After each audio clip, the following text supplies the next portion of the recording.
Chào các bạn, mình là Top Ngôn Tình đây. Trước khi xem video phiền các bạn dành ra 3 giây để ấn like video và đăng ký kênh để mình có thêm động lực ra nhiều video chất lượng hơn nữa nhé. Cảm ơn các bạn rất nhiều. Chúc các bạn một ngày mới vui vẻ. Tại một ngôi làng đang chìm trong biển lửa, Tô Uyển Chiêu đang gắng gượng chạy thoát, cứu với, vì quá vội vã. Cô không may vấp phải viên đá gần đó, Tô Uyển Chiêu liền ngã nhào ra đất. Đúng lúc này một đôi chân bước lại gần phía cô, Tô Uyển Chiêu có chút bất ngờ.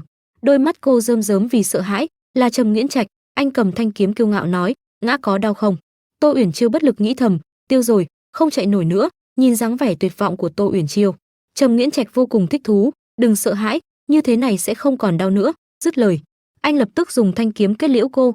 Đầu óc của Tô Uyển Chiêu lúc này trở nên chóng váng, rốt cuộc là xuất hiện vấn đề ở phần nào? Đôi mắt của cô mở dần, nhìn theo bước chân của Trầm Nghiễn Trạch, Tô Uyển Chiêu không khỏi suy nghĩ, vì sao bất kể phát triển thế nào, lúc bấy giờ vì vết thương quá nặng, đôi mắt của Tô Uyển Chiêu không gắng gượng nổi nữa, dần dần cô ngất lịm đi, mình vẫn không thể thoát khỏi cái chết.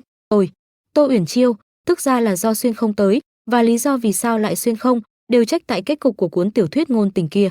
Khi ấy, sau khi đọc xong bộ tiểu thuyết, Tô Uyển Chiêu vô cùng phẫn nộ, nhân vật phản diện chẳng qua do tiểu thơ bất hạnh khiến tính cách có chút méo mó mà thôi.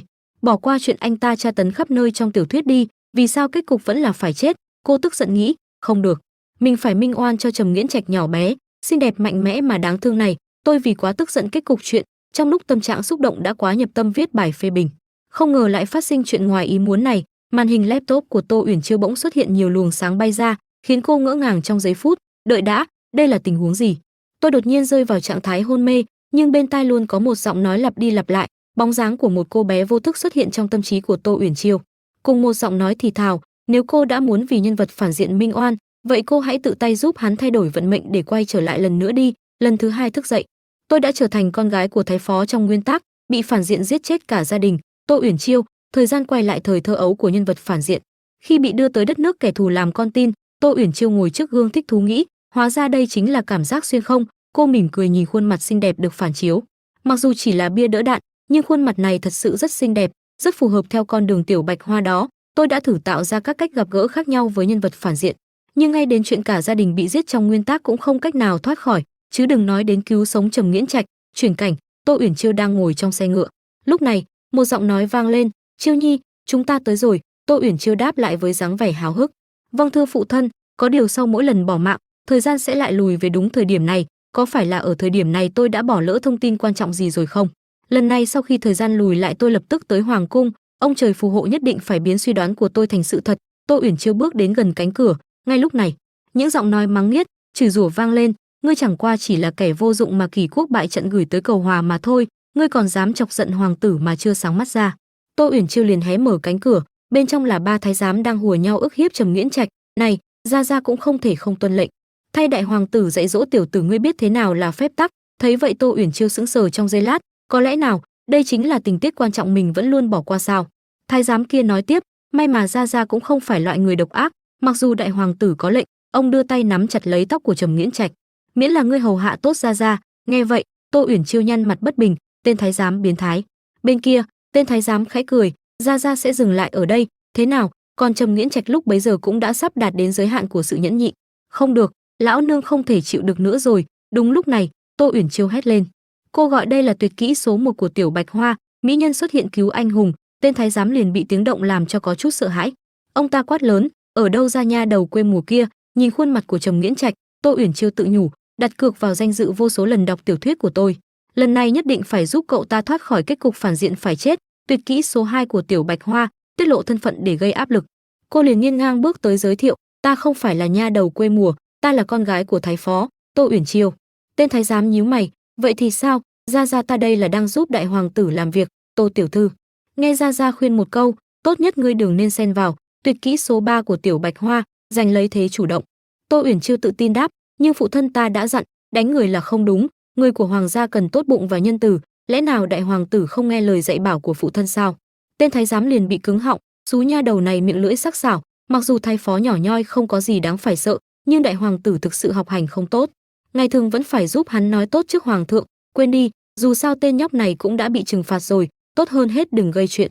Nghĩ đến đây, tên thái giám vừa đồng tình, "Tô tiểu thư nói phải, gia sẽ làm theo lời dạy." Ông liền ra lệnh, "Tha cho hắn đi." Dứt lời ba tên thái giám lần lượt rời đi. Lúc này, Tô Uyển Chiêu nhẹ giọng an ủi, "Tiểu ca ca, Ngươi nhất định rất đau phải không? Ngày mai ta sẽ mang thuốc trị vết thương do vương gia ban tặng. Bôi xong sẽ nhanh chóng hết đau. Tuyệt kỹ số 4 của Tiểu Bạch Hoa, tỏ ra ngây thơ kéo gần khoảng cách, cô liền nở nụ cười rạng rỡ. Tay đưa ra một viên kẹo, cái này cho ngươi, mỗi khi ta ốm hay buồn phiền, phụ thân đều mua cho ta ăn.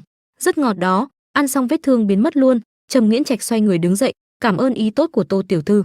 Không cần đâu, anh lạnh lùng rời đi, nơi này của ta không thích hợp với thân thể vàng ngọc của Tô tiểu thư, mời người nhanh chóng rời đi. Thấy vậy, Tô Uyển Chiêu vội vã đuổi theo, đợi chút, cô liền bị trượt chân ngã nhào ra đất. Tuyệt kỹ số 5 của Tiểu Bạch Hoa, ngã để gây chú ý, điều này đã thành công thu hút sự chú ý của Trầm Nghiễn Trạch. Tô Uyển Chiêu gắng sức đứng dậy, đau quá. Tuyệt kỹ số 6, điềm đạm đáng yêu đột kích. Cô liền làm ra vẻ đáng thương, "Tiểu ca ca, ta bị trẹo chân rồi, đau quá, ngươi có thể đỡ ta chút không?" Thấy vậy Trầm Nghiễn Trạch dần tiến lại gần cô, "Tô tiểu thư," anh nói với khuôn mặt đầy nghi hoặc. "Cung điện lớn như vậy, người một mực xông vào một mẫu 3 phân đất đổ nát của ta, còn tình cờ cứu được ta, có phải ai phái cô tới đây?" Tô Uyển Chiêu sửng sốt, "Nè," Trầm Nghiễn Trạch tiếp tục thăm dò, "còn có dưới vỏ bọc ngọt ngào này, rốt cuộc chứa thứ mới mẻ gì dày vò người khác, là khiến người ta xấu hổ bằng thuốc sổ, thuốc tê, thuốc giảm trí nhớ." Anh liền chạm nhẹ vào tay của Tô Uyển Chiêu, "Hay là," Trầm Nghiễn Trạch nói với khuôn mặt đáng sợ, "muốn dùng độc lấy mạng ta?" Nghe vậy, Tô Uyển Chiêu vô cùng bất ngờ, "Không đúng, theo lý lúc này cậu ta vẫn chưa trở nên xấu xa chứ, sao thái độ thù địch với mình lớn như vậy?" Cô gượng cười, "Không phải như ngươi nghĩ đâu." Trầm Nghiễn Trạch lạnh lùng ngắt lời, "Tô tiểu thư, xin về cho." Thấy vậy Tô Uyển Chiêu vội vàng nắm lấy áo của Trầm Nghiễn Trạch, "Đợi đã," cô nói lớn vọng theo, "ta thật sự không có hại ngươi." Tô Uyển Chiêu mau chóng lấy ra một thứ gì đó. Gương mặt cô lúc bấy giờ hoảng loạn đến toát mồ hôi hột, "Nếu ngươi không tin ta," Trầm Nghiễn Trạch tò mò ngoái đầu lại, Tô Uyển Chiêu liền hào hùng nuốt hết thứ đồ trong tay. "Ta sẽ chứng minh cho ngươi xem." Lúc này, Trầm Nghiễn Trạch bị sốc nặng, "Này ngươi!" Còn Tô Uyển Chiêu lúc bấy giờ bị nghẹn trông rất khó coi, nhìn thấy bộ mặt xanh xao của cô, Trầm Nghiễn Trạch thầm nghĩ, quả nhiên có độc mà, để đạt được sự tin tưởng của ta, nàng ta thật sự nghĩ thông rồi. Đột nhiên, Tô Uyển Chiêu ho dữ dội, khuôn mặt cô tái nhợt cùng với giọt nước mắt lăn trên má. "Được rồi, nốt quá mạnh, nghẹt thở rồi, cứu mạng, mình không muốn vì bị nghẹt chết mà lần nữa trở về thời điểm xuất phát." Thấy vậy Trầm Nghiễn Trạch có chút bất ngờ, không đúng, dường như nàng ta chỉ là bị nghẹt rồi. Anh liền nhẹ nhàng tới bên đập nhẹ vào lưng cô, "Nữ nhân ngu ngốc này." Khi này viên kẹo trong miệng Tô Uyển Chiêu với được rơi ra, cô thở dốc, đầu óc cũng trở nên chóng váng, "Cảm tạ trời đất, được cứu rồi. Chỗ này không thích hợp ở lại lâu, xem ra hôm nay mình dừng lại thôi." Lúc bấy giờ, Trầm Nghiễn Trạch với buông lỏng cảnh giác, anh do dự đưa tay về phía Tô Uyển Chiêu, "Ngươi vẫn ổn chứ?" Trầm Nghiễn Trạch thầm nghĩ, xem ra là ta lỗ mãng rồi, nàng ta có lẽ chỉ là tình cờ ngang qua, có lòng tốt giúp đỡ. Tô Uyển Chiêu ngay lập tức rụt tay lại, "Không cần ngươi quản." Cô cắn chặt răng cố gắng giữ bình tĩnh, dù sao thì, nói đến đây, Tô Uyển Chiêu không kìm được mà khóc nức nở. "Dù gì thì ta cũng là kẻ xấu đầu độc ngươi bằng tà dược, thuốc tê, thuốc mê." Nghe vậy, Trầm Nghiễn Trạch chợt thấy tội lỗi, "Tiểu nha đầu rất thù dai." Anh nhẹ giọng giải thích, "Tô tiểu thư, nãy là tại hạ không đúng, người." Tô Uyển Chiêu ấm ức dụi đi nước mắt, "Không cần nói nhiều, ta biết rồi, giờ ta đi ngay." Dứt lời cô liền chạy đi, để lại Trầm Nghiễn Trạch buồn bã, "Không phải, Tô tiểu thư." Tô Uyển Chiêu càng khóc lớn hơn, "Ta sẽ không làm phiền ngươi nữa." Cô xấu hổ nghĩ, quá mất mặt rồi, chuồn thôi, lần sau nhất định phải chuẩn bị thật tốt mới đáp lại hào cảm của hắn. Lúc này Trầm Nghiễn Trạch vội vã đuổi theo sau Tô Uyển Chiêu, nhìn bóng lưng của cô xa dần, anh nhíu mày nghĩ, lần sau gặp, ta nhất định phải xin lỗi nàng ta thật đàng hoàng mới được, nếu như có thể gặp lại. Đột nhiên, Trầm Nghiễn Trạch phát hiện ra một thứ gì đó, là túi vải của Tô Uyển Chiêu đánh rơi khi nãy. Anh thầm nghĩ, đó là. Cùng lúc đó, Tô Uyển Chiêu có chút thất vọng, người tốt khó làm, cậu ta không đuổi theo sao? Trong lúc không để ý, cô vô tình va phải người đi đối diện, thấy vậy, tên thái giám đi cùng người kia quát lên, "Ai đó, to gan, dám va phải đại hoàng tử." Nghe thấy là đại hoàng tử, Tô Uyển Chiêu liền sợ hãi, thảm rồi, cô vội vàng quỳ xuống, kính cẩn giới thiệu, "Thần nữ Tô Uyển Chiêu, tham kiến đại hoàng tử điện hạ." Tô Uyển Chiêu lo lắng nghĩ, mình làm sao lại đụng trúng đại hoàng tử độc tài giết người kỷ cảnh tử cơ chứ? Lúc này tên thái nói, "Đại hoàng tử, nàng ta là con gái của Tô thái phó, vừa rồi ở trên triều Tô thái phó không biết quy củ khó dễ người, trước mắt con gái hắn lại như vậy, đụng trúng người. Theo nô tài thấy, không bằng người nhân cơ hội này dạy Tô ra bọn hắn một bài học." Nghe được những lời này, sắc mặt Tô Uyển Chiêu tái mét lại, trong lúc cô không biết phải làm sao.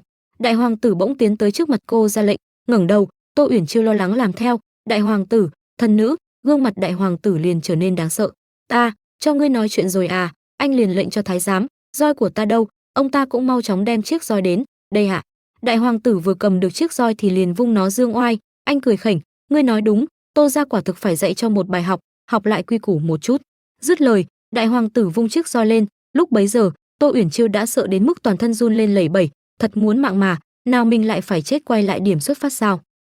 Một bên khác, Trầm Nghiễn Trạch đang vội vã đi tìm Tô Uyển Chiêu trả lại chiếc túi cô đánh rơi.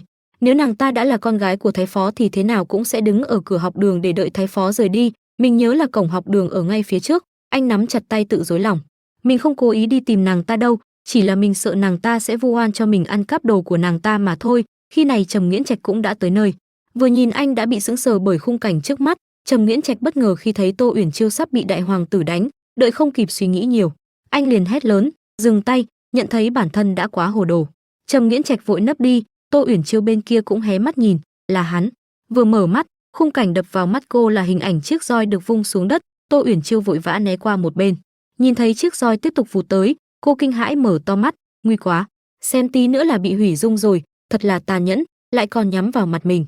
Nghĩ đến đây, Tô Uyển Chiêu căm phẫn cắn chặt răng, lần này hủy dung ta chưa được thì sẽ căm hận. Hôm nay lão nương sẽ ghi nhớ. Đột nhiên có một thứ gì đó vụt qua ngăn cản lại đòn roi của đại hoàng tử, thấy vậy, tên thái giám quát lên, hỗn xược, là ai dám hành thích đại điện hạ? Tên kia cũng hùa theo, mau ra đây chịu chết. Ngay lúc này, một giọng nói vang lên, không hổ là một con chó nuôi bên cạnh huynh trưởng, tính khí này thật sự là do huynh trưởng ta truyền cho. Nhị hoàng tử, Kỳ Thanh Thu mỉm cười xuất hiện, Thiệu Phong, ngươi cũng nên học chút, chó càng hung dữ càng tốt để dọa người đúng không? Thiệu Phong kính cẩn đáp, vâng, thần tuân theo lời dạy. Kỳ Thanh Thu từ từ bước đến với khuôn mặt yếu đuối, khẩu khí của ngươi ban nãy thực sự khiến ta sợ hãi. Thấy vậy, tên thái giám mặt mày tái mét, ông vội vàng giải thích, nhị hoàng tử, thần không có ý đó, thần chỉ là. Lúc này, đại hoàng tử vung chiếc roi về chỗ thái giám khiến cho ông ta run rẩy. Anh khó chịu nhìn Kỳ Thanh Thu, ồn ào, còn Kỳ Thanh Thu lại nhẹ nhàng mỉm cười. Vừa rồi đột nhiên có chuyện, ngu đệ đã mạo phạm rồi, mong hoàng huynh lượng thứ. Anh đánh mắt về phía Tô Uyển Chiêu hỏi, còn nha đầu này đã phạm tội ác tày trời nào mà khiến hoàng huynh phải tức giận? Tô Uyển Chiêu cũng nhìn về phía Kỳ Thanh Thu. Cô thầm nghĩ, hắn ta nhất định là Kỳ Thanh Thu. Tô Uyển Chiêu cau mày, người đã giết Trầm Nghiễn Trạch trong chuyện, cuối cùng lại trở thành nam chính thiên mệnh đế vương thống nhất thiên hạ. Cô bĩu môi, nước mắt chuẩn bị tấn công. Đã rõ. Tô Uyển Chiêu nhẹ nhàng lên tiếng, là thần không tốt. Cô bật khóc nức nở, là thần nóng lòng đi tìm phụ thân, đi mà không nhìn đường, cho nên không cẩn thận va phải đại hoàng tử. Kỳ Thanh Thu dịu dàng cúi người, hóa ra là vậy. Anh cười nói, thiếu hiểu biết va phải hoàng huynh như vậy quả thực nên bị phạt. Nghe vậy, Tô Uyển Chiêu xịt keo ngay lập tức, cô cứng họng cạn lời với tên này luôn. Sao cốt truyện lại khác với những gì mình tưởng tượng? Lúc này, Kỳ Thanh Thu đánh mắt về phía đại hoàng tử. Chỉ là hoàng huynh, thái phó đã từng nói nhân đắc thiên hạ, bất nhân tắc thất. Huynh đây là đọc xong rồi quên mất thì không ổn nhỉ? Đại hoàng tử cau mày, không ngờ đệ lại mềm lòng. Chợt tên thái giám cắt ngang, đại điện hạ, nương nương vẫn đang đợi người đi ăn. Có lẽ chúng ta không nán lại nữa, mau qua đó thôi. Kỳ Thanh Thu tiếp lời, nếu hoàng huynh đã có hẹn thì mau đi đi, còn về tiểu nha đầu này, ngu đệ sẽ giúp hoàng huynh dạy bảo cho tốt. Nghe vậy đại hoàng tử với yên tâm rời đi. Tô Uyển Chiêu cảm khích nhìn theo, hào quang của nhân vật chính quả thật khác nhau. 2-3 câu đã đuổi người đi được rồi. Lúc này, Kỳ Thanh Du dịu dàng đi tới an ủi Tô Uyển Âm, tiểu nha đầu, ngươi nói ngươi chọc tức ai không tốt, nhưng đó là con sư tử nóng nảy Kỳ Cảnh Tự, nếu không phải ta đi qua, e là hôm nay ngươi đã bị đánh chết một nửa ở nơi này rồi. Anh liền đưa tay ra, đưa đây, ta đỡ người đậy. Tô Uyển Chiêu mau chóng làm theo. Cô nhẹ giọng nói, cảm ơn nhị điện hạ. Khi này, Kỳ Thanh Thu còn ấm áp đưa cho Tô Uyển Chiêu một chiếc khăn tay, đây, lau mặt đi. Khuôn mặt xinh đẹp như vậy sau này cần được bảo vệ. Nhìn chiếc khăn trên tay, Tô Uyển Chiêu có chút hoang mang. Phê nhân sau này là nhân vật chính khiến cuộc đời của Trầm Nghiễn Trạch khủng hoảng, nhất định phải có mối quan hệ tối với hắn ta trước. Mình nhớ là hắn ta có vẻ thích Kỳ Cảnh Tự nhất. Nghĩ đến đây, cô liền đưa khăn lên lau mặt. Bất chợt, Tô Uyển Chiêu liền nhìn Kỳ Thanh Thu bằng ánh mắt thăm dò. Cô giả bộ quay người đi, nhưng ánh mắt vẫn không rời khỏi Kỳ Thanh Thu dù chỉ một giây. Tất cả điều này Kỳ Thanh Thu cũng đã thu vào mắt. Anh nghĩ thầm, tiểu nha đầu này thật thú vị, tưởng ta không nhìn thấy nó đang nhìn trộm ta qua tấm khăn đó sao? Đột nhiên Kỳ Thanh Thu tiến gần về phía của Tô Uyển Chiêu. Anh đưa mặt sát lại gần cô mỉm cười, tiểu nha đầu, muốn thấy ta thì cứ nhìn thẳng vào, không cần lén lút như vậy. Điều này làm cho Tô Uyển Chiêu không khỏi kinh ngạc, cô xấu hổ quay mặt đi. Xin lỗi, là Chiêu nhi thất lễ rồi. Kỳ Thanh Thu liền hỏi, tò mò cái gì? Tô Uyển Chiêu ngây thơ nói, nhị điện hạ và đại điện hạ thực sự là huynh đệ ruột sao? Kỳ Thanh Thu có chút bất ngờ, sao ngươi lại hỏi như vậy? Tô Uyển Chiêu ngại ngùng đáp, thần chỉ là cảm thấy hai người không giống nhau chút nào, người đẹp trai dịu dàng vậy, đại điện hạ lại hung dữ, giống như quỷ dã xoa muốn ăn thịt người trong sách. Nghe vậy, Kỳ Thanh Thu liền phì cười, quỷ sứ. Còn Tô Uyển Chiêu lại có phần hốt hoảng, cô vội vàng khua tay, xin lỗi nhị điện hạ, thần không cố ý xúc phạm đại điện hạ, thần chỉ là. Kỷ Thanh Thu cướp lời, không sao. Anh cười nói, trái lại tiểu nha đầu ngươi miêu tả rất chuẩn xác, huynh ấy là quỷ dạ xoa. Hẹn gặp ngươi sau, nhưng ngươi nên tránh một số điều, nếu không.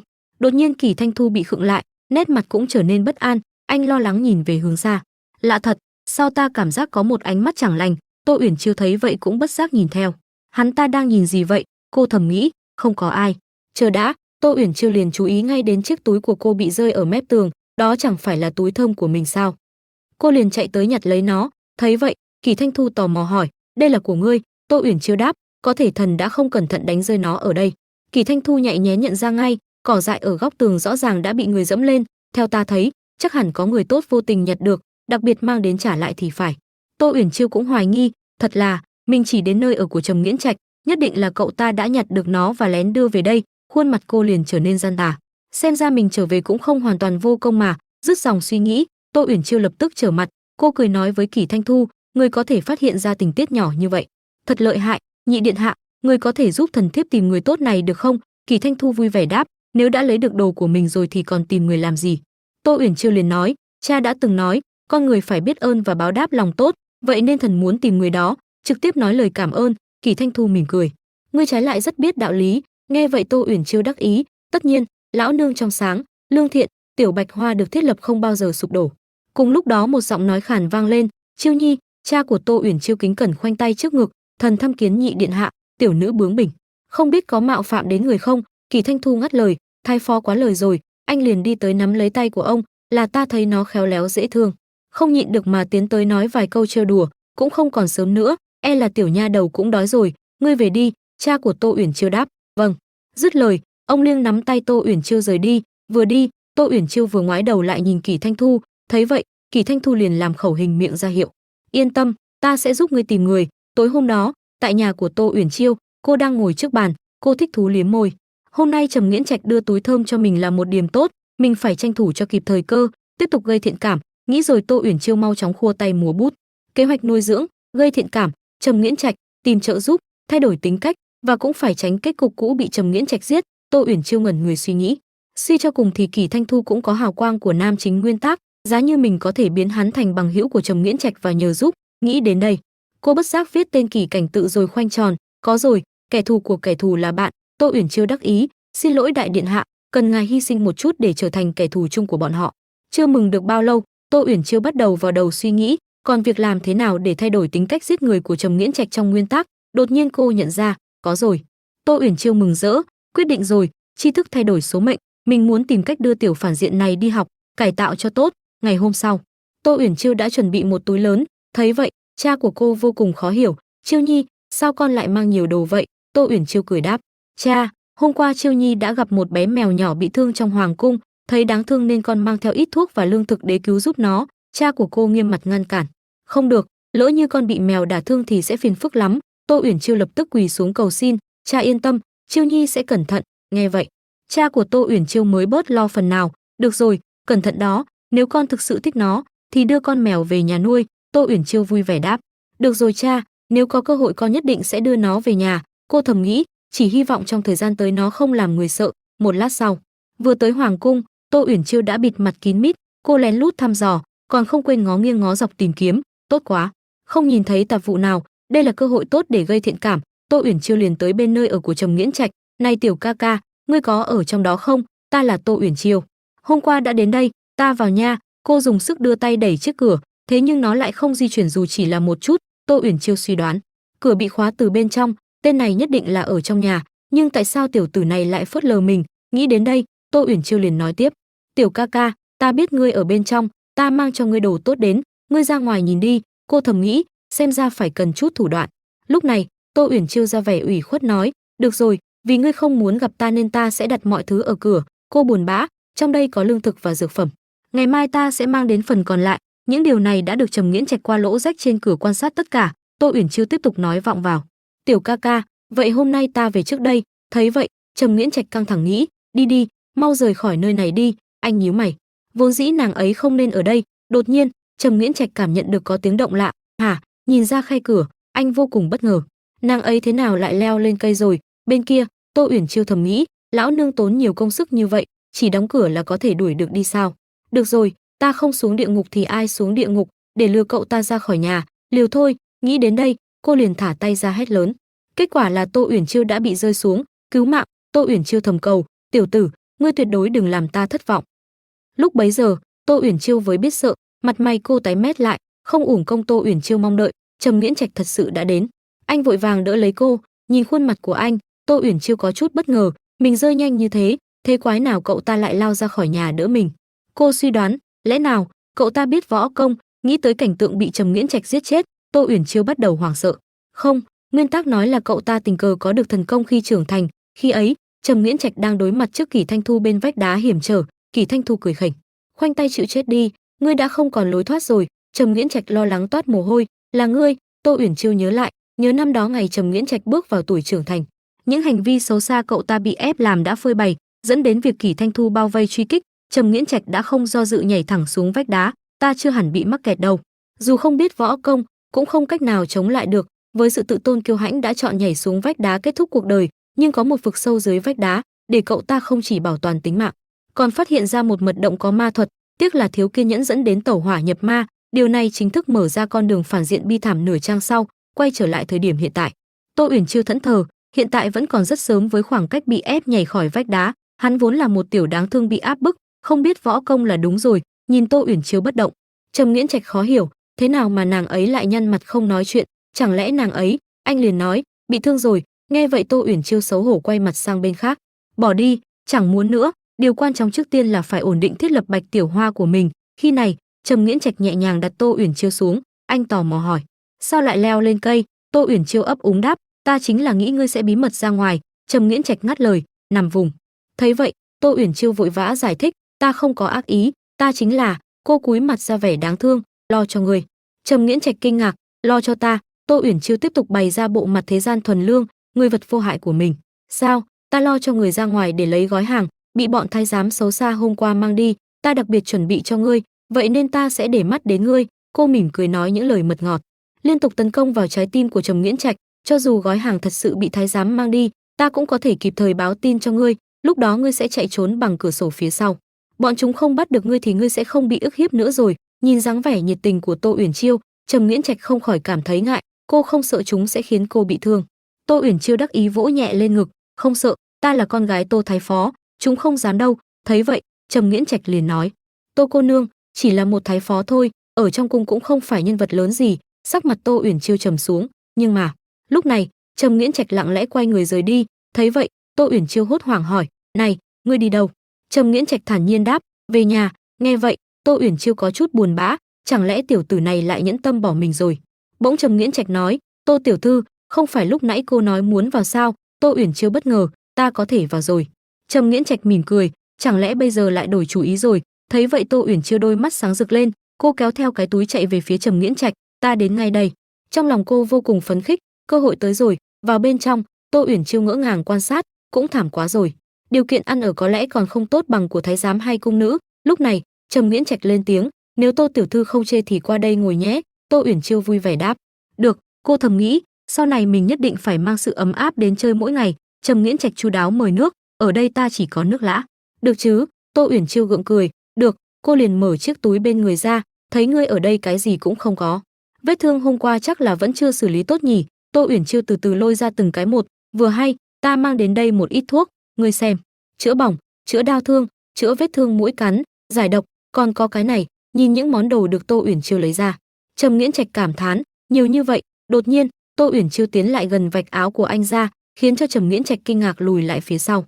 Tô tiểu thư, cô đang làm cái gì vậy? Tô Uyển Chiêu ngây thơ đáp, đương nhiên là giúp ngươi cởi y phục để bôi thuốc rồi, không thì còn làm gì. Bên kia Trầm Nghiễn Trạch vội kéo áo lại, anh khó hiểu nghĩ, rốt cuộc cô ấy làm thế nào vậy? Việc nam nữ thụ thụ bất thân, tại sao lại thản nhiên như vậy? Anh nhíu mày hỏi, Tô tiểu thư, chẳng lẽ thái phó không dạy người nguyên tắc nam nữ thụ thụ bất thân à? Tô Uyển hỏi lại, dạy thì sao? Cô nói với khuôn mặt kiên quyết, chỉ tay về phía Trầm Nghiễn Trạch, ngươi có thể tự xử lý vết thương đằng trước, còn đằng sau thì sao? So với cái đạo lý đó, cách giúp ngươi xử lý vết thương quan trọng hơn. Nghe vậy, Trầm Nghiễn Trạch trở nên kinh ngạc, nàng ấy có thể vì mình mà đi ngược lại với lễ giáo sao? Thế nhưng trong lòng Tô Uyển Chiêu lại nghĩ khác, và lại còn chưa từng thấy vóc dáng của soái ca đẹp trai. Nghĩ rồi cô bĩu môi với Trầm Nghiễn Trạch, chỉ là cái dáng người còi cọc khô cằn dậy thì thôi, có gì đẹp đâu. Lúc này, Trầm Nghiễn Trạch có chút cảm động, không ngờ nàng ấy tốt bụng quá. Anh liền cầm lấy lọ thuốc, ta xin nhận tâm ý của ngươi. Trầm Nghiễn Trạch kiên quyết nói, nhưng chuyện này vẫn là để ta tự làm. Anh thầm nghĩ, mình không thể làm nàng ấy sợ. Dứt lời, Trầm Nghiễn Trạch tiến lại một căn phòng gần đó, mặc cho Tô Uyển Chiêu ngăn cản. Này, đừng! Anh thẳng thẳng đóng sầm cửa lại trước mặt cô. Tô tiểu thư ngồi ngoài sảnh đợi, không được vào. Còn Tô Uyển Chiêu bị cộc đầu liền dầu dĩ, đau. Thế nhưng những chuyện nhỏ này không thể làm khó được cô. Trái lại sự tò mò của Tô Uyển Chiêu lại trỗi dậy, tưởng như vậy có thể ngăn cản ta thành tâm gây thiện cảm được sao? Cô cười khỉnh, ngây thơ. Nghĩ đến đây, Tô Uyển Chiêu nhanh chóng chạy ra khỏi căn nhà, để ta xem, hướng phòng ngủ của cậu ta là ở đây. Cô đắc ý nhìn về phía cửa sổ, có rồi, nhất định là ở đây. Tô Uyển Chiêu liền tiến lại gần bên cửa sổ, đúng như mình đoán, cửa sổ của túp lều tồi tàn này căn bản không bị khóa. Bên trong, Trầm Nghiễn Trạch cũng bắt đầu cởi y phục, toàn thân anh là vô số những vết thương chi chít. Thấy vậy, Tô Uyển Chiêu kinh ngạc mở to mắt. Vết thương này có vẻ như bị nhiễm trùng và sưng viêm rồi, hay là mình tìm thái y cho cậu ta khám? Cô nhíu mày thương cảm, không có gì lạ khi tiểu đáng thương này lựa chọn con đường phản diện. Cảnh ngộ cuộc đời thảm thương này, cho dù đổi thành mình cũng sẽ bị ép đến hắc hóa thôi. Lúc này, Trầm Nghiễn Trạch bỗng cảm nhận được có luồng gió thổi vào, anh bất ngờ. Rõ ràng tối qua ta đã sửa cửa sổ rồi, sao vẫn có gió thổi vào? Nhìn ra cửa sổ, đập vào mắt Trầm Nghiễn Trạch là đôi mắt nhìn chằm chằm của Tô Uyển Chiêu.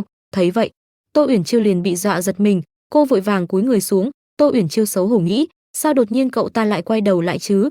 Khi này, Trầm Nghiễn Trạch từ trong cửa sổ hỏi, Tô tiểu thư, hình như ta đã nói với người là không được đi theo ta. Tô Uyển Chiêu ngại ngùng, bị phát hiện rồi. Trầm Nghiễn Trạch nói tiếp, nếu người cứ không biết điều như vậy, tại hạ đành phải đóng cửa tiễn khách rồi. Nghe vậy, Tô Uyển Chiêu liền đứng dậy giải thích, đừng, ta chỉ muốn xem có thể giúp gì không thôi. Nói đến đây, cô đỏ mặt chạy đi, ta đảm bảo sẽ không làm loạn nữa, lập tức trở về ngoan ngoã đợi ngươi. Nhìn dáng vẻ đó của Tô Uyển Chiêu, Trầm Nghiễn Trạch thở dài, cũng may là mình phát hiện ngăn cản kịp thời, không thì hành vi làm loạn của nàng ta sẽ bị các thái giám, cung nữ nhìn thấy, danh dự của cuộc đời nàng ta cũng toang rồi. Một lúc sau, Trầm Nghiễn Trạch bước ra, Tô Uyển Chiêu nói, ngươi ra đúng lúc lắm, xem này. Cô vui vẻ chỉ về phía đồ ăn trên bàn, sáng nay vội ra ngoài nên chỉ mang được cho ngươi những thứ này, nếu ngươi không chê thì nếm thử đi. Cô liền lấy một chiếc bách trên đĩa, mỉm cười đút cho Trầm Nghiễn Trạch, đây, ăn khai vị miếng bánh mơ này đi. Thấy vậy, Trầm Nghiễn Trạch ngại ngùng khua tay, cảm tạ lòng tốt của Tô tiểu thư, ta tự làm được. Tô Uyển Chiêu thở dài, ngươi vẫn còn giận ta chuyện vừa nãy à? Trầm Nghiễn Trạch vội đáp, không có, ta chẳng qua. Tô Uyển Chiêu liền làm ra bộ mặt đáng yêu của mình. Cô nũng nịu nói, ta không tin, trừ khi ngươi để ta cho ngươi ăn một miếng báng ngọt như lời xin lỗi. Nghe vậy, Trầm Nghiễn Trạch ngại ngùng bất giác đỏ mặt, sao lại có kiểu xin lỗi như vậy? Lúc này, Tô Uyển Chiêu rưng rưng nước mắt, khiến cho Trầm Nghiễn Trạch vô cùng bất lực. Mà thôi, chỉ một lần này thôi, để nàng ấy làm vậy. Nghĩ đến đây, anh liền sát lại gần ăn chiếc bánh trên tay của Tô Uyển Chiêu, khiến cho cô mừng rỡ. Mùi vị thế nào? Thích chứ? Trầm Nghiễn Trạch ngại ngùng ngoái mặt đi nơi khác, rất ngon, đa tạ. Thấy vậy Tô Uyển Chiêu liền vui vẻ đưa cho Trầm Nghiễn Trạch đôi đũa, vậy ngươi ăn nhiều vào, ngày mai ta sẽ mang cái khác đến. Trầm Nghiễn Trạch thẫn thờ, đa tạ, ta xin tiếp nhận ý tốt của Tô tiểu thư hôm nay, nhưng từ ngày mai. Anh lạnh lùng thay đổi sắc mặt, xin người đừng quay lại đây nữa. Nghe vậy, Tô Uyển Chiêu bất ngờ, đầu óc cô cũng trở nên trống rỗng, sao tiểu tử này đột nhiên lại trở mặt vậy? Cô buồn bã nói, ngươi lại đuổi ta đi. Trầm Nghiễn Trạch thở dài ngoái mặt đi chỗ khác, nơi đây không phải chỗ người nên đến. Anh tiến lại về phía bàn, Tô tiểu thư nên biết thân phận chí tử của ta, nếu không muốn gây rắc rối cho Tô thái phó. Trầm Nghiễn Trạch tuyệt tình cầm chiếc túi trả lại, thì đừng quay lại đây nữa. Tô Uyển Chiêu long lanh ngước nhìn, cậu ta đang lo lắng cho mình sao? Lúc này Tô Uyển Chiêu tinh nghịch trèo lên chiếc ghế, cô dõng dạc nói, chí tử thì làm sao, ngươi lại không ăn trộm ăn cướp hay làm việc xấu, người sinh ra đều bình đẳng, sao có thể vì vấn đề danh tính mà phân biệt đối xử? Trầm Nghiễn Trạch ngỡ ngàng, người bình đẳng. Tô Uyển Chiêu vui vẻ nói tiếp, huống chi ngươi đã ăn đồ ăn của ta, dùng thuốc của ta, tiếp nhận lòng tốt của ta, nên sau này ngươi chính là bạn của ta rồi. Cô mỉm cười đưa tay ra, nếu là bạn bè thì nên vinh nhục có nhau, sao ta có thể vì chuyện này mà xa cách tránh mặt ngươi? Giọng của Tô Uyển Chiêu trầm xuống, trừ khi chính ngươi thật bụng ghét bỏ ta. Trầm Nghiễn Trạch bị hiểu nhầm thì ngơ ngác. Thấy vậy, Tô Uyển Chiêu càng được nước làm tới, cô rơm rớm nước mắt, dù ngươi là chí tử nhưng ngươi cũng là người của hoàng thất, nếu đã như vậy thì con gái thái phó ta đây không xứng làm bạn với ngươi. Trầm Nghiễn Trạch lúc bấy giờ bị Tô Uyển Chiêu quay vòng vòng vô cùng rối não. Bên kia Tô Uyển Chiêu buồn bã, nếu như ngươi vì điều này mà ghét bỏ ta. Cô liền xoay người rời đi. Vậy bây giờ ta sẽ đi ngay. Trong lòng cô lúc này có chút hối hả, mau giữ ta lại đi, xin đó, nếu không ta sẽ xấu hổ lắm, không uổng sự kỳ vọng. Trầm Nghiễn Trạch thật sự đã giữ tay Tô Uyển Chiêu lại, chờ một chút. Thấy vậy Tô Uyển Chiêu thở phào nhẹ nhõm, giữ mình lại rồi. Cô uất ức nói, chẳng phải ngươi đuổi ta đi sao, kéo ta lại làm gì? Trầm Nghiễn Trạch ngập ngừng giải thích, ta nói ghét ngươi khi nào, Ta chỉ là, Tô Uyển Chiêu gay gắt ngắt lời. Nếu không ghét thì chúng ta là bạn thì không được đuổi ta đi. Cô cau mày nhìn chằm chằm vào mắt của Trầm Nghiễn Trạch, thấy vậy, anh liền cảm thấy áp lực mà chiều theo ý cô. Thua người thật rồi. Nghe được câu trả lời mình muốn, Tô Uyển Chiêu vui vẻ mỉm cười, sau này đừng gọi ta là Tô tiểu thư nữ, xa lạ quá.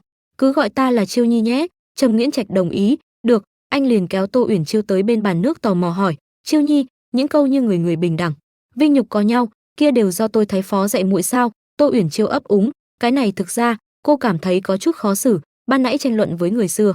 Quả nhiên quá là tiến bộ rồi, Tô Uyển Chiêu thận trọng đáp, thực ra là do muội tự mình giác ngộ được, có chỗ nào không đúng sao?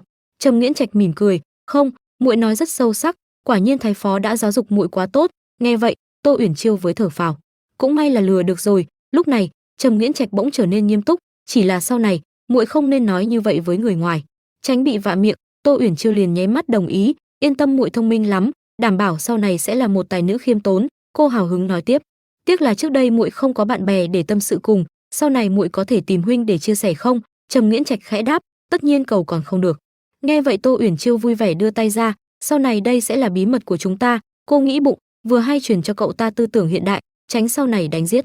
Trầm Nghiễn Trạch cũng mỉm cười móc ngéo tay với Tô Uyển Chiêu. Bỗng lúc này, có một tiếng động lớn vang lên, Kỳ Hân Vân cùng hai tên thái giám cau có bước vào. Ngươi làm gì đấy? Tô Uyển Chiêu liếc nhìn cô ta thầm nghĩ, hả, ai đây? Minh Trung sinh qua nhiều chi tiết như vậy sao vẫn không biết cô ta? Thấy vậy, Kỳ Hân Vân tức giận giơ tay lên muốn đánh Tô Uyển Chiêu. Hỗn xược, ai cho phép ngươi nhìn thẳng vào bản công chúa? Thế nhưng, lúc này Trầm Nghiễn Trạch lại dũng cảm đứng ra phía trước bảo vệ cho cô, bị ngăn cản. Kỳ Hân Vân càng trở nên giận dữ, ngươi tránh ra. Trầm Nghiễn Trạch kiên quyết không di chuyển dù chỉ một chút, không biết không có tội. Xin Ngũ công chúa nguôi giận. Nghe vậy, Tô Uyển Chiêu cau mày suy nghĩ, Ngũ công chúa, Kỳ Hân Vân, thảo nào mình chưa gặp cô ta. Cô nhớ lại, dẫu sao lúc mình chưa gặp Trầm Nghiễn Trạch, cô ta đã chết không rõ nguyên nhân, sớm rời sân rồi. Nghĩ đến đây, Tô Uyển Chiêu liền có chút kinh hãi. Lúc này Kỳ Hân Vân hống hách chỉ tay về phía Tô Uyển Chiêu mắng, Trầm Nghiễn Trạch ngươi được lắm, ngày thường thì trốn tránh bản công chúa, vậy mà giờ lại còn chơi cùng con nha đầu quê mùa này, còn bày đặt làm anh hùng. Tô Uyển Chiêu khó chịu nghĩ, nóng tính quá, bầu không khí không được thoải mái lắm. Còn Trầm Nghiễn Trạch lại nghiêm mặt, Chiêu Nhi là con gái của Tô thái phó, không phải nha đầu quê mùa. Nghe vậy, Tô Uyển Chiêu liền hốt hoảng, gì thế này, lúc này mà bảo vệ ta thì đổ thêm dầu vào lửa nha. Đúng như cô đoán, Kỳ Hân Vân bên kia đã bị chọc cho tức điên. Chiêu Nhi, sao ngươi dám gọi thân mật như thế? Tô Uyển Chiêu thầm nghĩ, quả nhiên là nổ tung rồi. Khi này, cô đành nhẹ nhàng cúi đầu, thần nữ Tô Uyển Chiêu có mắt mà không thấy Thái Sơn, xin Ngũ công chúa thứ tội. Tô Uyển Chiêu nghĩ bụng, được rồi, có lẽ mình nên hy sinh bản thân để hòa giải bầu không khí này. Thế nhưng, Kỳ Hân Vân lại được nước lấn tới. Ai cho phép ngươi mở miệng? Hồ ly tinh. Nghe vậy Tô Uyển Chiêu sững người, cô có chút bất ngờ nghĩ, mình hồ ly tinh, công chúa này tuổi còn nhỏ mà biết nhiều phết nhỉ.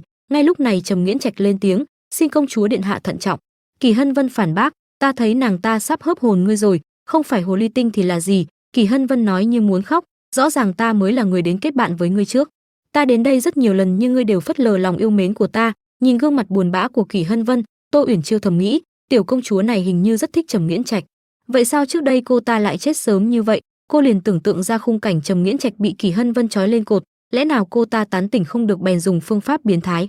Kỳ Hân Vân cười man rợn, tiểu công tử, ngươi phải theo ta. Vào giây phút Kỳ Hân Vân tới gần, Trầm Nghiễn Trạch liền dùng dao kết liễu sinh mạng cô. Được thôi, Tô Uyển Chiêu ngẩn người, không cẩn thận tự mình chơi chết. Khi này Trầm Nghiễn Trạch nói, Trầm mỗ không xứng được công chúa cân nhắc. Công chúa mau trở về đi. Kỳ Hân Vân kiên quyết, ta không đi. Cô gay gắt chỉ vào Tô Uyển Chiêu. Dựa vào đâu mà nàng ta có thể ở lại? Lúc bấy giờ, Tô Uyển Chiêu có chút dao động, trông cô ta đáng thương quá. Mình có nên giúp cô ta tích đức không? Kỳ Hân Vân bật cười, một là hoàng tử của nước địch, một là nhi nữ của thái phó nước ta. Cô nhìn thẳng vào mắt của Trầm Nghiễn Trạch nói, có thể các ngươi đang âm mưu gì đó, kiểu như thông đồng phản quốc không thể để cho người khác biết. Nghe vậy, Tô Uyển Chiêu liền bị vả mặt, cô tức giận nghĩ, mỗi người một số, cứu cái rắm. Tô Uyển Chiêu bèn vội khua tay, ta không có, công chúa điện hạ, người không thể ngậm máu phun người. Kỳ Hân Vân liếc nhìn, có hay không thì biết ngay. Nói rồi cô liền ra lệnh cho hai tên thái giám đi cùng. Người đâu, bắt nàng ta lại cho ta. Dứt lời, hai tên thái giám cùng lúc tiến về phía Tô Uyển Chiêu. Rõ, đột nhiên một bàn tay với tới cô, là Trầm Nghiễn Trạch. Anh quỳ xuống ôm lấy Tô Uyển Chiêu bảo vệ, xin công chúa đừng cố tình gây sự nữa. Thấy vậy, Kỳ Hân Vân đã tức lại càng cay hơn. Ngươi còn bảo vệ nàng ta? Tô Uyển Chiêu cay mày nghĩ, cô ta không hổ danh là muội muội của đại hoàng tử Kỳ Cảnh Tự. Xét về tính cách cục xúc này, quả nhiên là di truyền. Kỳ Hân Vân tiếp tục dương oai, Trầm Nghiễn Trạch, đây không phải là Trầm quốc của các ngươi, chí tử hèn mọn. Ngươi tưởng bản công chúa không dám ra tay với ngươi sao? Lúc này, Tô Uyển Chiêu chợt nhận ra, giờ mình đã hiểu sao nàng ta chết sớm như vậy rồi. Cô liền lên tiếng, công chúa điện hạ bớt giận, thần nữ đến đây chẳng qua là để báo đáp ân tình, thần nữ có nhân chứng chứng minh. Nghe vậy, Trầm Nghiễn Trạch trợn trừng mắt, báo đáp ân tình? Kỳ Hân Vân bật cười, nhưng sao nhìn Trầm Nghiễn Trạch không hoàn toàn biết ngươi đang báo đáp ân tình. Cô kiêu căng nhếch mép, đừng mất công bịa chuyện nữa, bây giờ ai ra đây giúp ngươi cũng vô ích thôi, dù có là thái phó. Bản công chúa cũng bắt đứng lên, thẩm vấn cho rõ ràng. Tô Uyển Chiêu nhíu mày đáp, vậy nếu người bắt được nhị hoàng tử, xin để chính miệng ta nói lên lời xin lỗi với ngài ấy, dù sao chỉ mình ta phải đến đây, nếu ngài ấy cũng bị liên lụy phải thẩm vấn. Nghe vậy Trầm Nghiễn Trạch và Kỳ Hân Vân đều bất ngờ. Kỳ Thanh Thu, nhị hoàng huynh. Kỳ Hân Vân cau mày chất vấn, ngươi nói hư nói vượn gì vậy, nhị hoàng huynh sao có thể nhúng tay vào? Tô Uyển Chiêu kiên quyết, ta không nói bừa, rõ ràng nhị hoàng tử bảo ta đến đây, nếu ngươi không tin có thể hỏi trực tiếp ngài ấy. Cô thầm nghĩ, cô và đại hoàng tử Kỳ Cảnh Tự là cùng một phe với hoàng hậu, nhị hoàng tử Kỳ Thanh Thu lại cùng phe với quý nhân, vừa hay hiện tại là lúc hai thế lực mạnh nhất triều đang giành ngôi thái tử. Tô Uyển Chiêu cười khỉnh, trước mắt vẫn phải nhân cơ hội đưa Trầm Nghiễn Trạch vào trận doanh kết giao với Kỳ Thanh Thu, miễn là công chúa này dám bất chấp không tìm hiểu quá khứ. Cô long lanh ngước nhìn Trầm Nghiễn Trạch, sau đó Trầm Nghiễn Trạch sẽ được coi là nạn nhân bị phe hoàng hậu bức hại. Kỳ Thanh Thu là người thông minh như vậy, tất nhiên sẽ không bỏ lỡ cơ hội này phát triển. Nghĩ đến đây, Tô Uyển Chiêu bất giác mỉm cười, đến lúc đó Trầm Nghiễn Trạch có thể hợp lẽ tiếp giao thân cận với nhị hoàng tử rồi. Càng nghĩ, nụ cười của cô liền trở nên hung ác, vì kế hoạch của ta. Tiểu công chúa à? Nhìn Kỳ Hân Vân lúng túng, Tô Uyển Chiêu càng thêm đắc ý, mau dũng cảm công kích ta đi, chĩa súng vào ta này. Cô nhíu mày, miễn là mình giả bộ đủ thật, mình nhất định phải lừa được tiểu công chúa này. Nghĩ đến đây, Tô Uyển Chiêu nhẹ giọng nói, không ngờ ta tự ý chạy đến tìm huynh lại gây rắc rối lớn như vậy, xin lỗi, liên lụy đến huynh rồi. Cô mỉm cười với Trầm Nghiễn Trạch, nhưng huynh yên tâm, ta tin nhị hoàng tử sẽ làm chứng cho chúng ta, nhất định sẽ không sao cả. Trầm Nghiễn Trạch bất ngờ, rốt cuộc muội ấy có quan hệ với Kỳ Thanh Thu từ khi nào? Anh có chút hoài nghi, lẽ nào muội ấy đối tốt với mình chỉ vì mưu kế của Kỳ Thanh Thu? Lúc này, Kỳ Hân Vân cũng bị chọc cho tức điên, cô cau mày nghĩ, không ngờ tiểu hồ ly này vậy mà lại quyến rũ cả nhị ca. Nghĩ đến đây, sắc mặt của Kỳ Hân Vân cũng dịu xuống, nhưng mà chuyện liên quan đến nhị ca, không nên liều lĩnh, có lẽ tốt nhất nên quay về hỏi mẫu thân. Lúc này, Tô Uyển Chiêu nói, công chúa điện hạ, người có thể đưa ta đi thẩm vấn. Kỳ Hân Vân cáu gắt, đừng tưởng ngươi chuyển sang dựa vào nhị ca là có thể dọa được ta, nếu để ta biết ngươi đang bịa chuyện, nhất định sẽ không tha cho ngươi. Tô Uyển Chiêu đáp, thần nữ không dám. Kỳ Hân Vân liền xoay người, chuyện này ta nhất định sẽ hỏi nhị ca cho rõ. Chúng ta đi. Bất ngờ thay, lúc này Kỳ Thanh Thu lại đột nhiên xuất hiện, khiến cho Kỳ Hân Vân không để ý mà va phải. Ngũ muội. Trầm Nghiễn Trạch bất ngờ, Kỳ Thanh Thu, Tô Uyển Chiêu lại trở nên có chút lo lắng, tiêu rồi, còn Kỳ Hân Vân vui như vớn được vàng. Nhị ca. Kỳ Thanh Thu mỉm cười, này là điều tra về chuyện gì? Anh phấn kích liếc nhìn xung quanh, hôm nay nơi này náo nhiệt quá. Kỳ Hân Vân và Trầm Nghiễn Trạch liền cúi đầu, Vân Nhi bái kiến hoàng huynh, nhị điện hạ. Còn Tô Uyển Chiêu lúc bấy giờ đã bị dọa cho mặt mày tái mét. Trầm Nghiễn Trạch cũng để ý đến thái độ này của cô, anh nói nhỏ, đừng làm loạn nữa, mau hành lễ. Điều này khiến cho Tô Uyển Chiêu giật mình, cô vội quỳ xuống. Thần nữ Tô Uyển Chiêu bái kiến nhị hoàng tử. Kỳ Thanh Thu giơ quạt, đứng lên đi. Anh tò mò hỏi, ở bên ngoài ta nghe thấy mọi người nhắc đến ta, có chuyện gì? Kỳ Hân Vân liên chỉ tay về phía Tô Uyển Chiêu, nhắc đến nhị ca là vì nha đầu quê mùa này nói huynh. Kỳ Hân Vân chưa kịp nói hết câu, Tô Uyển Chiêu đã nhanh miệng cướp lời. Nhị điện hạ, cô ủy khuất nói, huynh ấy giúp thần tìm lại túi thơm mà thần đánh mất hôm qua, thần đến đây để cảm tạ báo ơn, nên thần tìm thấy nói ở nơi này. Kỳ Thanh Thu có chút bất ngờ, nha đầu này hôm qua còn nhờ mình tìm người, hôm nay lại hòa hợp với ân nhân của mình rồi, vậy mà còn không màng đến thân phận nhạy cảm của Trầm Nghiễn Trạch. Nghĩ đến đây, khóa miệng anh bất giác nhếch lên, có chút thú vị. Khi này, Tô Uyển Chiêu điên cuồng nháy mắt ra hiệu, nhị điện hạ ngài biết điều đó đúng không? Kỳ Thanh Thu nhíu mày, còn có chuyện này sao? Sao ta không nhớ? Nghe vậy, Tô Uyển Chiêu liền trở nên hốt hoảng, chắc chắn là hắn ta cố tình. Còn Kỳ Hân Vân lại vô cùng đắc ý, ta biết ngay là ngươi dụ dỗ lừa đảo mà, sao còn chưa có ai đến bắt nó cho ta? Rõ. Dứt lời, tên thái giám liền tiến lại gần Tô Uyển Chiêu, thế nhưng Trầm Nghiễn Trạch lại chạy đến chắn ngang. Thấy vậy, Kỳ Hân Vân tức giận quát, Trầm Nghiễn Trạch ngươi dám giúp nó? Trầm Nghiễn Trạch nghiêm mặt đáp, đại tiểu thư được nuôi dưỡng trong khuê phòng, quả nhiên đều ngu ngốc không biết phòng vệ. Khuôn mặt anh bỗng tối sầm lại, ta tiện tay nhặt được túi thơm của muội ấy, nên muội ấy liền đến đây cảm tạ ta. Hôm nay không hiểu sao xém chút nữa là mang tội danh thông địch phản quốc. Trầm Nghiễn Trạch liếc nhìn Tô Uyển Chiêu cau mày nói, ngu ngốc. Tô Uyển Chiêu hai tay nắm chặt, cô cúi sầm mặt nghĩ, cậu ta đây là đang bảo vệ mình. Lúc này, Kỳ Hân Vân nói tiếp, được thôi, muốn làm người hùng gánh tội thay nàng ta sao? Đứng là tự chuốc khổ. Trói hắn lại. Thấy những tên thái giám bắt đầu hành động, Trầm Nghiễn Trạch liền cúi xuống Tô Uyển Chiêu nói nhỏ, bảo vệ bản thân thật tốt, tránh xa ra. Nói xong, anh liền dứt khoát đẩy cô sang một bên. Trầm Nghiễn Trạch nhanh chóng đã bị những tên thái giám khống chế. Thấy vậy, Tô Uyển Chiêu lo lắng hét lớn, đừng. Nhìn cô như vậy, Kỳ Hân Vân càng thêm khoái chí. Đồ ngốc, không hiểu nổi vì cái gì Trầm Nghiễn Trạch lại bảo vệ ngươi đến vậy.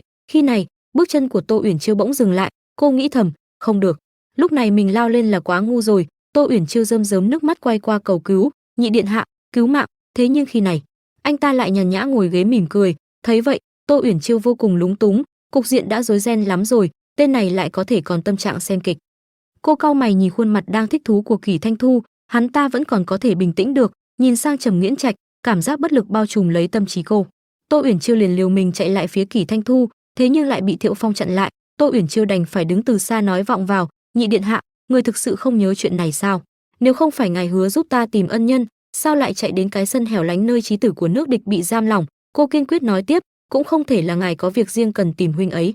Vừa nghe, Kỳ Thanh Thu đã hiểu ra ngay, tiểu nha đầu này muốn thu phục mình. Anh đứng dậy nói với giọng điệu thách thức, chẳng lẽ ta cần phải báo cáo để giải thích với người ta đi đâu làm gì? Thấy vậy, Trầm Nghiễn Trạch có chút khó hiểu, sao muội ấy lại cố ý chọc giận Kỳ Thanh Thu? Lúc này, Tô Uyển Chiêu liền quỳ, thần nữ chẳng qua sợ ngài quý nhân quên mất nên mạnh dạn nói vài câu. Cô mạnh miệng vạch trần tâm tư của Kỳ Thanh Thu, thực ra ngài không nhớ cũng được, chẳng qua ngài là hoàng huynh của Ngũ công chúa, lại vào hiện trường thẩm vấn, ngộ nhỡ chuyện này bị người khác xuyên tạc rồi phát tán. Tô Uyển Chiêu nhẹ nhàng vuốt tóc, truyền nhảm nói ngài không biết quản giáo muội muội là chuyện nhỏ, nhưng lỡ như nói ngài xúi sục thì phiền phức rồi. Nghe vậy, Kỳ Thanh Thu bỗng mỉm cười, nói vậy mà lại mượn cớ mấy lời ngụy biện đẩy ta xuống nước. Nghĩ đến đây, anh liền lật mặt ngay lập tức, coi trí nhớ của ta này, nhờ ngươi nhắc nhở mới hồi tưởng được. Lúc bấy giờ, Tô Uyển Chiêu mới có thể cảm thấy nhẹ nhõm phần nào, cuối cùng cũng thuận lợi rồi. Kỳ Thanh Thu liền mỉm cười quay qua nói với Kỳ Hân Vân, hoàng muội, hôm qua Tô tiểu thư quả thật muốn báo ân, xem ra là muội hiểu nhầm rồi,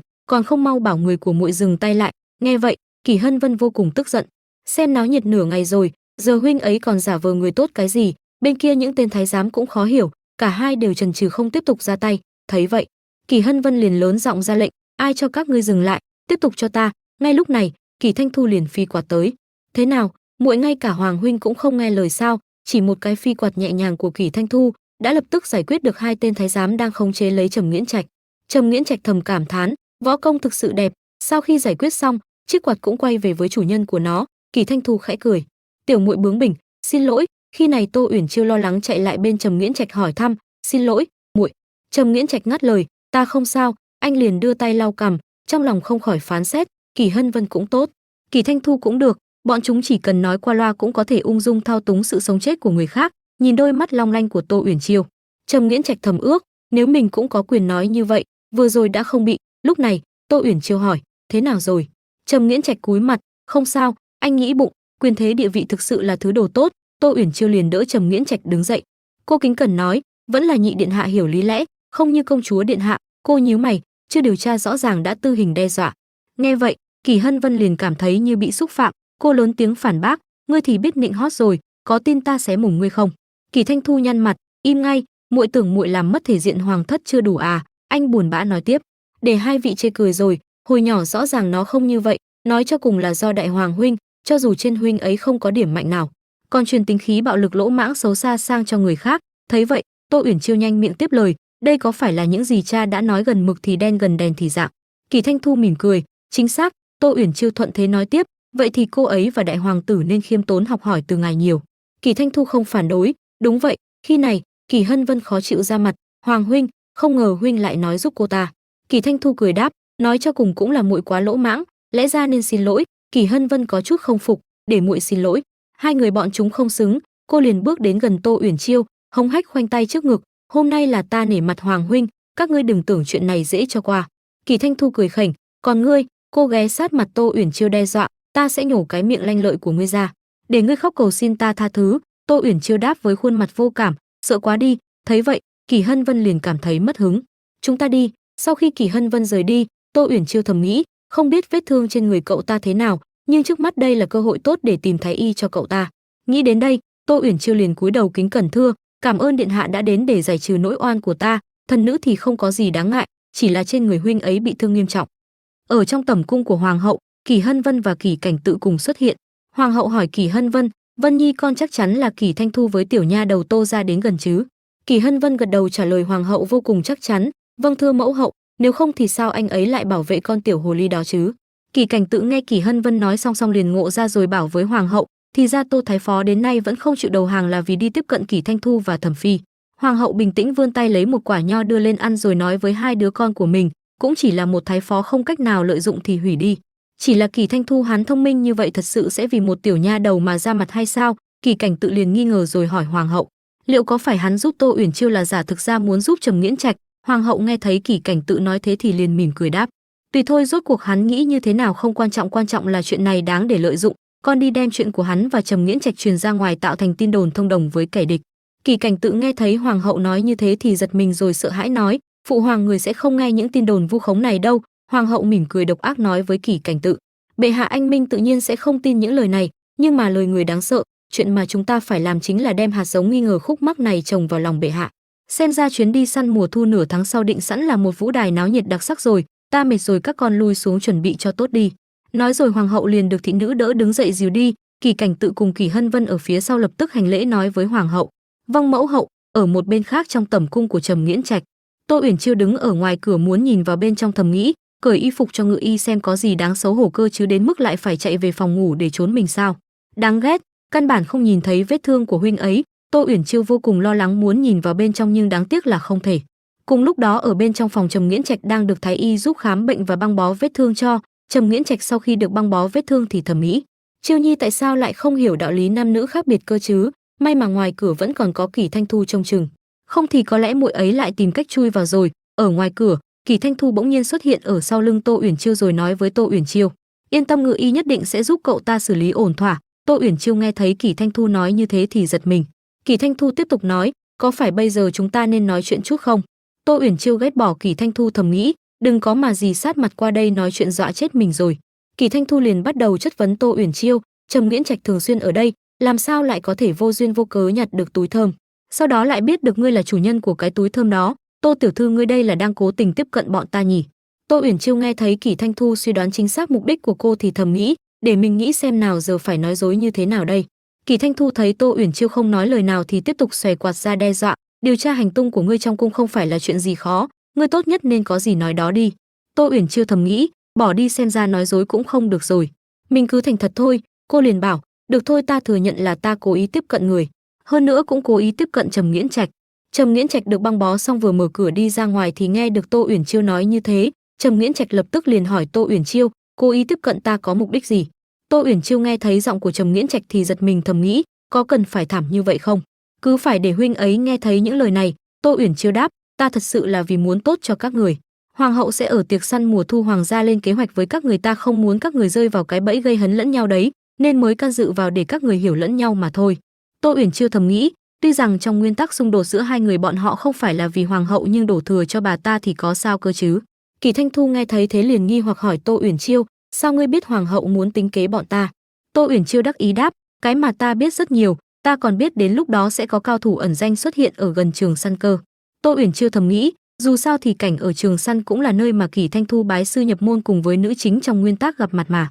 Tô Uyển Chiêu liền quay sang nói với Trầm Nghiễn Trạch và Kỳ Thanh Thu, ta muốn chỉ dẫn cho các người sau khi bái sư được cao nhân thì hãy liên thủ với nhau để khống chế kẻ địch ở bên ngoài. Nhưng nghĩ nếu các người muốn bái sư thì nhất định phải dựa vào Trầm Nghiễn Trạch mới được, bởi vì vị cao nhân đó tên là Tư Sương. Trầm Nghiễn Trạch vừa nghe đến cái tên kia xong thì giật mình. Tô Uyển Chiêu thầm nghĩ, chỉ cần có thể tạo nên tính quan trọng của một nhân vật phản diện nhỏ, nói dối một chút cũng không hại đến đại cục. Tô Uyển Chiêu tiếp tục hỏi Trầm Nghiễn Trạch, huynh đối với cái tên này có lẽ không xa lạ nhỉ? Trầm Nghiễn Trạch gật đầu đáp, hắn đã từng là ám bộ trọng thần của nước ta, thường ở bên cạnh phụ hoàng, thường giỏi xử lý các vấn đề khó giải quyết. Hành tung của hắn ta quỷ mị, hơn nữa năng lực siêu phàm dẫn đến sau này phụ hoàng đối với hắn nảy sinh sự sợ hãi, vì vậy sớm mưa on cơ hội ban cho hắn lệnh chết. Thì ra hắn vẫn chưa chết sao? Kỳ Thanh Thu nghe xong câu chuyện mà Trầm Nghiễn Trạch thì liền nói, ồ, xem ra người này cũng khá oan uổng nhỉ. Trầm Nghiễn Trạch nói, tin tức xấu về hoàng thất mà thôi, cho dù là cả thiên hạ biết hắn chết oan thì sao? Suy cho cùng là không ai dám thay hắn đi rửa sạch oan ức cả. Bỗng Tô Uyển Chiêu đứng lên nói, ai nói là không có ai, huynh có thể mà. Trầm Nghiễn Trạch hỏi, Tô Uyển Chiêu thầm nghĩ, tuy rằng trong nguyên tắc là Kỳ Thanh Thu dựa vào thân phận hoàng tử mà đưa ra lời hứa cuối cùng, còn làm trái lời hứa đem giết toàn bộ huyết mạch hoàng thất Trầm Quốc đó sao? Tô Uyển Chiêu mỉm cười bảo với Trầm Nghiễn Trạch, dựa vào thân phận là huyết mạch hoàng tử Trầm Quốc, chỉ cần đồng ý giúp hắn rửa sạch oan uổng, khẳng định có thể thuyết phục được hắn. Cô thầm nghĩ, nhưng mà bọn họ đều là hoàng tử, ai giúp đỡ mà trả như nhau, quan trọng là giúp Trầm Nghiễn Trạch tránh khỏi mọi nguy cơ bị hại chết.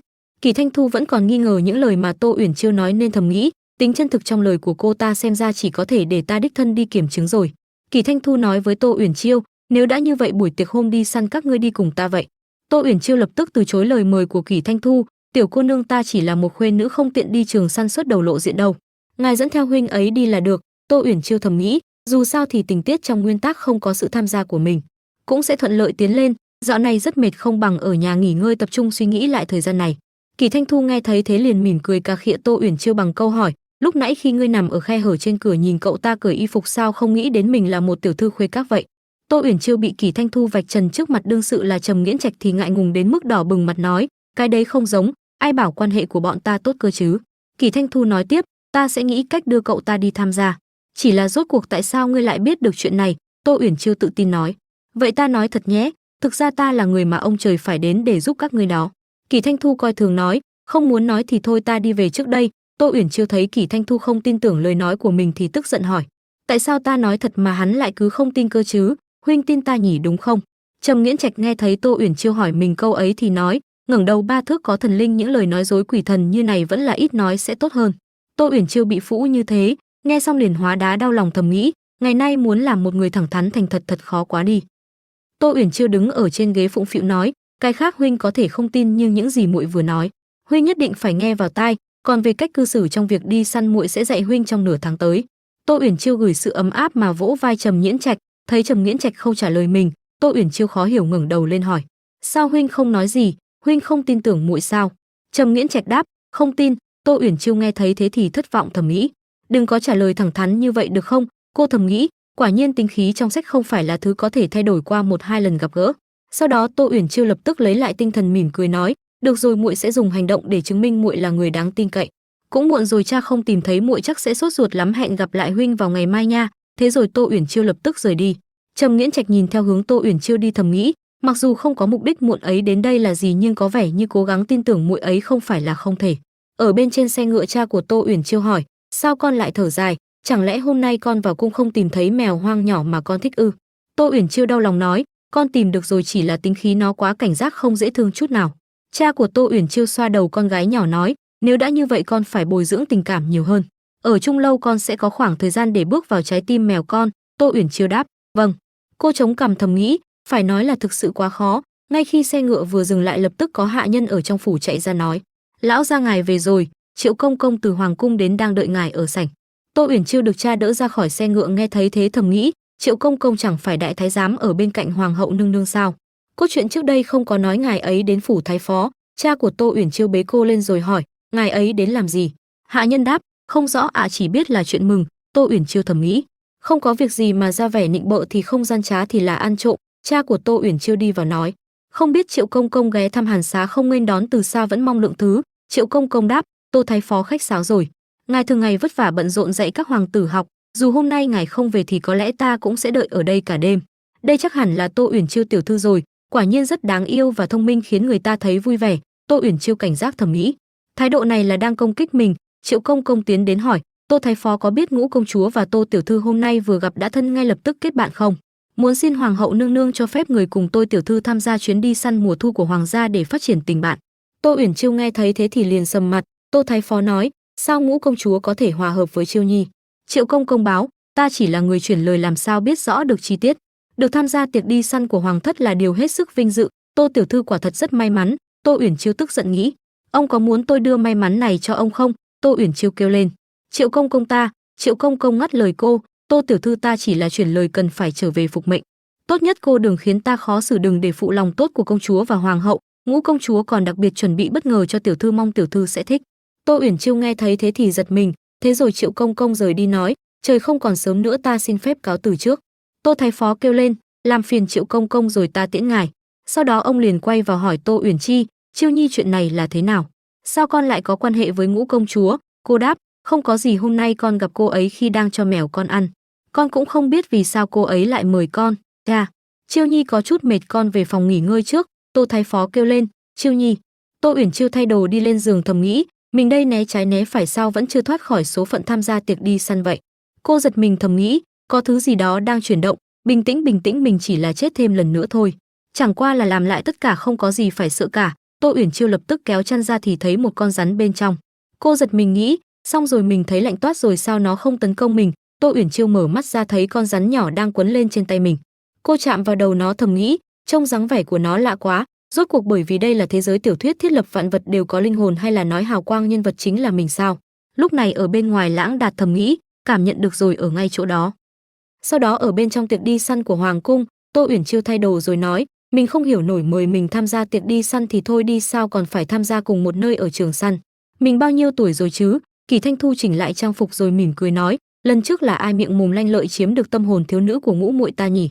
Nó vậy mà đến trước mặt phụ hoàng khuếch đại rằng ngươi có sở trường cưỡi ngựa đi săn, chỉ đích danh ngươi tham gia đó. Tô Uyển Chiêu tức giận nói, vậy ta thực sự phải cảm ơn cô ta rồi.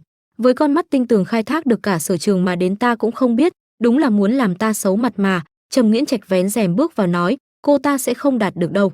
Tô Uyển Chiêu nhìn về Trầm Nghiễn Trạch cảm thán, quả nhiên người đẹp về lụa, cậu ta mặc bộ trang phục này do nhị hoàng tử chuẩn bị quả là khác biệt. Tô Uyển Chiêu hỏi, nhất định muốn thấy ta xấu mặt đâu dễ dàng như vậy. Cô liền kéo chiếc khăn phủ lên trước giỏ của mình ra rồi khoe khoang với Trầm Nghiễn Trạch, nhìn này đáng yêu không?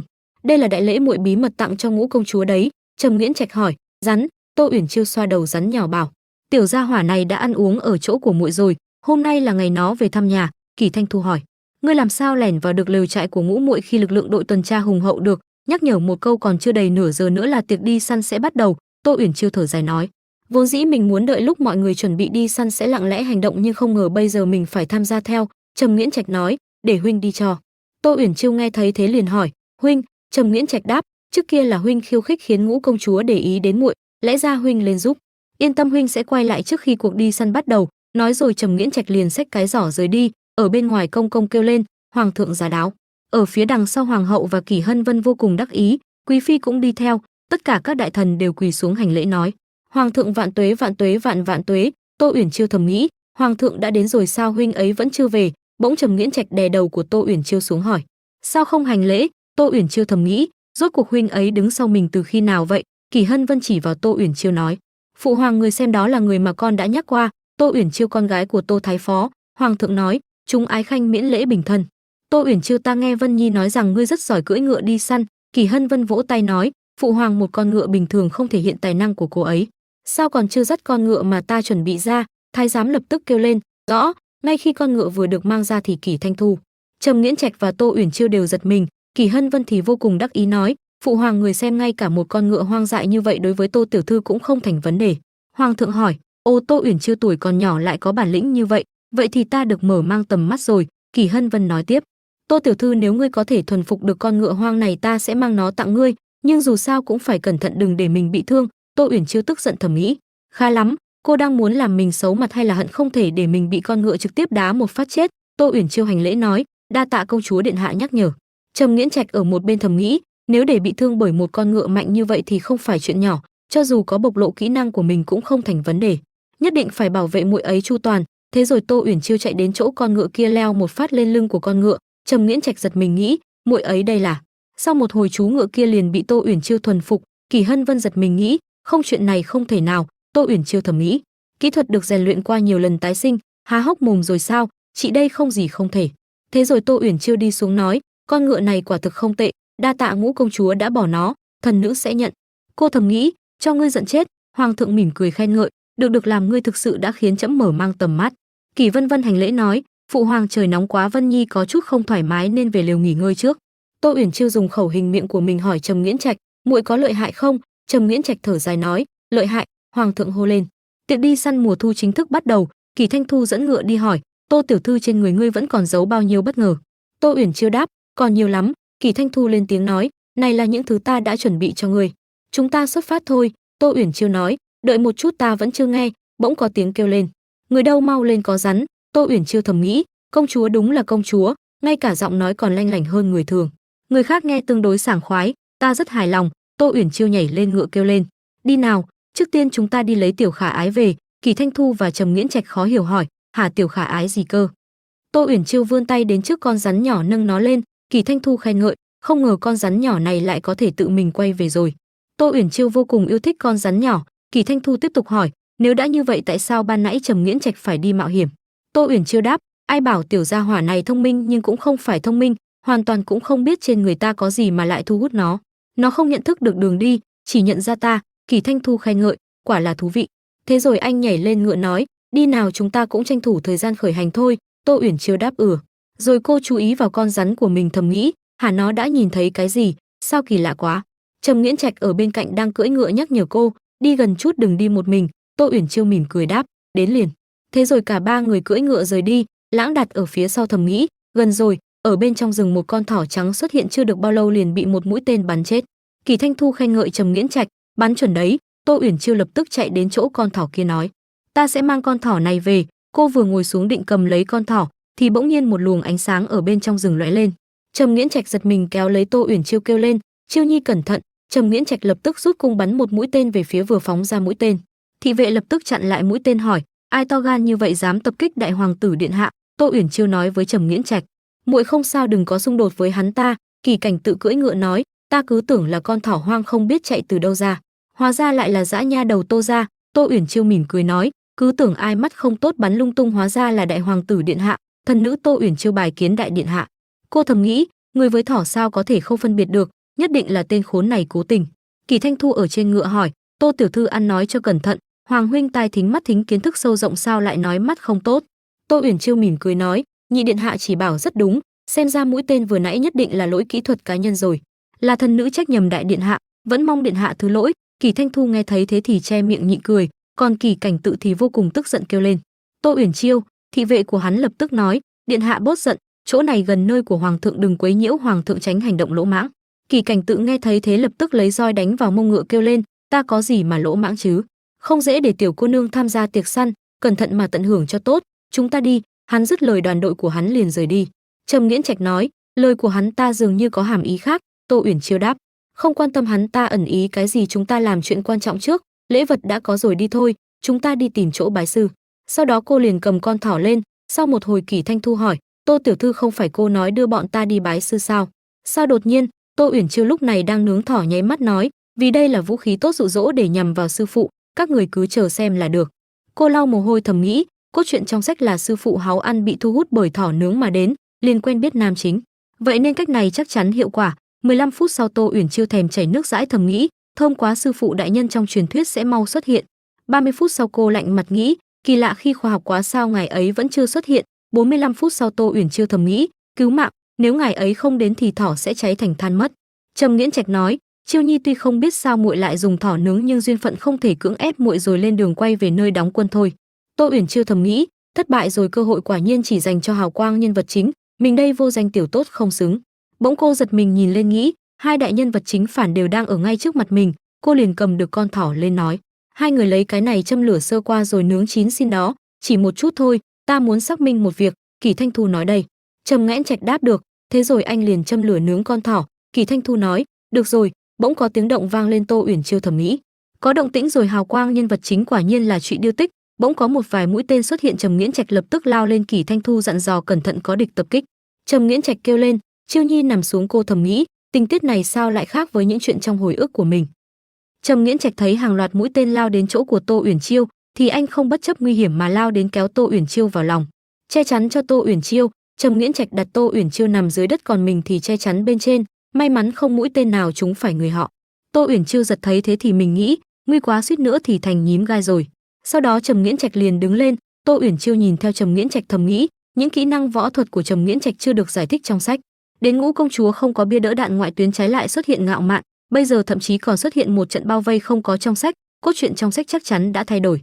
Chẳng lẽ do lần này mình tiếp xúc với cậu ta sớm nên động chạm đến cốt truyện chính việc cậu ta hắc hóa? Đám người áo đen lập tức bao vây lấy Kỳ Thanh Thu, Trầm Nghiễn Trạch và Tô Uyển Chiêu. Kỳ Thanh Thu thấy thế liền nói với những tên thích khách, hoàng gia trọng địa sao các ngươi dám hỗn xược? Rốt cuộc các ngươi là do ai sai khiến? Tô Uyển Chiêu nhìn quanh rồi mỉm cười nói, bọn chúng dám đến đây tìm chuyện để gây chiến, phía sau chắc chắn có chỗ dựa vững chắc, ngoại trừ đại điện hạ ra ai còn điên cuồng ngang ngược như vậy. Không thể là Ngũ công chúa tìm người đối phó với chúng ta đúng không? Tự ta không cho rằng mình có sức hút đến vậy. Những kẻ áo đen kia nghe thấy thế thì trầm mặc rồi nhìn nhau. Tô Uyển Chiêu để ý những cử chỉ nhỏ của bọn họ rồi tiếp tục kích thích những tên thích khách kia, nhìn xem đây nhất định là bị ta đoán chúng, xấu hổ liền chuyển thành tức giận rồi. Quả thật chúng đã tức giận.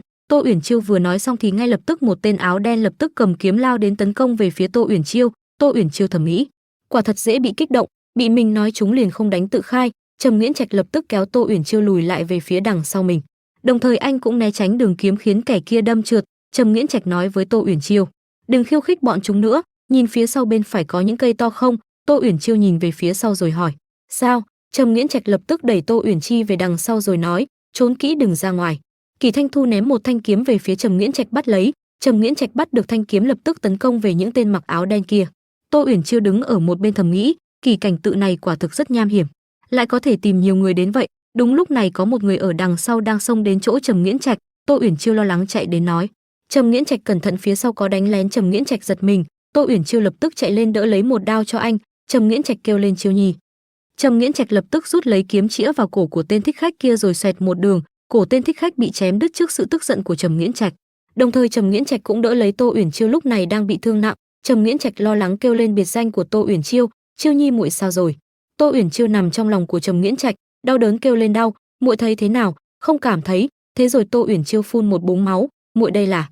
Thế rồi Tô Uyển Chiêu liền ngất đi. Kỳ Thanh Thu chạy đến, không ổn rồi, rất có thể trên kiếm có độc. Trầm Nghiễn Trạch nghe thấy thế thì sầm mặt tức giận. Bọn chúng đáng chết. Kỳ Thanh Thu nói với Trầm Nghiễn Trạch, bình tĩnh, trước mắt không phải lúc làm anh hùng lấy trứng trọi đá, mau rút lui đưa Tô tiểu thư về cung trị bệnh mới là chuyện quan trọng. Thế rồi Trầm Nghiễn Trạch liền cõng theo Tô Uyển Chiêu chạy theo Kỳ Thanh Thu trở về cung. Kỳ Thanh Thu kêu lên, đi thôi. Trầm Nghiễn Trạch lo lắng Tô Uyển Chiêu sẽ ngất đi nên liên tục nói với Tô Uyển Chiêu ở sau lưng, Chiêu Nhi muội cố gắng. Hồi sau bỗng Kỳ Thanh Thu kêu lên, không hay rồi, hết đường rồi, ở trước mặt bọn họ chính là thác nước vô cùng cao. Trầm Nghiễn Trạch nhìn ra đằng sau thấy thích khách đang sắp đuổi kịp ba người bọn họ thì nói. Trầm Nghiễn Trạch quay lại nói, sau đó đẫm máu chiến đấu. Tô Uyển Chiêu ở sau lưng Trầm Nghiễn Trạch kêu lên, đừng liều, vẫn còn đường. Nói rồi cô chỉ về phía trước nói, nhảy xuống xuôi theo dòng nước, các huynh có võ công có thể bảo toàn được tính mạng. Tin muội nhảy đi. Kỳ Thanh Thu bảo, nhưng thác nước này cao và dốc. Trầm Nghiễn Trạch bế Tô Uyển Chiêu nghe theo lời Tô Uyển Chiêu nói, ta nhảy. Thế rồi anh lập tức nhắm mắt lại bế Tô Uyển Chiêu nhảy xuống phía dưới thác nước. Lũ thích khách lại tấn công. Kỳ Thanh Thu dùng quạt chống lại những mũi tên bắn về phía mình. Chậc một tiếng nhìn về thác nước thầm nghĩ, hết cách rồi, chỉ có thể cược một lần thôi. Thế là anh cũng nhảy xuống nước theo Trầm Nghiễn Trạch và Tô Uyển Chiêu. Bọn thích khách đứng ở bên trên nói, sao giờ bọn chúng nhảy xuống rồi? Thác nước cao và dốc như vậy nhảy xuống chắc chắn lành ít dữ nhiều, chưa kể còn mang theo kẻ bị trúng độc. Một tên thích khách hành sự cẩn thận liền nói với hai kẻ kia, không được sơ suất, các ngươi ở lại đây xem xét kỹ lưỡng, đợi ta về bẩm báo với điện hạ rồi tính tiếp. Thế rồi hắn liền rời đi. Ở bên dưới dòng nước Tô Uyển Chiêu thầm nghĩ, buồn ngủ quá, độc phát tác rồi, mình thực sự không chịu nổi nữa rồi. Thế là Tô Uyển Chiêu lập tức đẩy Trầm Nghiễn Trạch ra, cô liền chìm xuống dưới thầm nghĩ, không thể để liên lụy đến các huynh ấy. Kỳ Thanh Thu và Trầm Nghiễn Trạch thấy thế lập tức đuổi theo cô, nhưng cô Uyển Tiêu đã nhắm mắt ngất đi thầm nghĩ, xem ra lại phải làm lại lần nữa rồi. Ở trong cung sau khi được nghe thị vệ bẩm báo, hoàng thượng tức giận hỏi, cái gì? Ngươi nói nhị điện hạ với một nhóm người biến mất rồi sao? Quý phi cũng lo lắng nói, biến mất? Đây là chuyện gì? Bệ hạ, Thanh Thu không vô cơ biến mất mà không có lý do, trong chuyện này nhất định có ẩn tình. Hoàng thượng lập tức ôm lấy quý phi vào trong lòng dỗ dành an ủi nàng, ái phi đừng lo, trẫm nhất định sẽ tìm nó về đem sự việc điều tra rõ ràng. Hoàng hậu ngồi ở bên cạnh nhìn thấy thế thì vô cùng tức giận ghen tị. Hoàng thượng lập tức ra lệnh cho thị vệ, còn đứng đó làm gì, còn không mau cử người đi tìm, không tìm được nhị điện hạ trẫm sẽ lấy đầu của các ngươi. Thị vệ lập tức đáp, rõ. Hoàng hậu ngồi bên cạnh nhíu mày thầm nghĩ, con hồ mị Thấm phi này con trai không rõ tung tích vẫn không quên dụ dỗ bệ hạ. Hoàng hậu liền lên tiếng nói, Thấm phi an tâm, nhị điện hạ có tướng mệnh tốt nhất định sẽ bình an thôi, càng huống hồ bên cạnh nó còn có người bảo vệ, sẽ an toàn hơn so với việc đi một mình. Quý phi nghe thấy thế thì lập tức trừng mắt về phía hoàng hậu. Hoàng thượng cũng nói, thực ra trẫm thường nghe nói hắn hay cùng Trầm Nghiễn Trạch qua lại rất thân thiết. Ái phi biết chúng gặp nhau thường xuyên như vậy rốt cuộc là có chuyện gì không? Quý phi thầm nghĩ, nếu bệ hạ hiểu lầm Thanh Thu muốn làm phản thì phiền phức rồi, phải nhanh chóng làm rõ mới được. Quý phi lập tức khóc lóc nói, bệ hạ đừng bao giờ tin mấy lời đồn kia. Kỳ Thanh Thu gặp chàng trai đó nhìn thấy hắn bị người khác bắt nạt rất đáng thương. Thanh Thu là một đứa trẻ lương thiện, gặp lại hắn ta chẳng qua là nhờ thái y giúp hắn trị liệu, để nói Trầm Nghiễn Trạch bị bắt nạt hình như là người bên cạnh đại điện hạ. Hoàng thượng nghe thấy thế liền hỏi, ô còn có những chuyện này? Hoàng hậu lập tức đứng dậy nói, cảnh tự luôn luôn nghiêm khắc với bản thân, sẽ không có chuyện bắt nạt xảy ra tin đồn như vậy. Sau này Thấm phi vẫn nên đừng nói ra, tránh để bệ hạ hiểu lầm. Quý phi lập tức oan ức khóc lóc nói, hoàng hậu dạy bảo rất đúng. Thần thiếp cũng cảm thấy những lời đồn đại trong cung này vẫn là không nên nghe những lời đồn đại lung tung được. Thế rồi quý phi lập tức đứng dậy. Hoàng thượng nói, được rồi, tất cả im miệng. Quý phi liếc về phía hoàng hậu đáp vâng. Cùng lúc này Tô Uyển Chiêu tỉnh dậy, cô ngồi dậy ôm đầu thầm nghĩ, mình chết rồi sao? Đây là từ cõi chết trở về hay là Trầm Nghiễn Trạch lập tức chạy đến cầm lấy tay của cô nói, Chiêu Nhi muội tỉnh rồi, cảm thấy thế nào? Tô Uyển Chiêu nghe thấy thế giật mình nghĩ, mình lại có thể chưa chết. Bỗng một cơn đau xuất hiện khiến cô kêu lên. Trầm Nghiễn Trạch lập tức nói, cẩn thận vết thương. Tô Uyển Chiêu hỏi, đây là đâu? Muội nhớ không phải chúng ta nhảy xuống thác nước rồi sao? Trầm Nghiễn Trạch trả lời cô, chúng ta được cứu là một vị cô nương bắt cá ở dưới nước đã cứu muội. Cô nương đó đã dẫn chúng ta vào rạn san hô ở dưới nước, nói cũng kỳ lạ chỗ đó lại có lỗ hổng dưới nước không tuân theo dòng chảy của nước, lỗ hổng phía bên kia giống như chốn thần tiên. Theo như lời nữ tử giới thiệu, đây là nơi mà cô ấy sinh sống. Tô Uyển Chiêu nghe xong lời kể của Trầm Nghiễn Trạch nhíu mày thầm nghĩ, rời khỏi thác nước chốn thần tiên. Đúng lúc này Du Tử Phù cầm theo một giỏ đồ mang vào hỏi, sao vậy bổn cô nương không lừa các người chứ? Bổn cô nương đây chính là đại phu, nói cô ấy không chết được cô ấy liền không chết được. Tô Uyển Chiêu thầm nghĩ, đây chẳng phải nữ chính đầu tiên của nguyên tác Du Tử Phù sao? Trầm Nghiễn Trạch hành lễ nói, Du cô nương cô trở về rồi. Du Tử Phù nói, đi đi, tên bám váy nữ nhân đừng đứng ở bên giường cản đường nữa, cùng tên yếu ớt đi đâu đó hóng mát đi. Tô Uyển Chiêu nghe thấy thế thì giật mình nghĩ, tên bám váy phụ nữ, tên yếu ớt. Đúng lúc này Kỷ Thanh Thu bước vào nói, cô ấy đang nói Trầm Nghiễn Trạch và ta. Du Tử Phù lộ vẻ ghét bỏ mắng, tay không biết vác vai không biết đỡ, cơm không biết nấu, y phục không biết giặt, hai tên phế vật không phải bám váy nữ nhân và yếu ớt thì là gì? Tô Uyển Chiêu nghe thấy thế thầm nghĩ, rất phù hợp, đây có phải khí chất của nữ chính không? Yêu rồi yêu rồi. Cô liền che miệng cười. Du Tử Phù cũng mắng, cô cười cái gì mà cười, liên quan gì đến cô, mà bệnh còn không biết nghỉ ngơi, chê mình mạng lớn sao? Tô Uyển Chiêu bị chê là ma bệnh thì giật mình. Du Tử Phù tiếp tục nói, bổn cô nương phải mất rất nhiều công sức mới cứu được cô, nếu cô dám nhắm mắt duỗi chân để thương hiệu của ta sụp đổ, có tin ta dùng hàng nghìn nhất đao chém cô để trút giận không? Tô Uyển Chiêu sợ hãi nghĩ mình muốn rút lại lời nói, ban đầu thì ra đây chính là khí chất của nữ chính, sau sợ quá. Sau đó ở bên ngoài nơi ở của Du Tử Phù, Trầm Nghiễn Trạch vô cùng lo lắng khi nghe thấy Tô Uyển Chiêu liên tục kêu lên, đau đau nữ hiệp thủ hạ lưu tình. Còn Kỳ Thanh Thu đứng ở một bên mỉm cười rồi nói với Trầm Nghiễn Trạch, thứ lỗi chỉ là ta cho rằng ngươi trông giống hệt cô ấy khi lo lắng, việc nghe trộm đúng là xứng đôi, không cần quan tâm đến ta, ngươi tiếp tục đi. Trầm Nghiễn Trạch ở bên ngoài lo lắng nghĩ, cũng không biết trong nhà xảy ra chuyện gì, chắc không có vấn đề gì đâu nhỉ. Còn ở bên trong phòng, Tô Uyển Chiêu nằm trên giường đau lòng nghĩ, mình thấy kinh khủng quá. Du Tử Phù lấy khăn ra hỏi Tô Uyển Chiêu, Bệnh Ưng Tử, ngươi đang chất vấn tài năng y thuật của ta sao? Tô Uyển Chiêu lập tức đứng dậy sợ hãi nói, không dám không dám, ta hứa sẽ chịu đựng, tuyệt đối không chết. Du Tử Phù nghe thấy thế thì bật cười. Tô Uyển Chiêu thầm nghĩ, kỳ lạ, đến chỗ này lâu vậy rồi thế nào mà vẫn chưa thấy sư phụ Tư Xương lộ diện, chẳng lẽ là đang tránh bọn mình trốn đi rồi? Du Tử Phù cầm lọ thuốc đi nói, ta phải đi chuẩn bị cơm tối, ngươi nghỉ ngơi cho tốt, đợi người tương đối hồi phục ta sẽ lại tiễn các ngươi đi. Tô Uyển Chiêu nghe thấy thế thầm nghĩ, chưa thấy Tư Xương xuất hiện để bái sư thì ta sẽ không rời đi đâu. Sau đó Tô Uyển Chiêu ngửi thấy được mùi khói thì cô lập tức ngồi dậy ho khan thầm nghĩ, hỏa hoạn sao? Tô Uyển Chiêu lập tức đẩy cửa mà bước ra ngoài nhìn phòng bếp thầm nghĩ, là của gian nhà bên cạnh. Tô Uyển Chiêu lập tức đến gian nhà bên cạnh che mũi kêu lên, các ngươi rốt cuộc đang làm gì vậy? Ở phía trong bếp Kỷ Thanh Thu đang quạt lửa, Trầm Nghiễn Trạch thì đang bắt bếp, còn Du Tử Phù thì đang cầm một mớ rau. Tô Uyển Chiêu thấy thế thì sầm mặt thầm nghĩ, kỹ năng nấu ăn này sao có thể lợi hại thế này? Du Tử Phù tức giận ném rau về phía Kỷ Thanh Thu và Trầm Nghiễn Trạch mắng, lúc này dùng xẻng làm gì, dập lửa trước cho ta. Trầm Nghiễn Trạch và Kỷ Thanh Thu lập tức kêu lên, được. Thế rồi hai người truyền nhau nước để dập lửa. Sau đó khói bụi càng bay lên, Trầm Nghiễn Trạch cùng Kỷ Thanh Thu lập tức che miệng ho khan. Du Tử Phù cầm dao lên tức giận mắng, bây giờ các người mau chóng cút khỏi đây cho ta. Trầm Nghiễn Trạch đi ra hỏi, Chiêu Nhi muội vẫn còn bị thương sao lại đứng đây rồi? Tô Uyển Chiêu đáp, còn không phải là bị hai huynh làm giật mình tỉnh giấc. Các huynh có thù hận gì với phòng bếp sao? Tô Uyển Chiêu thầm nghĩ, trong nguyên tắc Kỷ Thanh Thu rõ ràng đã thu hút sư phụ Tư Xương bằng tài nấu ăn mà, nhưng kỹ năng nấu nướng trước mắt của hắn ta không thể là Tư Xương khẩu vị đặc biệt chỉ thích ăn đồ ăn bị cháy đen nhỉ? Tô Uyển Chiêu liền hỏi, sao hai người không thể xuống bếp được? Kỷ Thanh Thu với bộ dạng tả tơi, đến cùng nó trong cung có nhiều đầu bếp đâu đến lượt hoàng tử ra tay. Trầm Nghiễn Trạch thái độ nghiêm chỉnh, nói trước đây chưa có cơ hội, sau này sẽ thử.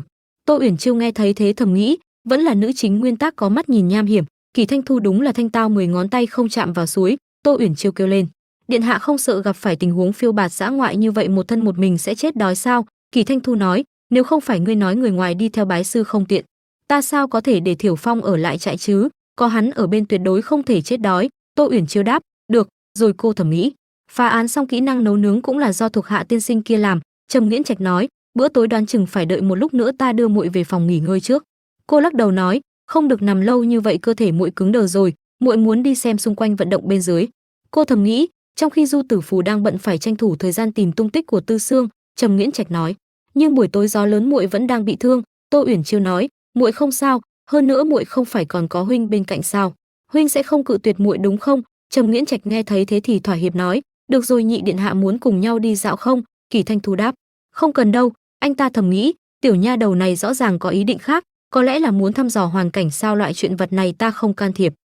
Lúc này chú rắn đen của Tô Uyển Chiêu đang bỏ đi, nó đang cảm nhận khí tức của Tô Uyển Chiêu để đi tìm cô. Đúng lúc này có một người xuất hiện nói, ý, con rắn kia lập tức chú ý tới người đằng sau. Tư Sương cầm con rắn lên nói, cái này không bình thường, không tệ. Đợi chút nữa bọn nhỏ đó rời đi, vừa hay có thể để Tử Phù đem đi ngâm rượu và làm thuốc. Ngay khi Tư Sương vừa định cất con rắn vào trong túi thì một thanh đao phóng đến chỗ hắn. Tư Sương lập tức đánh bay thanh đao đó rồi giơ tay cầm lên thanh đao hỏi Lãng Đạt, tiểu tử sao ngươi lại tìm được chỗ này? Lãng Đạt nói, thả nó ra. Tư Sương nhìn con rắn trong tay mình hỏi, nó, ông ta thầm nghĩ, chẳng lẽ nhờ con rắn này mà vào được đây sao? Con rắn này xem như có linh tính thật đáng nghiên cứu. Tư Sương cất con rắn vào trong túi rồi bảo, tiểu tử đây là bảo bối của ta nhặt được, nếu như ngươi muốn thì nhờ vào bản lĩnh của bản thân đến lấy đi. Lãng Đạt lập tức rút kiếm ra cùng với Tư Sương chuẩn bị chiến đấu. Ở nơi khác, Tô Uyển Chiêu nhìn xung quanh thầm nghĩ, một đống đá có hình dạng kỳ lạ giống như bố cục trận pháp. Sương rừng phát ra hương thơm nhẹ, nơi này sao lại giống trong nguyên tác? Sau khi nhân vật rơi xuống vách đá phát hiện nơi giấu đồ quý giá, mình phải tự kiểm chứng. Trầm Nghiễn Trạch hỏi Tô Uyển Chiêu, Chiêu nhi muội đang tìm gì vậy? Tô Uyển Chiêu đáp, trên người huynh có mang theo diêm không? Trầm Nghiễn Trạch đáp, có. Tô Uyển Chiêu liền nói, đưa cho mượn, rồi cô đốt xuống phía đống đá kia. Trầm Nghiễn Trạch liền hỏi, tại sao lại đốt đống đá này? Cô nói yên lặng quan sát rồi cô kinh ngạc kêu lên, là nó có rồi đây, đúng là nơi giấu đồ quý giá, nhưng mà Du Tử Phù và Tư Sương tại sao lại xuất hiện ở trong này? Cô kêu lên, tại sao chuyện này lại xuất hiện nhiều chi tiết bug như vậy, thật khó hiểu, lẽ nào lúc này cốt truyện bị trùng lặp không? Trầm Nghiễn Trạch hỏi, hà lẫn lộn cái gì? Tô Uyển Chiêu đáp, không có gì, là muội nói chúng ta may mắn thôi. Cô thầm nghĩ, sư phụ lại giấu mình một mình đi tìm niềm vui. Đúng lúc này Kỷ Thanh Thu tiến đến nói cái gì thế, sao lại vui như vậy? Tô Uyển Chiêu thầm nghĩ, giờ này sao hắn ta còn chạy tới đây, hỏng rồi, ký hiệu này phải mất một thời gian ngắn mới mất đi. Để ý thấy Tô Uyển Chiêu đang muốn dập tắt ký hiệu kia, Trầm Nghiễn Trạch lập tức đứng lên chặn trước tầm nhìn của Kỷ Thanh Thu. Tô Uyển Chiêu thở phào nghĩ, quá tốt rồi. Kỷ Thanh Thu hỏi, ở xa kia đã nghe thấy tiếng của hai người rồi, nói chuyện tốt gì vậy? Tô Uyển Chiêu kéo áo của Trầm Nghiễn Trạch nói, không có gì, chỉ là cảm thấy đại nạn lần này không chết là điều vô cùng may mắn rồi. Trầm Nghiễn Trạch cũng gật đầu đáp, ừ. Kỷ Thanh Thu liền cúi xuống hỏi, thật ư? Tô Uyển Chiêu nói, ừ. Kỷ Thanh Thu lập tức hỏi, vậy các người đang giấu cái gì ở đây? Anh ta đột nhiên quay ra nhìn về phía đống đá rồi hỏi, hả, đống đá? Tô Uyển Chiêu đáp, vẫn bị huynh phát hiện rồi. Ta nhất thời tùy hứng muốn dùng đống đá này làm thành một con vật nhỏ nhưng hình như thất bại mất rồi. Cô thầm nghĩ, không bị phát hiện vẫn may, dấu hiệu biến mất rồi. Trầm Nghiễn Trạch nói, kỹ thuật của muội ấy rất tệ, vì thế thật ngại quá khi để ngươi nhìn thấy. Kỷ Thanh Thu cười nói, thì ra là vậy, vậy do ta đường đột rồi. À đúng rồi, là Du tiểu thư bảo ta đến gọi hai người, bữa tối đã chuẩn bị xong rồi. Tô Uyển Chiêu rời đi nói, cơm tối chuẩn bị thật là đúng lúc, ta thật sự đói lắm rồi.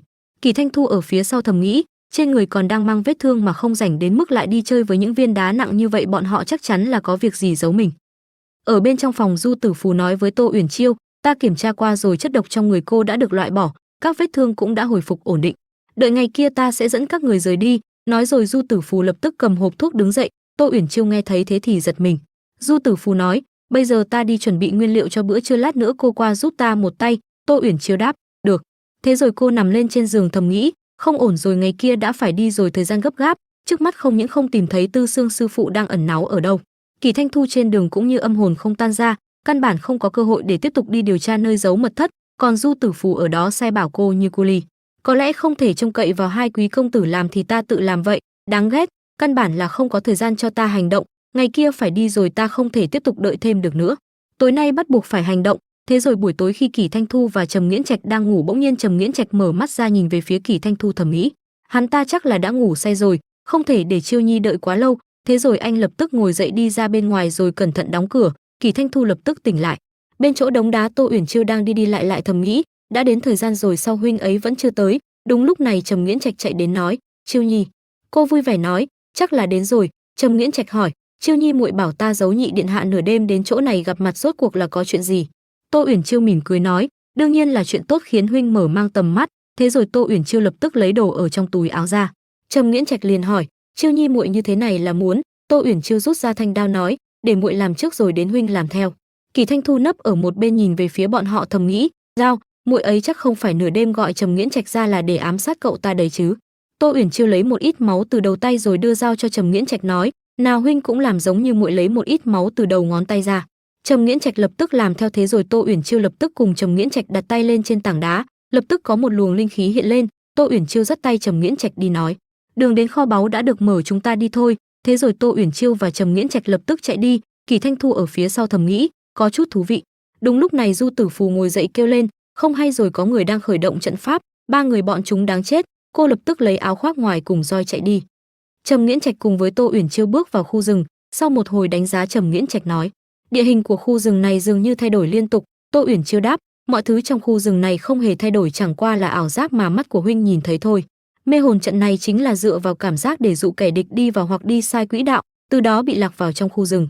Vì vậy muốn giải được trận pháp này chỉ cần chúng ta bịt mắt lại, sau đó cứ đi thẳng theo con đường này là được." Trầm Nghiễn Trạch nghe thấy thế liền hỏi: "Dễ như vậy sao?" Tô Uyển Chiêu lấy ra một chiếc khăn nói: "Đúng vậy, trận pháp phức tạp luôn, chỉ cần dùng cách dễ nhất để phá giải. Nào cúi xuống, muội giúp huynh bịt mắt lại."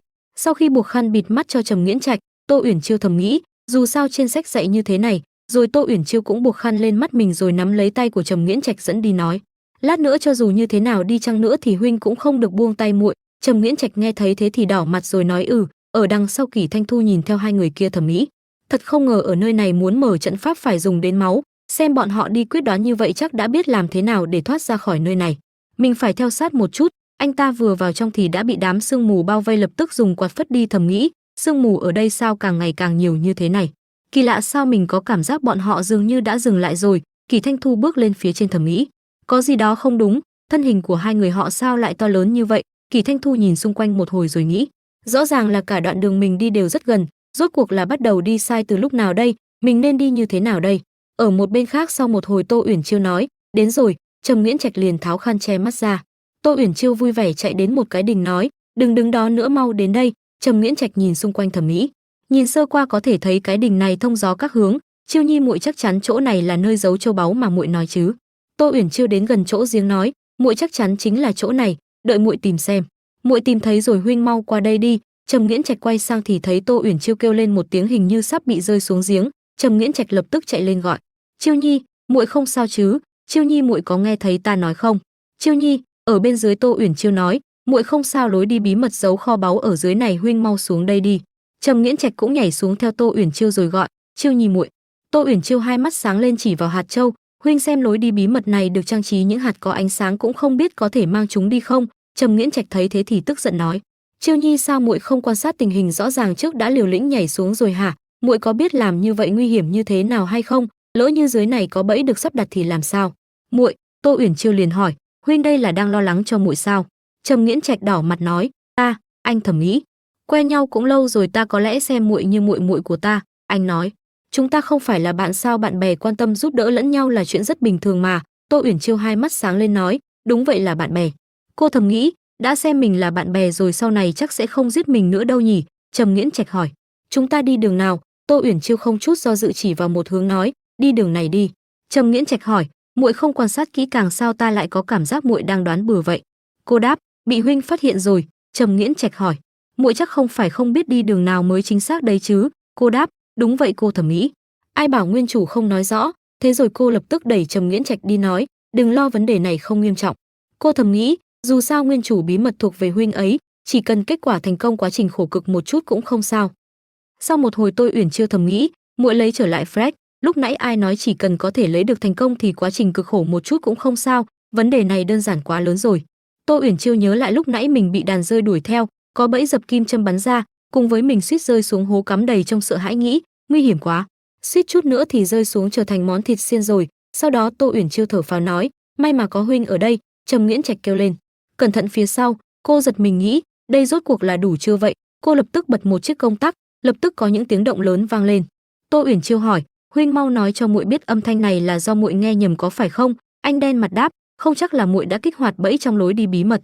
Thế rồi lập tức có những tảng đá lăn xuất hiện. Trầm Nghiễn Trạch lập tức nắm lấy tay của Tô Uyển Chiêu kéo đi nói, chạy. Tô Uyển Chiêu kêu lên, không ổn rồi, muội không thể chạy được nữa, huynh buông tay muội ra, huynh mau chạy đi, đừng quan tâm đến muội nữa. Cô thầm nghĩ, huynh cứ mặc kệ muội, muội muốn nghỉ ngơi một chút. Thấy Trầm Nghiễn Trạch dừng lại, Tô Uyển Chiêu liền hỏi, sao huynh lại dừng lại? Trầm Nghiễn Trạch cõng Tô Uyển Chiêu trên lưng đáp, ta cõng muội. Tô Uyển Chiêu kêu lên, đừng có ngốc nữa, mau thả muội xuống, một mình huynh có thể chạy thoát được, hòn đá đang đến đây, cứ tiếp tục như thế này chúng ta sẽ bị đè chết đấy. Huynh vì muội mà không cần mạng sống như vậy không đáng đâu. Anh đáp, muội xứng đáng. Tô Uyển Chiêu thầm nghĩ, đúng là đồ ngốc. Ở trước mặt bọn họ bỗng xuất hiện lối đi bí mật. Trầm Nghiễn Trạch kêu lên, quả nhiên ông trời không tuyệt đường sống của chúng ta, muội mau nhìn bên phải phía trước có một lối đi bí mật. Trầm Nghiễn Trạch kéo theo Tô Uyển Chiêu nhảy vào bên trong. Tô Uyển Chiêu kêu lên, đau đau, cái tên tiểu tử liều lĩnh này huynh có biết chút nữa đã hại chết rồi không hả? Thấy có một thanh đao bay đến, anh lập tức nói, nằm xuống. Thanh đao quay trở lại tay của Lãng Đạt. Lãng Đạt cảnh giác nhìn bọn họ. Trầm Nghiễn Trạch hỏi, ngươi là ai, tại sao lại ở chỗ này? Lãng Đạt nói, nếu như không muốn chết thì mau cút. Thế rồi hắn ta thổ huyết. Tô Uyển Chiêu nói, xem ra ngươi bị thương rất nghiêm trọng. Lãng Đạt kêu lên, không cần ngươi quản, mau cút đi không thì. Anh giật mình nghĩ, không thể nào, trên người ngươi sao lại có hơi thở của âm cửu? Tô Uyển Chiêu hỏi, âm cửu là gì? Lãng Đạt hỏi, có phải người từng gặp một con rắn đôi mắt màu tím, toàn thân có vảy màu sẫm, ngoài ra có một chuỗi áo giáp cứng nhỏ cao từ sau đầu đến lưng, đặc biệt là trên trán có một dấu ấn đỏ dễ thấy. Tô Uyển Chiêu thầm nghĩ, hắn ta đang miêu tả không lẽ là con rắn mập mạp được ta nuôi ở nhà sao? Cô liền nói, là vì ta tình cờ nuôi nó một thời gian nhưng đáng tiếc ta đã không còn nuôi nó nữa rồi. Lãng Đạt kêu lên, vậy thì đúng rồi, chắc chắn là đúng rồi, ngươi nhất định là người được âm cửu lựa chọn. Hắn ta quỳ xuống nói, thánh nữ, người chắc chắn là thánh nữ có thể khôi phục đất nước của chúng ta. Tô Uyển Chiêu khó hiểu hỏi, ai? Thánh nữ nói ra sao? Tô Uyển Chiêu nói với Lãng Đạt, người đừng như vậy, đứng dậy trước rồi hãng nói. Lãng Đạt tiếp tục nói, thánh nữ dưới sự chỉ dẫn của âm cửu không dễ dàng gì mới tìm được người, gia tộc của chúng thần người thì chết, người thì bị thương nặng. Bây giờ chỉ còn lại một mình thần, nếu người không thể, rồi hắn lại tiếp tục ho ra máu. Tô Uyển Chiêu thấy thế giật mình nghĩ, người còn không mau xử lý vết thương, chỉ sợ rằng cả gia tộc ngươi sẽ bị diệt tộc đấy.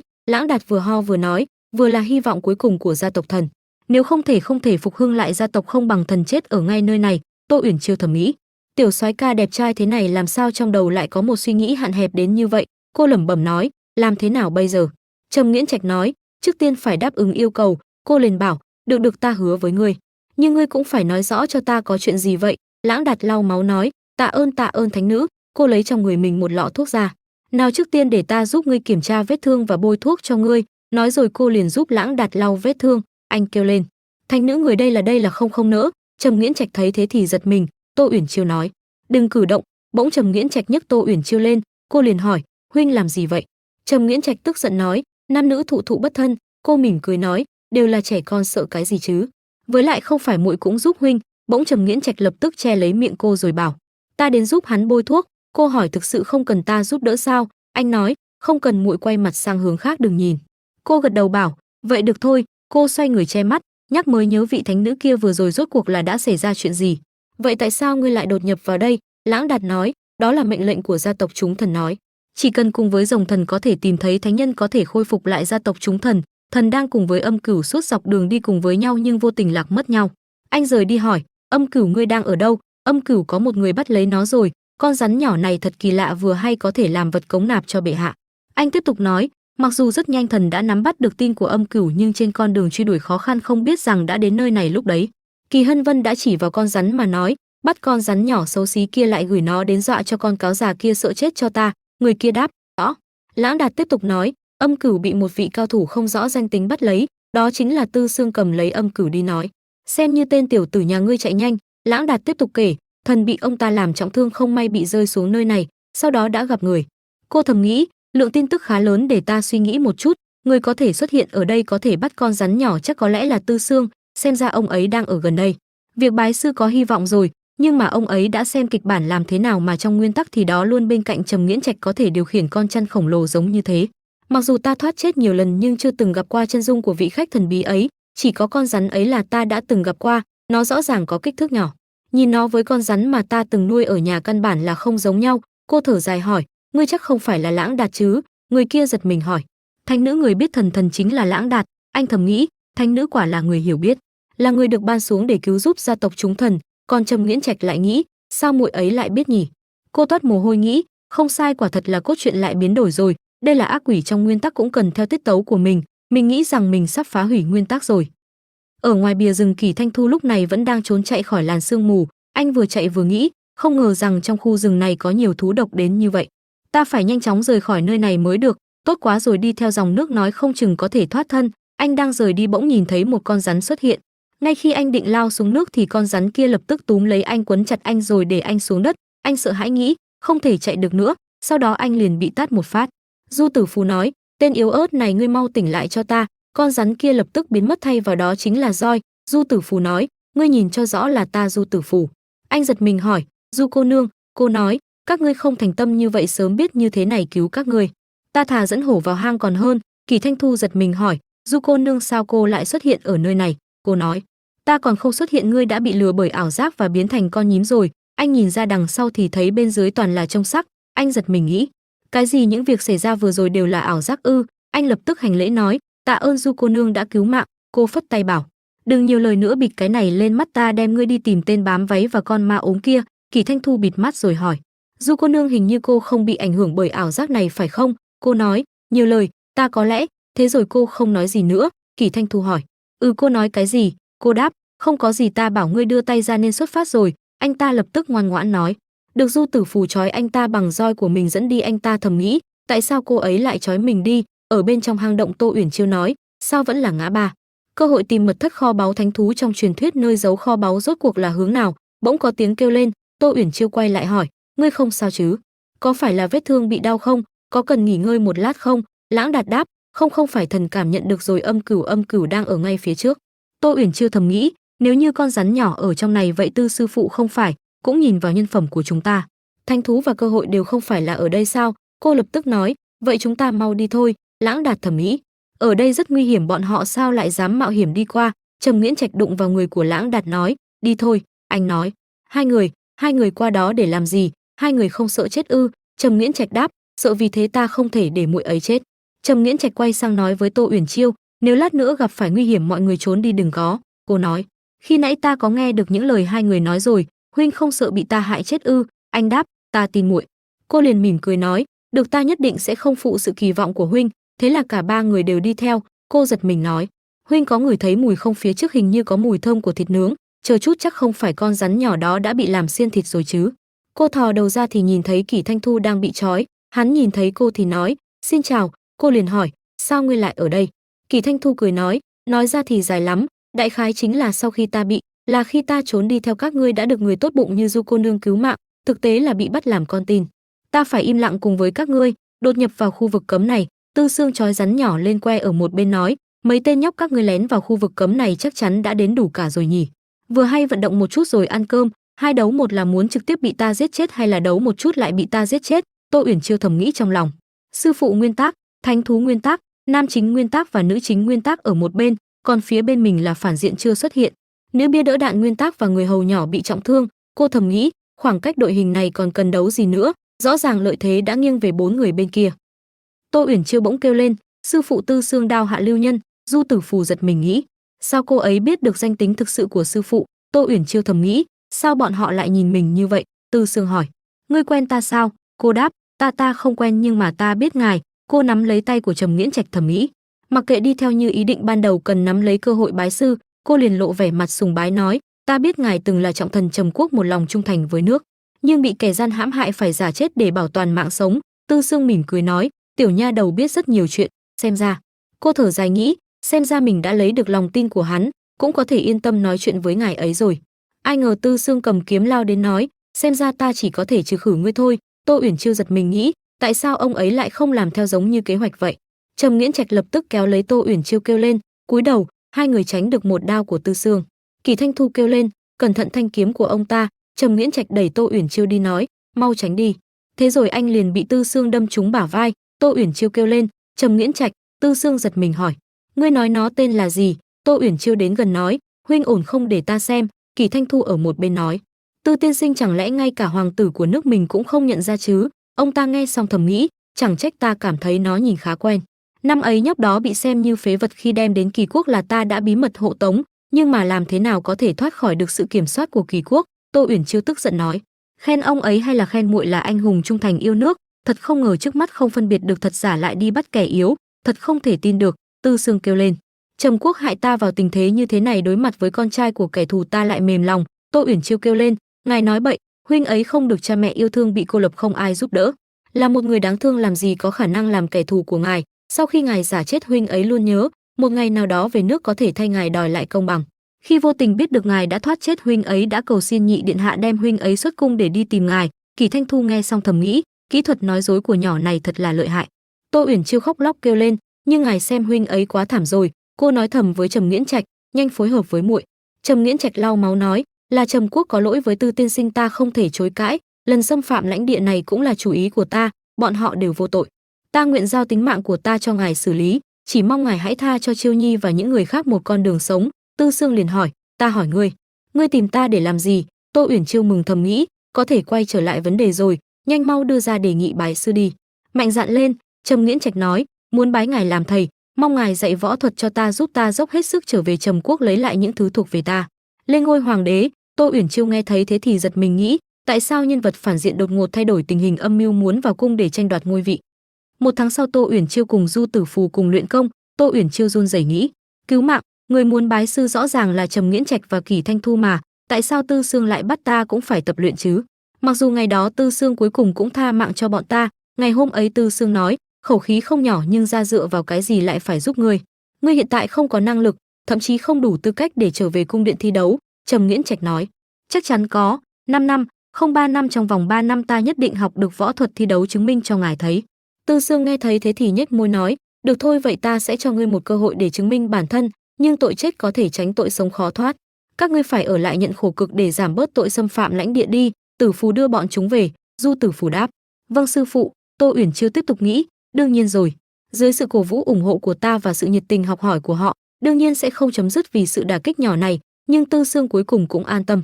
Chỉ là khi ấy Tư Sương nói, được, trong các ngươi ta có thể nhận một người, chỉ là cho dù ta thu nhận ai, người còn lại thì đừng làm phiền ta nữa. Cả Trầm Nghiễn Trạch và Kỷ Thanh Thu cùng hành lễ nói, vâng. Tư Sương chỉ vào Tô Uyển Chiêu nói, ta thấy tiểu nha đầu ngươi cũng khá khôn ngoan nên sẽ thu nhận ngươi. Hai người kia nghe thấy thế thì giật mình. Tô Uyển Chiêu thầm nghĩ, phía sau bọn họ vẫn nghe theo yêu cầu chịu khổ cực, nhưng ta có lẽ sắp bắt đầu sự nghiệp học võ khó khăn. Có điều Tư Sương mặc dù nói không dạy bọn họ nhưng cũng không từ chối bọn họ tiếp tục tự học. Một người là con trai của hoàng đế nước địch, một người là con trai của hoàng đế kẻ thù. Nghĩ đi nghĩ lại thì do vấn đề về thân phận của bọn họ khiến cho ngài ấy thu nhận người nào trong hai người cũng không hợp lý. Có điều ngoài lo lắng những chuyện xấu này thì cũng có những điều tốt xảy ra, đó chính là bí mật vẫn đang nằm trong tay của ngài ấy. Trở lại thực tại, Tư Sương nằm trên giường hỏi, cảm giác tối nay có thể ngủ một giấc thoải mái rồi. Hử, tiểu nha đầu ngươi rất mất tập trung khi luyện võ. Tô Uyển Chiêu bị chỉ vào người thì giật mình. Tư Sương liền nói, Tử Phù nghỉ ngơi, ngươi làm thêm nửa tiếng đi. Tô Uyển Chiêu thầm nghĩ. Buổi tối Tô Uyển Chiêu lén lút đợi trong một gian phòng. Trầm Nghiễn Trạch lập tức chạy vào nói, ta đến rồi. Cô thầm nghĩ, học lén lút thế này thật khó chịu. Ngày qua ngày chỗ này giống như điểm hẹn giữa đêm, còn phải đề phòng mọi người. Cô đóng cửa vào rồi nói, huynh nói cuốn sách tu luyện bí mật xảy ra vấn đề à? Rốt cuộc đã xảy ra vấn đề gì? Trầm Nghiễn Trạch đáp, 2 ngày gần đây khi ta dựa theo bí mật nội bộ luôn cảm thấy có luồng khí ở chỗ rốn. Cô giật mình hỏi, hả huynh chắc chắn không luyện sai chứ? Ngoài những cái này còn có những phản ứng khó chịu nào khác không? Anh đáp, những cái khác thì không có. Những chỗ khác thì không cảm thấy khó chịu, chỉ có ở vùng rốn. Cô liền bảo, huynh mau vận động nội lực để ta kiểm tra xem. Cô thầm nghĩ, huynh ấy chắc không phải trong lúc tập luyện bị tẩu hỏa nhập ma chứ? Tô Uyển Chiêu đặt tay lên người của Trầm Nghiễn Trạch khiến anh đỏ mặt. Cô tiếp tục nghĩ, ý cảm giác này mới có 1 tháng đã luyện được cơ bụng rồi. Trầm Nghiễn Trạch đỏ mặt kêu lên, Chiêu Nhi muội sao lại có thể? Cô khó hiểu hỏi, muội sao chứ? Ở bên ngoài Tư Sương nói, Tử Phù cũng như vậy, một chút cũng không hiểu tôn sư trọng đạo. Cô giật mình nghĩ, thầy Tư Sương đến rồi. Trầm Nghiễn Trạch vội vàng lên tiếng, đừng có phát ra tiếng, mau đi theo ta. Tư Sương bước vào phòng, uống nhiều rượu quá liền thấy thân thể có chút đói. Giúp ta làm một chút đồ ăn có được không? Để ta tìm xem có cái gì lấp đầy bụng hay không. Trầm Nghiễn Trạch cùng Tô Uyển Chiêu nấp ở trong thẩm mỹ, vẫn may không bị phát hiện, nhưng xem ra ông ấy chưa rời đi lúc này rồi. Chỉ cần chúng ta yên tĩnh trốn. Đợi đã, lúc nãy quá lo lắng nên không để ý cái tủ quần áo này quá bé. Tô Uyển Chiêu nghe được tiếng tim đập của Trầm Nghiễn Trạch thẩm mỹ, nhịp tim của huynh ấy sao càng ngày đập càng nhanh vậy? Mặt của huynh ấy đỏ quá, nóng quá. Huynh ấy không phải tẩu hỏa nhập ma chứ? Trầm Nghiễn Trạch thì đỏ mặt nghĩ, gần quá rồi. Ở bên ngoài Tư Sương vẫn còn đang tìm đồ, có cái gì ăn không? Ông thầm nghĩ, 2 con chuột nhỏ này trốn cũng nhanh thật, nếu không ta. Ở bên trong tủ Trầm Nghiễn Trạch nắm lấy tay của Tô Uyển Chiêu đỏ mặt nói, ta không sao, muội đừng. Bỗng Tô Uyển Chiêu giơ tay bịt miệng Trầm Nghiễn Trạch ra hiệu im lặng, đừng nói chuyện, cẩn thận bị phát hiện đấy. Trầm Nghiễn Trạch thấy thế mặt càng đỏ hơn. Tư Sương ở bên ngoài đạp cửa, con chuột nhỏ rốt cuộc muốn trốn đến khi nào, mau ra đây. Hai người giật mình nghĩ, thôi Tiêu bị phát hiện rồi. Tô Uyển Chiêu thầm nghĩ, ta bị bắt gặp là chuyện nhỏ, nhưng Tư Sương đã cố tình đuổi huynh ấy, nếu như bị phát hiện huynh ấy bí mật học lén, vẫn nên để ta ra đối phó với Tư Sương, để huynh ấy ở trong tủ đi. Cô quay người vào ra hiệu, huynh trốn cho kỹ, ta ra ngoài ứng phó. Ngay lúc Tô Uyển Chiêu định ra ngoài thì Trầm Nghiễn Trạch bất ngờ vươn tay kéo lấy người cô lại rồi bước ra ngoài nói, Tư tiên sinh. Tư Sương thầm nghĩ, nó đây là muốn bảo vệ cho tiểu nha đầu kia, vậy nên tự mình ra gặp ta. Không tồi, là một đứa trẻ có trách nhiệm, vậy chi bằng cho nó chút phần thưởng, đó là dạy võ cho nó. Tư Sương bẻ một cành cây ra nói, tiểu tử ngươi nửa đêm không lo ngủ chạy đến phòng bếp làm cái gì? Anh đáp, bẩm Tư tiên sinh, ta chỉ muốn đến phòng bếp để kiếm thứ gì đó ăn, nhưng vẫn chưa tìm thấy thì đã nghe tiếng của ngài, lo lắng nên mới trốn đi. Tư Sương đáp, vậy thì tốt, ta cũng vì đói quá không ngủ được, tiểu nha đầu tử phù đó cũng không chịu làm bữa tối cho ta. Ta đang vô cùng tức giận muốn tìm người xả một trận giận, đến đây đi tiểu tử, chúng ta thi đấu nào. Trầm Nghiễn Trạch đáp, vâng. Tư Sương sau một hồi đấu thầm nghĩ, không ổn, chiêu thức bí mật mà ta để cho tiểu nha đầu kia trộm rõ ràng là phù hợp với cậu ta nhất, nhưng kinh mạch trong cơ thể của cậu ta, sức mạnh đan điền sao lại loạn như vậy, bỏ đi vẫn là để ta tự mình ra tay thì hơn, thay cậu ta loại bỏ. Thế rồi ông liền đánh một cái về phía tay của Trầm Nghiễn Trạch. Ở bên trong tủ, Tô Uyển Chiêu nhìn ra ngoài thấy Trầm Nghiễn Trạch bị đánh đến nỗi bị thương thổ huyết, cô giật mình nghĩ, ra tay mạnh như vậy Tư Sương này chẳng lẽ muốn lấy mạng của huynh ấy. Tư Sương phất tay nói, ta đánh mệt rồi, hôm nay đến đây thôi, ngươi nhớ thu dọn sạch sẽ chỗ này, nếu không thì sáng ngày mai tử phù thức dậy lại hoảng hốt đây. Trầm Nghiễn Trạch đáp, vâng. Thế rồi anh giật mình nghĩ, kỳ lạ, kinh mạch tắc nghẽn trong cơ thể ta dường như được giải rồi, đến cả nội lực hình như cũng ổn định trở lại rồi, chẳng lẽ là Tư tiên sinh ông ấy? Anh lập tức hành lễ nói, đa tạ Tư tiên sinh ra tay chỉ giáo. Tư Sương đáp, chỉ giáo cái gì? Tiểu tử nhà ngươi không phải bị đánh đến ngốc ra rồi hả? Mau chóng dọn dẹp rồi trở về ngủ đi. À đúng rồi, còn có một việc, tiểu tử nhà ngươi và Tô nha đầu mặc dù trai tài gái sắc nhưng mà tuổi vẫn đang còn nhỏ, Tô nha đầu sau này hành sự nên chú ý một chút, đừng có vòng vo với tiểu tử ngốc nhà người ta, đừng nên trêu ghẹo người ta. Tô Uyển Chiêu ở trong tủ thầm nghĩ, thì ra ta sớm đã bị phát hiện rồi. Ở bên trong hoàng cung, hạ nhân nói với hoàng thượng, khởi bẩm bệ hạ, binh lính tuy không tìm thấy tung tích của nhị điện hạ, tuy nhiên ở dưới nước tìm thấy có một hang động có dấu hiệu đánh nhau và hoạt động ở lối vào, nó nằm sâu bên trong, thần không biết đi vào như thế nào. Quý phi nghe thấy thế thì khóc lóc hỏi, có dấu hiệu hoạt động có phải là Thanh Thu? Thị vệ đáp, đây thuộc hạ không dám vội vàng tiến vào nên vẫn không rõ. Quý phi nghe thấy thế thì khóc nói, đứa con đáng thương của thiếp, bệ hạ cầu xin người mau ra lệnh bảo bọn họ đi vào tìm Thanh Thu. Hoàng thượng lập tức ra lệnh nói, mau điều thêm binh lính, mau chóng đến đó, mau chóng điều tra rõ ràng cho ta. Thị vệ đáp, rõ. Hoàng hậu nghe thấy thế thầm nghĩ, có cơ hội sống sót nào không? Hắn là người cứng rắn. Hoàng thượng nói, ái phi yên tâm, trẫm nhất định sẽ tìm hoàng tử về cho nàng. Quý phi khóc lóc kêu lên, bệ hạ. Hoàng hậu liếc mắt ra lệnh cho Kỳ Cảnh Tự, nhanh chóng đi xử lý đi. Kỳ Cảnh Tự gật đầu rồi nói, thân là huynh trưởng nhi thần lúc đi săn bắn đã không trông lo tốt cho đệ đệ, gây nên đại họa này, tội không thể tha thứ, mong phụ hoàng cho nhi thần một cơ hội để lấy công chuộc tội, để nhi thần tự mình đi tìm đệ ấy. Hoàng thượng nói, chuyện xảy ra đột ngột nên cũng không thể trách con, có điều nếu con có tâm ý là chuyện tốt, vậy trẫm đồng ý với con. Quý phi thầm nghĩ, bọn chúng chính là muốn thừa cơ hãm hại ư? Hoàng thượng ra lệnh, lần tìm kiếm này sẽ do con dẫn đầu, nhất định phải cứu Thanh Thu trở về cho trẫm. Kỳ Cảnh Tự nói, nhi thần tuân lệnh. Anh ta thầm nghĩ, nhất định tìm thấy xác của nó trở về phục lệnh. Ở trong phòng, Du Tử Phù gọi, ma bệnh tỉnh dậy, mau xuống giường đi. Tô Uyển Chiêu vẫn tiếp tục ngủ, Du Tử Phù liền gõ một cái khiến cho Tô Uyển Chiêu giật mình kêu lên, mặc dù ta có chút buồn ngủ nhưng cũng không cần thiết phải ra tay giết ta chứ. Du Tử Phù đáp, ngươi đang nghĩ cái gì đấy, mau thay y phục để đi làm việc thôi. Sau đó Tô Uyển Chiêu đi ra ngoài lau mồ hôi nói, làm chắc chắn. Cô thầm nghĩ, tại sao đột nhiên bảo bọn mình làm những thứ này? Trong hồ lô của Tư Sương rốt cuộc bán thuốc gì vậy? Tư Sương nói, không tồi không tồi, ngoại trừ Tô nha đầu lười biếng, những người khác đều vô cùng chăm chỉ. Tô Uyển Chiêu thầm nghĩ, nhắc Tào Tháo đến. Cô tức giận nói, sư phụ người mới chính là người lười nhất đấy, bọn con khổ cực từ sáng đến giờ, còn người thì sao, thậm chí cả bóng dáng cũng không thấy đâu. Tư Sương nói, đúng là không biết lớn nhỏ mà, ta đem đến một tin tức xấu và một tin tức tốt, muốn nghe tin tức nào trước? Tô Uyển Chiêu thiên vị nhất thời nói, đương nhiên là tin tốt rồi. Tư Sương lên tiếng, tin tốt là người tìm kiếm các ngươi đã đi vào lối vào, các ngươi ăn nhờ ở đậu ở đây, có thể chuẩn bị cuốn xéo rồi. Du Tử Phù hỏi, sư phụ còn tin xấu thì sao? Tư Sương đáp, tin xấu chính là huynh trưởng của nhị điện hạ sắp đem quân đến đây, trực tiếp lệnh lén tìm thi thể, thiết nghĩ là chỉ muốn để các ngươi ăn nhờ ở đậu ở đây, xin hãy bình yên trở về. Kỳ Thanh Thu nghe thấy thế thì trầm mặc. Tư Sương tiếp tục nói, một mình không thể đấu lại nhiều người, vẫn may các ngươi vẫn còn thời gian để chuẩn bị, tiếp tục nỗ lực đi. Tô Uyển Chiêu thầm nghĩ, chẳng trách cần phải là một cái bẫy. Thế rồi Lãng Đạt nhanh chóng làm việc, Kỳ Thanh Thu và Trầm Nghiễn Trạch đào hố, Tô Uyển Chiêu cùng với Du Tử Phù cũng bắt đầu vào làm việc. Đến ban đêm, Tô Uyển Chiêu nằm lên giường thầm nghĩ, thái tử, tên cẩu tặc này rốt cuộc bao giờ mới đến? Ta thật sự không thể đào nổi nữa rồi, tiêu diệt thôi. Thế rồi cô liền đi ngủ. Kỳ Cảnh Tự xuất hiện, đem quân đi vào bên trong, một nơi có phong cảnh thật đẹp, quả là không tồi.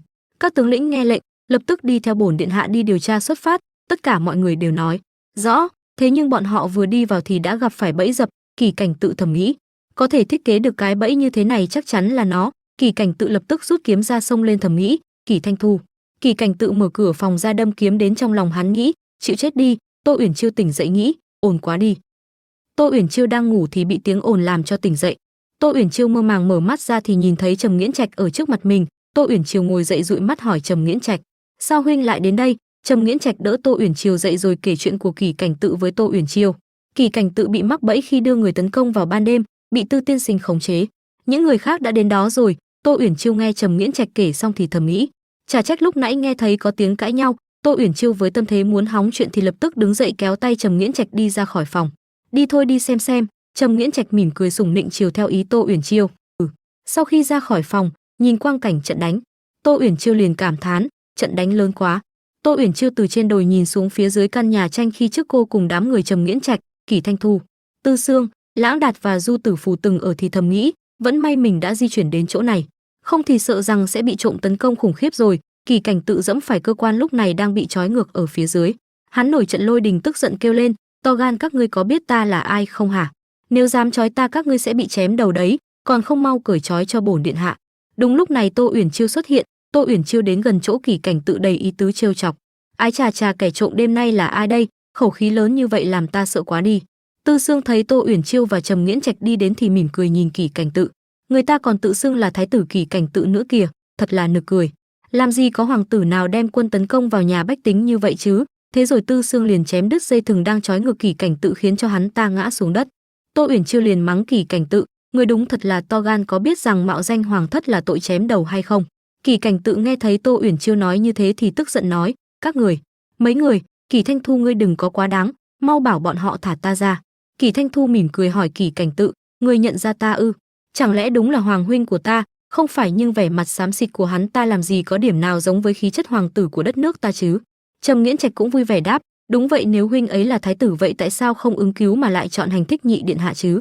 Không lẽ là định xóa bỏ các rào cản cạnh tranh bằng cách ra tay với huynh đệ của mình nhưng không thành? Kỳ Thanh Thu nghe thấy thế xòe quạt ra rồi lại gập quạt vào nói với Trầm Nghiễn Trạch, có lý, nhưng việc lớn như vậy mà lại làm cẩu thả quá. Tô Uyển Chiêu lên tiếng, thay vì ở đây phỏng đoán thi vòng quay, trở về cung ngay lập tức để chúng ta có thể tận mắt chứng kiến thái tử có ở đó hay không, thì vấn đề được giải quyết rồi. Kỳ Thanh Thu, Trầm Nghiễn Trạch, Tô Uyển Chiêu đều biết kẻ đang bị bắt trói trước mặt là Kỳ Cảnh Tự, nhưng vì biết được mục đích mà Kỳ Cảnh Tự đến đây là để giết bọn họ nên cả đám đều giả vờ không nhận ra kẻ trước mặt là Kỳ Cảnh Tự, thái tử điện hạ của Kỳ quốc. Còn để chọc cho Kỳ Cảnh Tự tức điên tiết, Tư Sương chỉ vào Kỳ Cảnh Tự đang bị trói, gương mặt nhếch nhác ở một bên rồi lên tiếng nói với đám người Tô Uyển Chiêu, Trần Nghiễn Trạch và Kỳ Thanh Thu, tên trộm này đã phá hủy chỗ hở của ta không ngại trông chừng hắn vài ngày, vừa hay để hắn giúp ta làm việc sửa chữa xây dựng lại nơi này đi. Kỳ Thanh Thu nghe thấy Tư Sương nói thế thì mỉm cười nói với Tư Sương, vậy làm phiền Tư tiên sinh rồi. Kỳ Thanh Thu thầm nghĩ, quyết định như vậy đi cũng xem như giam giữ hắn ta trong thời gian này. Buổi sáng ngày hôm sau ở trước cửa nhà Tư Sương, Tô Uyển Chiêu sau một hồi miêu tả sự nguy hiểm của hoàng cung Kỳ quốc cho Lãng Đạt thì hỏi lại anh ta, Lãng Đạt, ta nói nhiều như vậy ngươi bây giờ đã biết hoàng cung là một nơi kinh khủng như thế nào chưa? Lãng Đạt vẫn ngơ ngác không hiểu gì nhưng vẫn gật đầu nói với Tô Uyển Chiêu. Tô Uyển Chiêu tiếp tục nói với Lãng Đạt, nếu như ngươi đã biết những người như ngươi chỉ có thể giả làm thái giám mới có thể thuận lợi vào cung thôi. Lãng Đạt nghe thấy Tô Uyển Chiêu bảo mình cần phải trở thành thái giám thì liền giật mình. Tô Uyển Chiêu lại trêu chọc hỏi Lãng Đạt, ngươi muốn làm thái giám ư? Lãng Đạt sợ hãi tưởng mình phải tịnh thân để trở thành thái giám thì lập tức sợ hãi kêu lên, không. Tô Uyển Chiêu thấy thế thì vô cùng vui vẻ mỉm cười tiếp tục trêu chọc Lãng Đạt, vậy ngươi đừng vội bỏ cuộc, vậy muốn theo ta vào cung chỉ có thể biến thành thái giám. Trầm Nghiễn Trạch ở bên cạnh Tô Uyển Chiêu sau khi nghe thấy Tô Uyển Chiêu nói như thế thì nhíu mày nghi hoặc thầm nghĩ, sao muội ấy ngay chuyện liên quan đến thái giám đều biết rõ vậy nhỉ? Lãng Đạt vô cùng hoảng sợ ôm lấy chân của Tô Uyển Chiêu kêu lên cầu xin Tô Uyển Chiêu nghĩ cách khác, không muốn trở thành thái giám, nhưng thánh nữ đi đâu ta nhất định sẽ đi theo đó, ta nhất định phải đi theo. Lãng Đạt vô cùng không muốn trở thành thái giám nhưng vẫn rất muốn đi theo Tô Uyển Chiêu, bởi Âm Cửu đã nhận định Tô Uyển Chiêu chính là thánh nữ có thể cứu tộc của anh, nên Lãng Đạt nhất định phải đi theo. Tô Uyển Chiêu thấy Lãng Đạt nói như thế thì biết Lãng Đạt vẫn chẳng hiểu ý định mà cô muốn nói. Tô Uyển Chiêu ôm đầu sầu não thầm nghĩ, cứu mạng, tại sao lời ta nói ngươi không chịu hiểu vậy? Du Tử Phú đi ở bên cạnh sau khi nghe xong cuộc trò chuyện giữa Tô Uyển Chiêu và Lãng Đạt thì liền bật cười trêu chọc, không ngờ rằng có lúc ngươi cũng có lúc phải chịu thua. Kỳ Thanh Thu đi sau liền nói với Tô Uyển Chiêu, hắn muốn đi thì cứ để hắn đi cùng đi, chúng ta vừa hay cũng cần một lý do để trốn thoát. Tô Uyển Chiêu nghe thấy Kỳ Thanh Thu nói thế thì liền hiểu ra, Bọn họ cần bịa một câu chuyện để giải thích mình tự trốn được khỏi nơi này, cũng như không cần để Lãng Đạt hóa thân thành thái giám, xem hắn ta như là nông dân cứu chúng ta. Ở nơi như hoàng cung danh tính được kiểm tra một cách nghiêm ngặt, hắn ta có thể vào. Tư Sương ngồi ở trên ghế nghỉ ngơi, sau khi nghe đám Kỷ Thanh Thu, Du Tử Phù và Lãng Đạt líu ra líu díu với nhau thì liền chán ghét chê bai bọn họ phiền phức. Tư Sương nói với bọn họ: các ngươi giống như lũ trẻ rốt cuộc còn muốn đứng ở trước mặt ta díu dít đến bao giờ, còn không mau biến đi, đừng trì hoãn, ta giáo huấn tên tiểu tử kia giúp ta dọn dẹp sân vườn. Thế là Kỷ Thanh Thu, Tô Uyển Chiêu và Trầm Nghiễn Trạch lập tức hành lễ nói: trong vài ngày tới làm phiền đến Tư tiên sinh rồi. Tư Sương cảm thấy vô cùng phiền phức liền phất tay nói với bọn họ: bớt nói những lời ấy đi, các ngươi nhớ kỹ, ta chỉ giúp các ngươi trông chừng hắn 7 ngày, đến thời hạn ta sẽ thả người. Tất cả mọi người liền hành lễ nói với Tư Sương: vâng. Sau đó Tô Uyển Chiêu, Kỷ Thanh Thu, Trầm Nghiễn Trạch và Lãng Đạt đều lên đường rời khỏi nơi ở của Tư Sương để về kinh thành. Bọn họ đi đến một rừng cây thì dừng lại nghỉ ngơi. Ở trong rừng, Tô Uyển Chiêu hỏi: đi đường nhanh thì khoảng 2 đến 3 ngày sẽ đến nơi, các nơi có kế hoạch gì khi trở về đó không? Kỷ Thanh Thu liền nói ra ý định của mình với mọi người. Phụ hoàng tuổi tác đã cao, đã đến lúc lập thái tử. Mặc dù ông ấy có rất nhiều hoàng tử nhưng Lục đệ dũng cảm và thảo vát nhưng lại là con của cung nữ. Bát đệ là con của hoàng hậu, Cửu đệ sau lưng có phủ tướng quân chống lưng, nhưng bẩm sinh đã nhát gan và yếu đuối. Tiểu thập tam đệ vẫn còn nhỏ, hiện tại chỉ có ta là người duy nhất có thể cạnh tranh với con trai trưởng là Kỷ Cảnh Tự.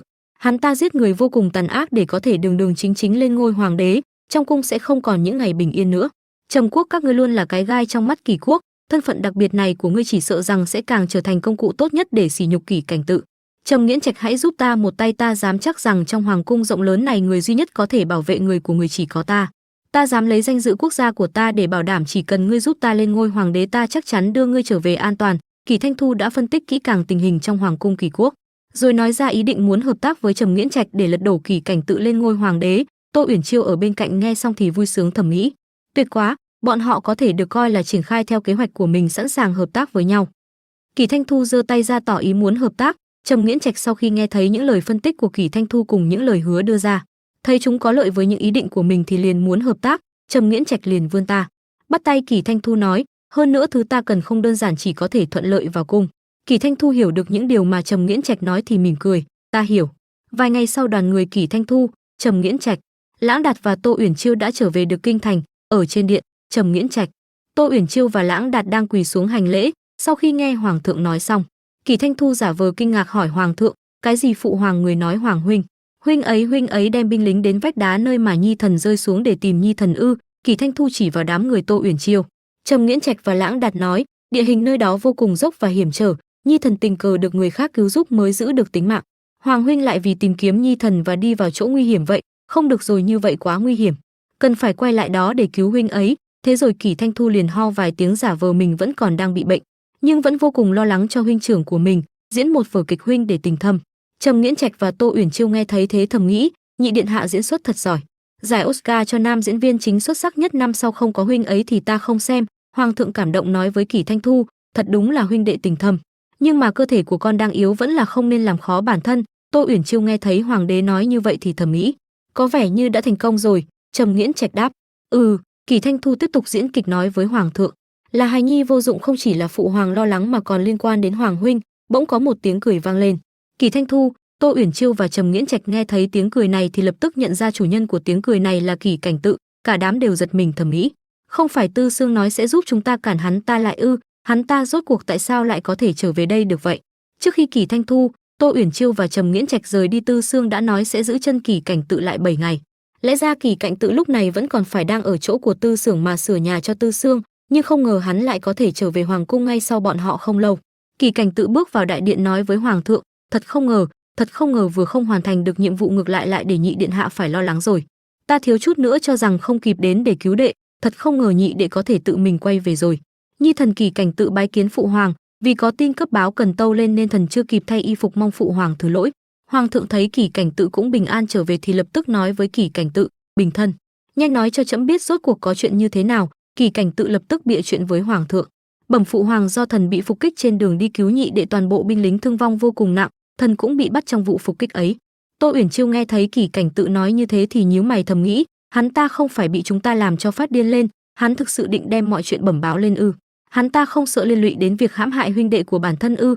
Hoàng thượng nghe thấy việc Kỷ Cảnh Tự cùng đám binh lính hắn dẫn đi bị phục kích thì nổi trận lôi định, tức giận nói: đồ khốn, rốt cuộc là ai? Kỳ Thanh Thu ở bên cạnh thấy hoàng thượng tức giận, nhận ra tình thế không ổn thì lập tức quỳ xuống nói, phụ hoàng bớt giận, có lẽ hoàng huynh cũng đã cố hết sức rồi ạ.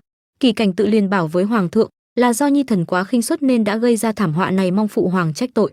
Hoàng thượng thúc giục Kỳ Cảnh Tự tiếp tục nói. Kỳ Cảnh Tự bảo vâng rồi kể với hoàng thượng. Bọn cướp đó gồm một nam một nữ, bọn họ là sư đồ. Sau khi thần bị bắt thì có nghe lén được một cuộc trò chuyện của bọn chúng. Bọn họ không phải là kẻ cướp trên núi mà là gián điệp của Trầm Quốc. Mục đích của bọn họ chính là để trà trộn vào đất nước chúng ta, với âm mưu làm loạn. Tô Uyển Chiêu nghe thấy thế thầm nghĩ, tại sao hắn ta lại nói những điều vô nghĩa này? Hoàng thượng tức giận nói, một đất nước nhỏ bé vậy mà lại kiêu ngạo như vậy, con có nghe được người bọn chúng muốn gặp là ai không? Kỳ Cảnh Tự mỉm cười nói, tất nhiên rồi, người này phụ hoàng cũng biết ạ. Kỳ Thanh Thu giật mình nghĩ, hỏng rồi, chẳng lẽ hắn ta muốn? Kỳ Cảnh Tự chỉ vào Trầm Nghiễn Trạch nói, chính là ngũ hoàng tử của Trầm Quốc, hiện tại Trầm Nghiễn Trạch đang ở đây. Hoàng thượng nghe thấy thế thì tức giận kêu lên Trầm Nghiễn Trạch. Tô Uyển Chiêu thầm nghĩ, biết ngay tên khốn kiếp này không có ý tốt mà.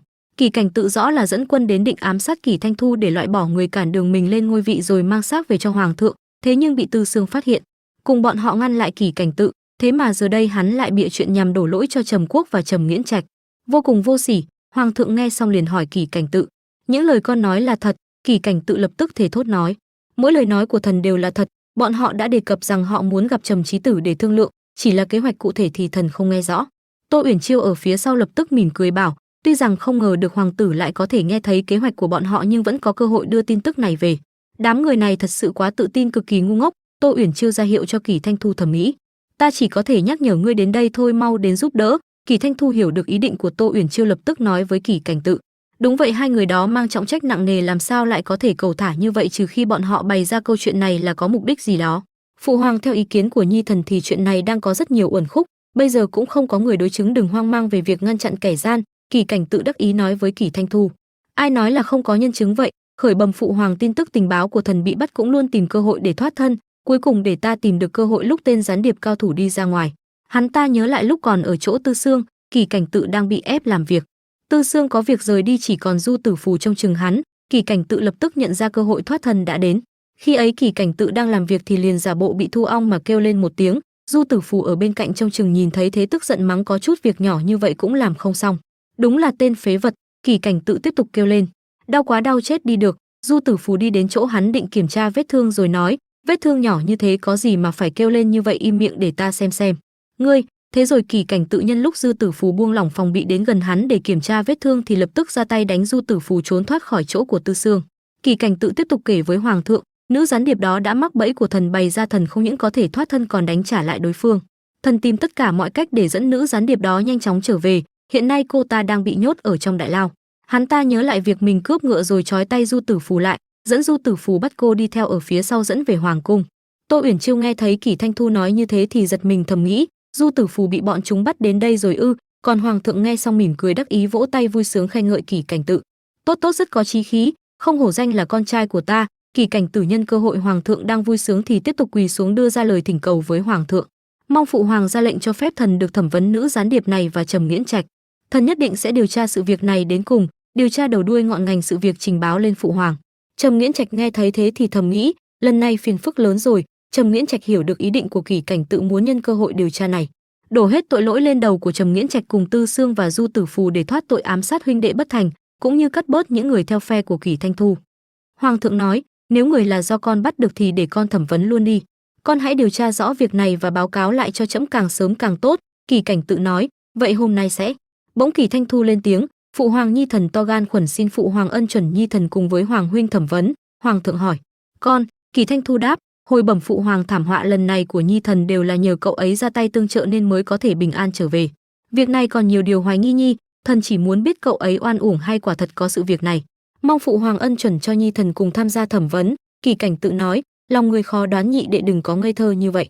Vụ việc lần này của đệ thật kỳ lạ, ta không thể đảm bảo rằng thảm họa lần này là do hắn ta tự biên tự diễn được, chính là vì để thể hiện trước mặt đệ và tiếp cận đệ sau đó. Kỳ Cảnh Thu nói, sao hoàng huynh lại suy đoán ác ý về người ta như vậy? Hoàng thượng mắng, ồn ào như vậy còn ra thể thống gì nữa, chuyện thẩm vấn này để Thanh Thu ở bên cạnh giúp đỡ đi. Còn Trầm Nghiễn Trạch trước khi sự việc được điều tra rõ ràng tạm giam lại không có lệnh không được ra ngoài. Kỳ Cảnh Tự đáp vâng. Kỳ Thanh Thu hành lễ nói, tạ ơn phụ hoàng. Hoàng thượng ra lệnh, người đâu đem Trầm Nghiễn Trạch xuống trông coi nghiêm ngặt, chẫm mệt rồi, các ngươi đều lui xuống cả đi. Binh lính lập tức nói rõ. Tô Uyển Chiêu thầm nghĩ, Mình nên làm như thế nào đây, trong nguyên tắc không có đoạn này, cô kêu lên. Trầm, anh nói nhỏ với cô, đừng đến tìm ta. Kỳ Thanh Thu kéo Tô Uyển Chiêu đi. Đi thôi, trước tiên hãy rời khỏi chỗ này. Tô Uyển Chiêu đá hòn đá trên đường. Ta không tin Tư Xương sư phụ sẽ để Kỳ Cảnh Tự có cơ hội chạy thoát, còn có cả Tử Phù cô ấy giỏi như vậy sao có thể bị bắt được chứ?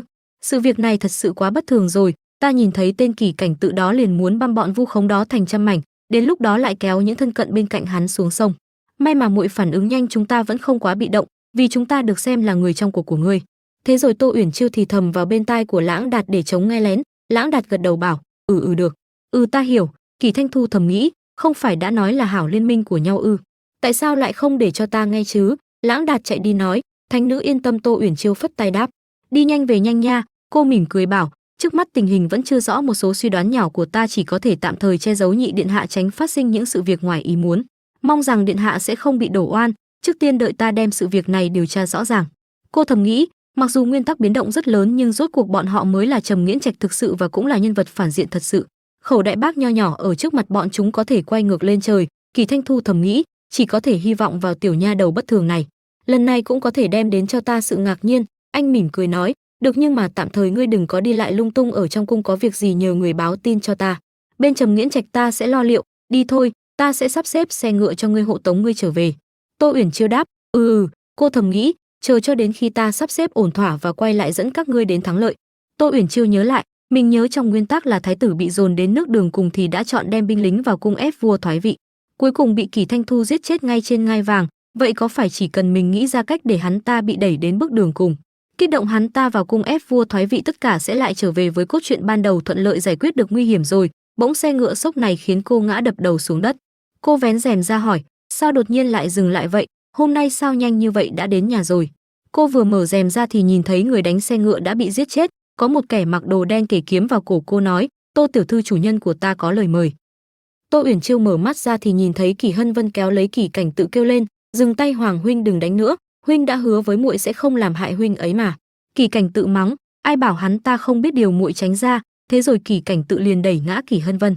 Tô Uyển Chiêu thầm nghĩ, chuyện gì thế này, không phải mình được Kỳ Thanh Thu tìm kiệu hộ tống xuất cung rồi mà, sau đó đã bị mai phục, nhưng tại sao khi tỉnh lại ở chỗ này? Chẳng lẽ hai huynh đệ này bị người khác trói lại, họ đang vẽ cái gì vậy?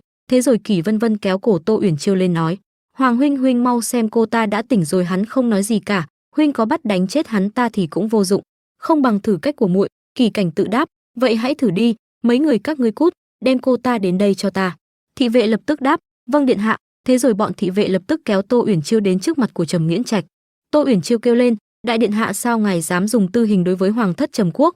Ngài không sợ hai nước sẽ nổi lên phân tranh ư? Trầm Nghiễn Trạch kêu lên, Chiêu Nhi là muội sao? Chiêu Nhi sao muội lại ở chỗ này? Kỳ Cảnh Tự kéo khăn bịt mắt của Trầm Nghiễn Trạch ra nói, hoàng tử Trầm Quốc, không phải ngươi nhìn nhầm rồi chứ? Trước mặt ta rõ ràng ở đây chỉ có một tên gian tế của Trầm Quốc. Ta nghe Ngũ muội nói ngươi rất thích con gái của Tô Thái Phó và thường xuyên liên lạc với cô ta, nói không chừng cô ta sớm đã bị ngươi xúi giục, ta có thể muốn thẩm tra cô ta.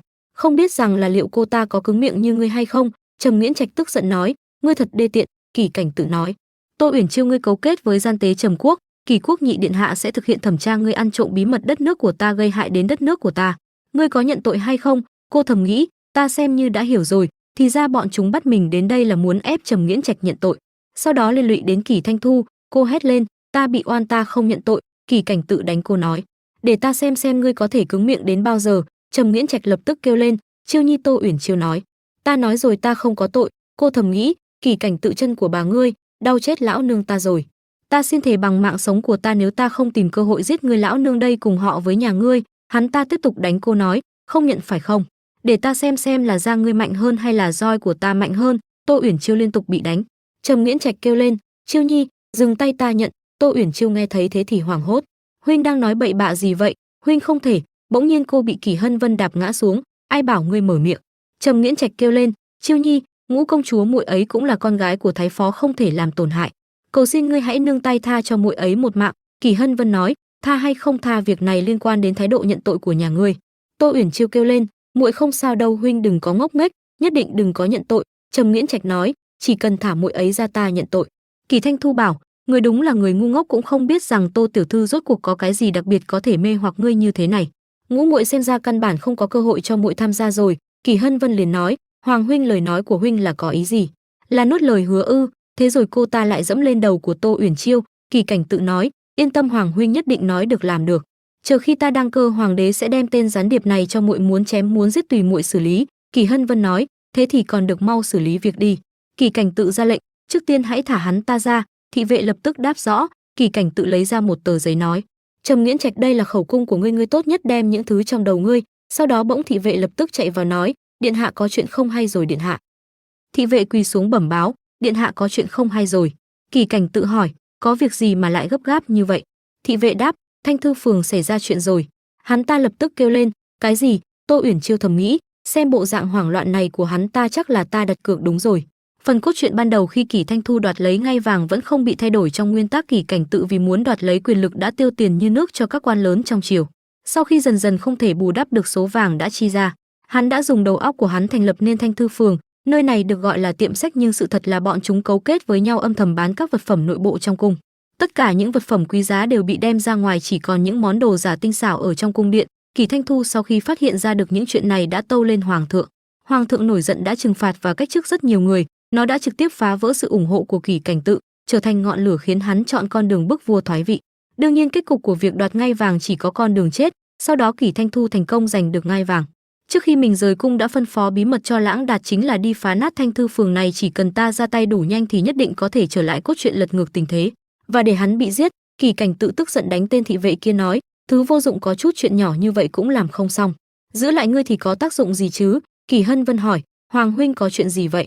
Kỳ Cảnh tự nói, việc kinh doanh của Thanh Thư phường bị người khác đáng ghét, nhất định là lão nhị phát hiện ra manh mối, ta phải đi dọn dẹp tất cả những đám phế vật này trước, không thể để lại sơ suất. Bên thái phó ta đã có người tìm chứng cứ ngoại phạm rồi, trong thời gian ngắn này sẽ không tìm thấy cô ta, muội đem hai người này đưa vào nhà lao canh chừng, đợi ta trở về, nhớ kỹ phải đề phòng lão nhị.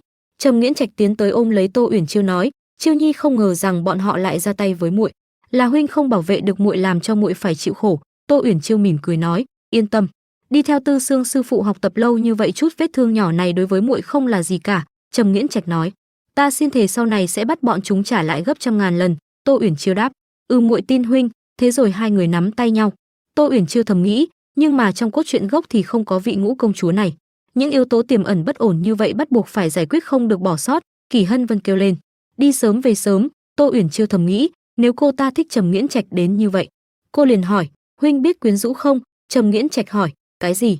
Tô Uyển Chiêu nháy mắt nói, quyến rũ giống như muội đây này. Chỉ cần nháy mắt một cái như thế này, ngay lập tức Trầm Nghiễn Trạch đỏ mặt. Bị ánh mắt mê hồn ấy xuyên qua tim, Tô Uyển Chiêu hồn nhiên nói tiếp, huynh mau học theo ta đi, lát nữa sẽ dùng với Ngũ công chúa. Trầm Nghiễn Trạch như bị dội vào nước vào người hỏi, tại sao ta lại phải dùng cái này với cô ta? Cô đáp, đương nhiên là Mỹ Nam kế.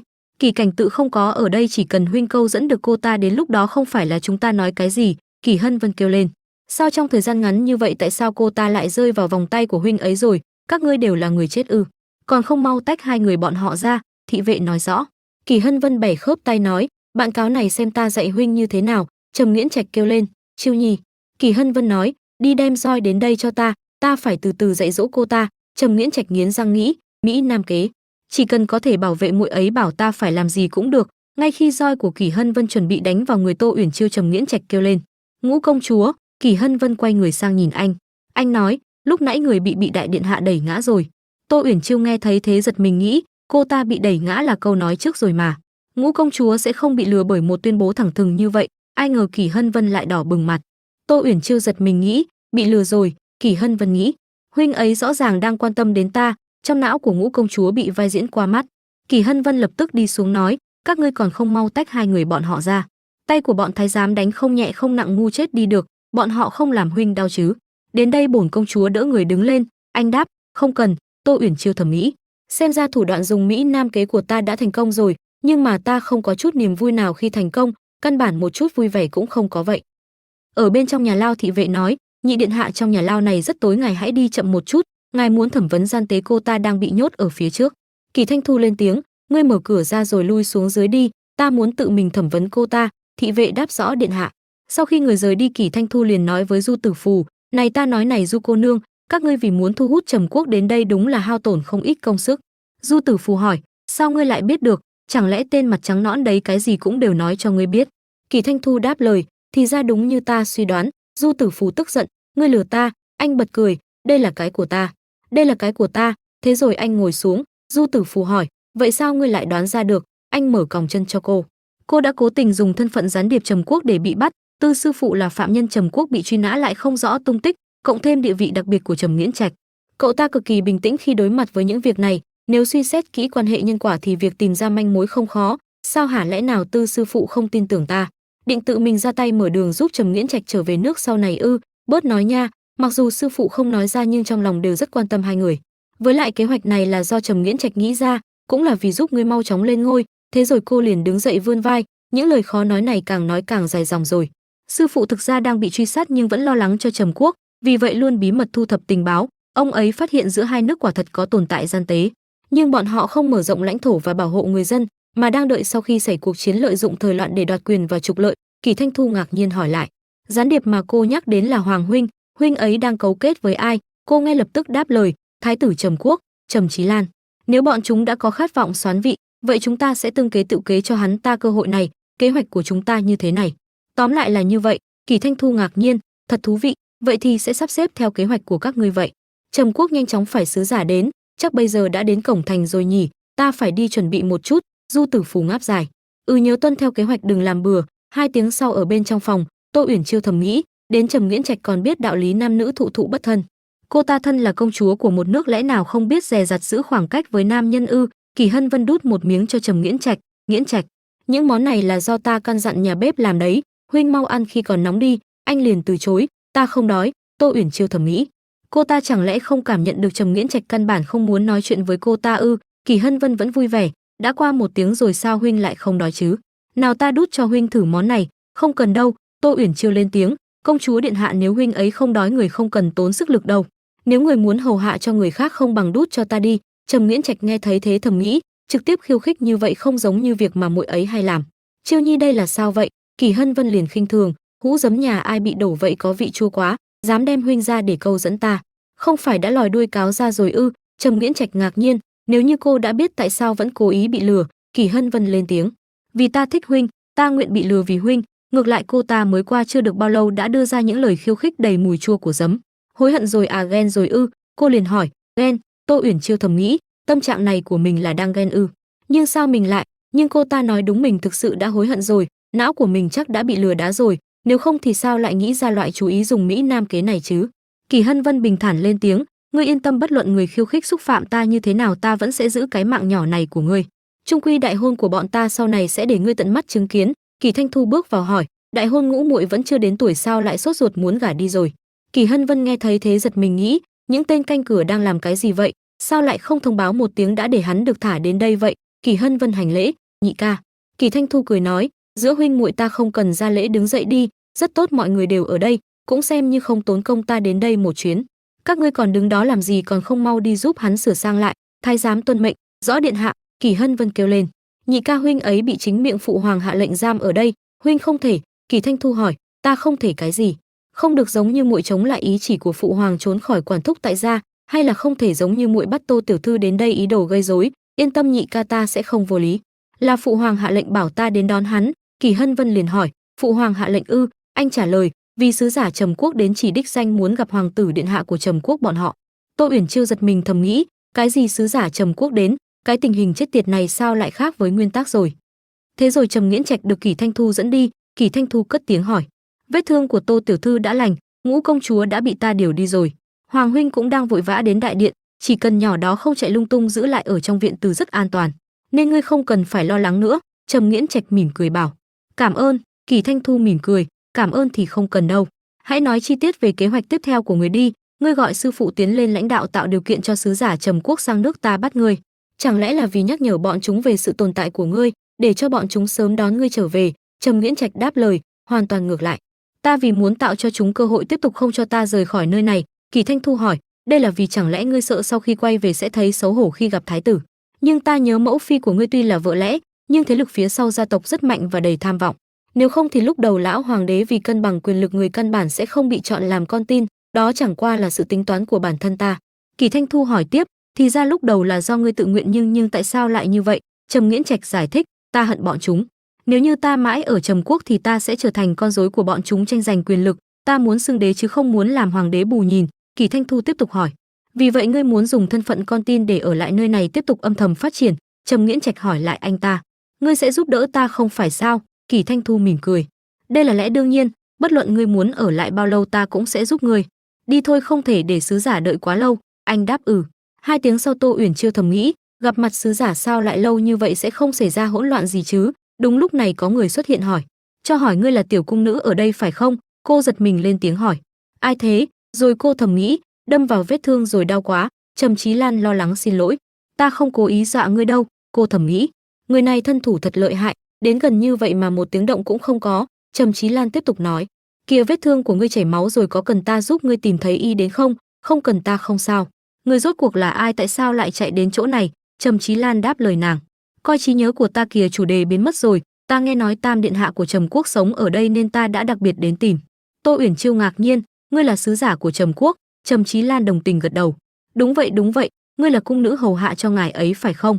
Cô nhìn bộ đồ gần giống như cung nữ của mình thì đáp lời anh ta, xem như là vậy đi. Cô thầm nghĩ, cũng không cần giải thích nhiều với người ngoài như vậy. Trầm Chí Lan cất lời, mỗi ngày có thể ở bên ngoài ấy.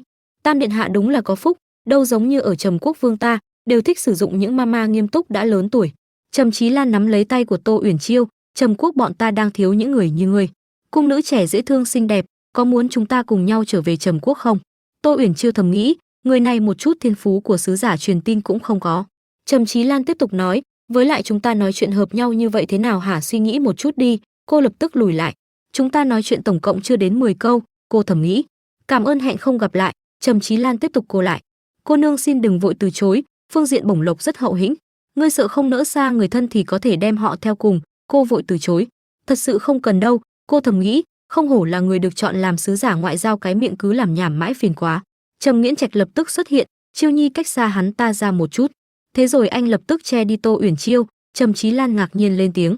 Nhìn quen mắt quá, xin hỏi các hạ là? Trầm Nghiễn Trạch hỏi cô. Hắn không làm gì muội chứ? Tô Uyển Chiêu đáp lời anh. Không sao. Cô thầm nghĩ, ngoài thọc gậy bánh xe ra cái gì cũng không. Hắn đến đây là tìm huynh đấy, là sứ giả. Trầm Chí Lan liền bảo, xem trí nhớ của ta kìa. Đây không phải là Tam điện hạ của bọn ta sao? Nhiều năm như vậy không gặp ngươi, đúng là thay đổi nhiều quá. Làm cho ta chút nữa không nhận ra ngươi rồi. Trầm Nghiễn Trạch đáp lời, đường thái tử được phái đến làm sứ giả của nước khác còn chạy lung tung ở trong cung. Huynh không sợ sẽ gây ra sai lầm dẫn đến chiến tranh giữa hai nước xảy ra ư? Tô Uyển Chiêu dù trọng sinh nhiều lần nhưng chưa gặp trường hợp này thầm nghĩ. Hắn là thái tử của Trầm quốc. Cô nhớ lại cốt truyện. Người này trời sinh có mệnh đế vương nhưng không có tâm đế vương, tâm lý vặn vẹo, cực kỳ cố chấp, có tính chiếm hữu hơn người thường. Cô thầm nghĩ. Thì ra đây chính là Trầm Chí Lan trong sách nhắc đến. Trầm Chí Lan cất tiếng hỏi han, nhiều năm không gặp, ta rất nhớ đệ, trong khoảnh khắc không thể kìm nén. Dẫu sao hồi nhỏ hai người chúng ta có quan hệ rất tốt với nhau không phải sao? Đúng vậy, quan hệ rất tốt. Tô Uyển Chiêu tiếp tục nghĩ.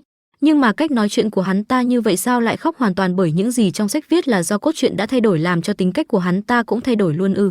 Trầm Chí Lan nắm lấy tay của Trầm Nghiễn Trạch, bây giờ ta thấy để hoạt bát như vậy thực sự trong lòng ta cảm thấy rất thích. Cho dù có bị phụ hoàng trách tội cũng đáng. Trầm Nghiễn Trạch nói, tạ hoàng huynh đã nhờ mong thần đệ cũng cảm thấy vô cùng vui mừng. Trầm Nghiễn Trạch nói với Trầm Chí Lan, hoàng huynh tranh thủ trời chưa tối vẫn còn nhớ đường, mau trở về đi. Đêm đến lại phải chịu khổ bị đội tuần tra hiểu lầm là trộm bắt lại đấy. Trầm Chí Lan mỉm cười nói, đệ đấy vẫn giống y như lúc trước, rất quan tâm đến người khác. Tô Uyển Chiêu nấp ở sau lưng Trầm Nghiễn Trạch thầm nghĩ, hắn ta làm sao lại nghe ra là quan tâm, đây không phải là ý đuổi khách về ư? Bỗng nhiên Trầm Chí Lan tiến đến nói, tiểu nha đầu lúc nãy còn chưa kịp hỏi danh tính của ngươi nhỉ? Cô đáp, Uyển Chiêu. Trầm Chí Lan khen ngợi, Tô Uyển Chiêu tên rất hay, ta mới đến chưa thông thuộc đường trong cung, Uyển Chiêu cô nương tiễn ta về được không? Tô Uyển Chiêu giật mình hỏi, ta tiễn.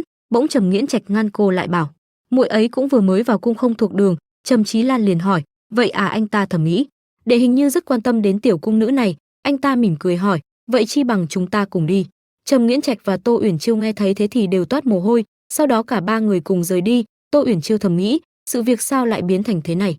Trầm Chí Lan cười nói, ta biết đệ đã ở trong cung lâu như vậy chắc chắn biết đường đến chỗ ở của sứ giả, đi đường cùng với ta là một ý tưởng không tồi phải không?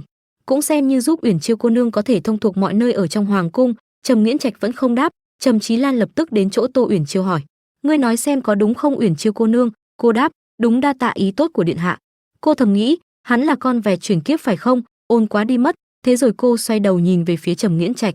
Chưa kịp làm gì thì Trầm Chí Lan đã kéo cô đi chỉ sang một bên nói, Uyển Chiêu cô nương mau nhìn xem, quả trên cây này có lẽ ăn rất ngon ấy.